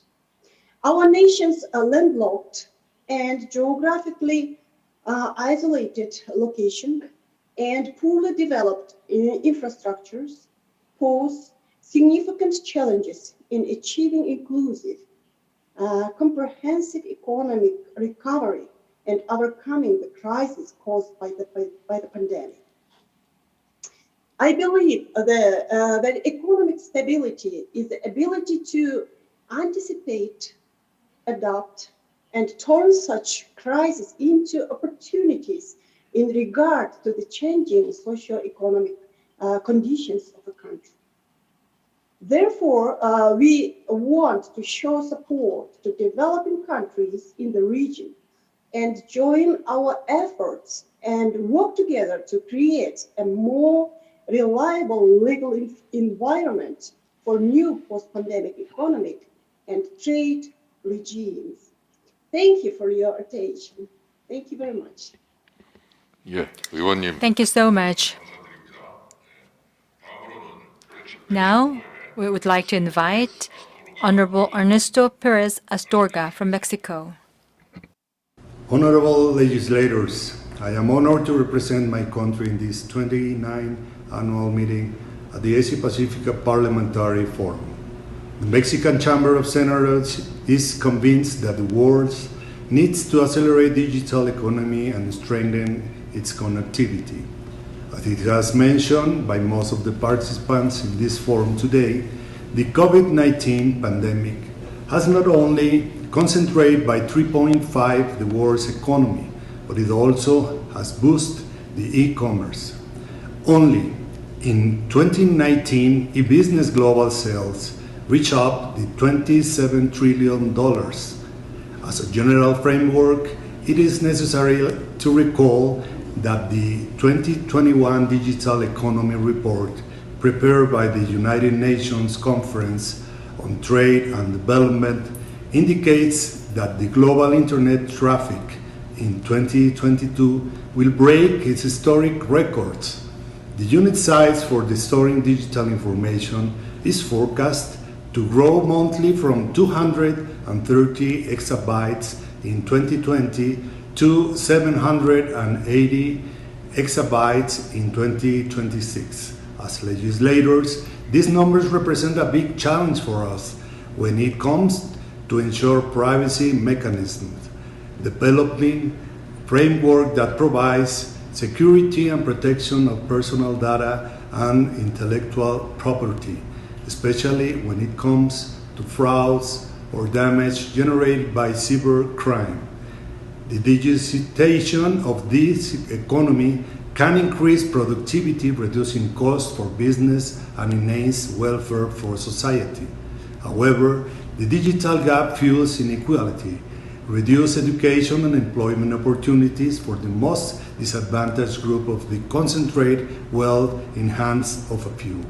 According to the United Nations report, approximately 3.6 billion people suffer lack of internet access in developing countries. To make matters worse, after the pandemic, we have learned that this digital gap affects directly the national education system as well as the labor and healthcare ministries. However, the digital gap fuels inequality, the lack of educational and employment opportunities for the most disadvantaged group, and the concentration of wealth in the hands of a few. After the pandemic, we have learned that this gap affects directly the national education system, as well as the labor and healthcare ministries. Therefore, the United Nations Sustainable Development Goals should remind us that we need to measure global development by the number of those being left behind. This is the main reason why the 2030 Agenda recognizes the power of new technologies to accelerate human progress, the urgent need to bridge the digital divide, and to develop knowledge societies. Consequently, respectable legislator, the Mexican Chamber of Senators invite the Asia-Pacific Parliamentary Forum member states to strengthen actions and regional cooperation aimed at contributing to the objectives of Sustainable Development Goals 9, build resilient infrastructures, promote sustainable industrialization, and foster innovation, especially to increase the digitalization of the economy, connectivity, infrastructure, and innovation. Encourage the member states to exchange good practice and enhance cooperation on governance at the digital economy, considering national development objectives, capacities, and challenges linked to the use and security of cross-border data flows, competition, and particularly the security and human rights of individuals. Incites the member states parliamentary to promote legislation and public policies that favor increased access to information and communication technologies, promote innovation, and encourage the collaboration of business with other stakeholders to lay the foundation for a digital and inclusive society that offers educational and employment opportunities to people in situations of special vulnerability, such as women, girls, boys, rural population, and indigenous people. Stronger efforts are expected from our governments, since almost half of the world's population are still offline. We must enhance a digital environment that capitalizes on technology's transformational potential to create new jobs, boost financial inclusion, close the gender gap, spur a green recovery, and redesign our countries. We will keep looking forward, continuing our shared efforts to build a more open, free, and secure digital future for all. Thank you. Thank you very much. Next, from Russia, the Honorable Leonid Shulutsky will take the floor.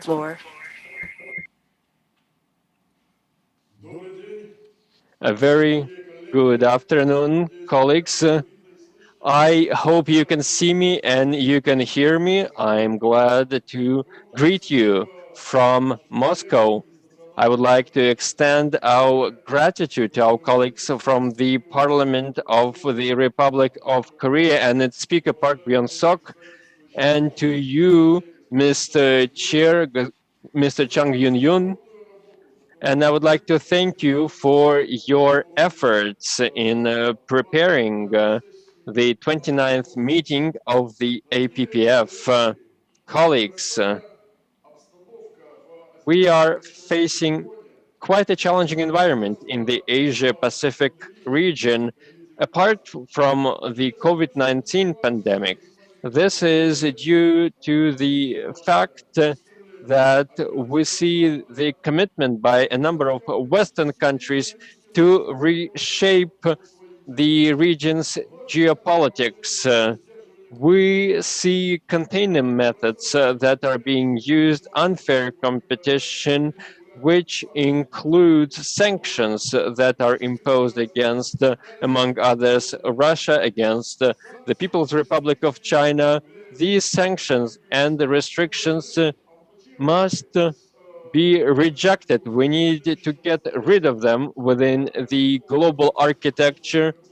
Last year, I addressed well-wishing politicians across the world, and more than 60 heads of states answered my call, speakers of parliament, prime ministers, including the UN Secretary General Antonio Guterres, who supported this approach to oppose sanctions and restrictions. But these restrictions carry on.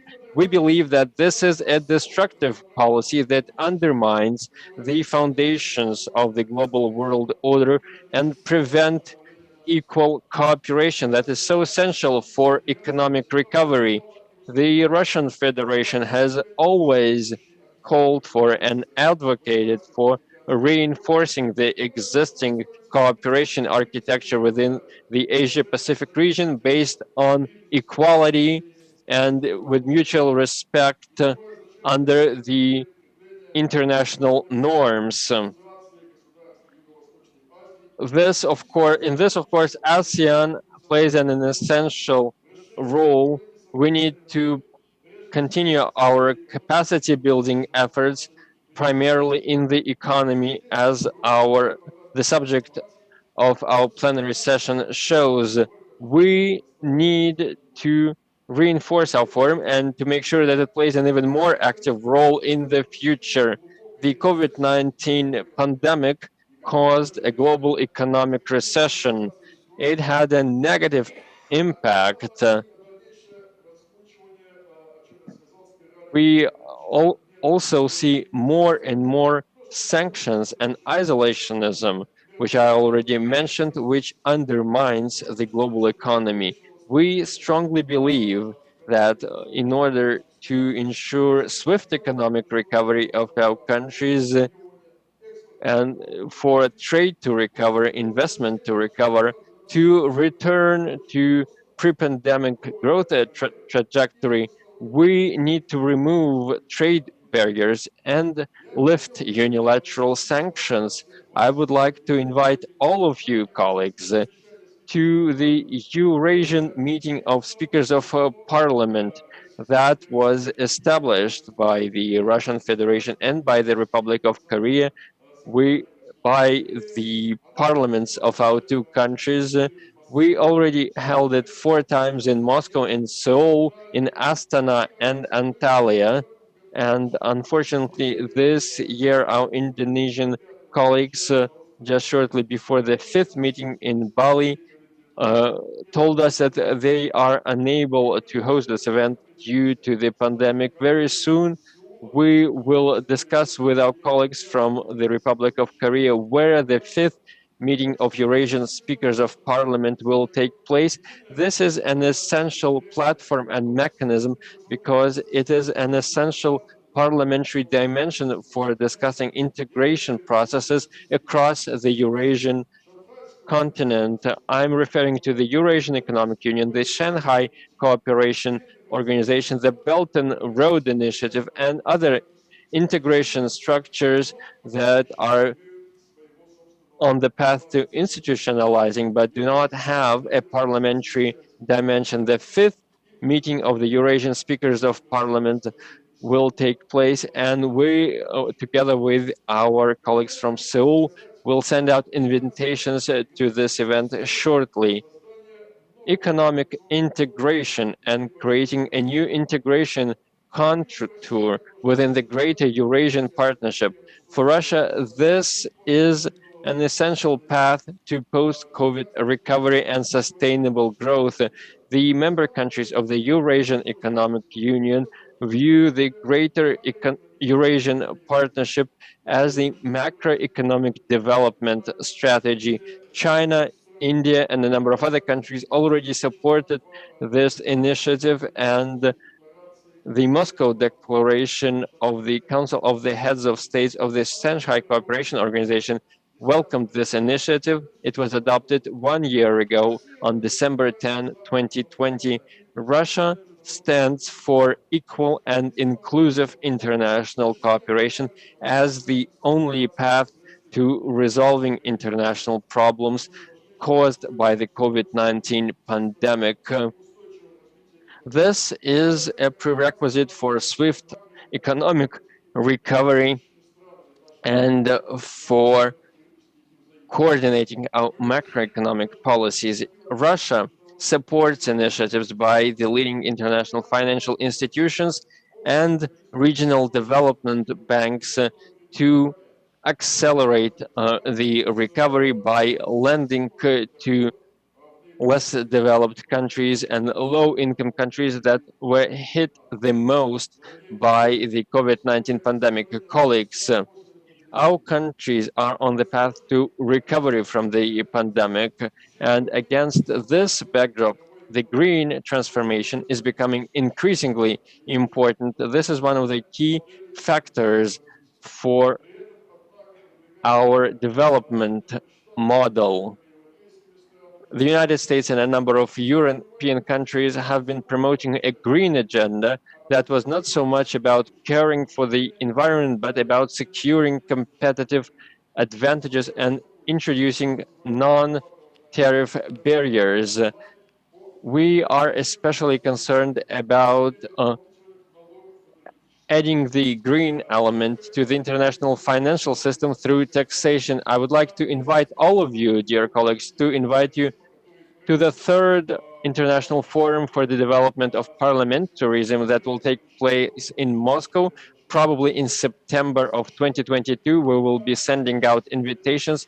We will discuss the climate agenda at this forum, the environment, and how we can protect the environment. We will hold this third Forum for the Development of Parliamentarism in Moscow, and we have an experience of gathering more than 100 speakers of parliament, and we will discuss the green agenda. I hope that the Asia-Pacific countries will proactively contribute to this forum.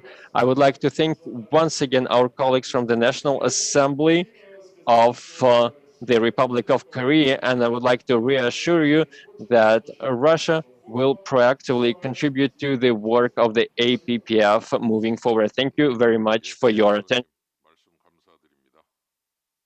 Well, thank you so much.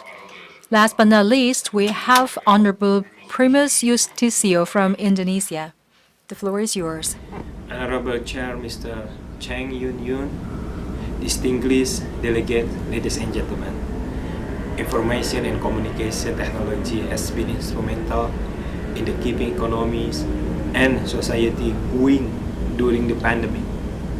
Our encounter with the COVID-19 has further highlighted the urgency of the accelerating the digital transformation.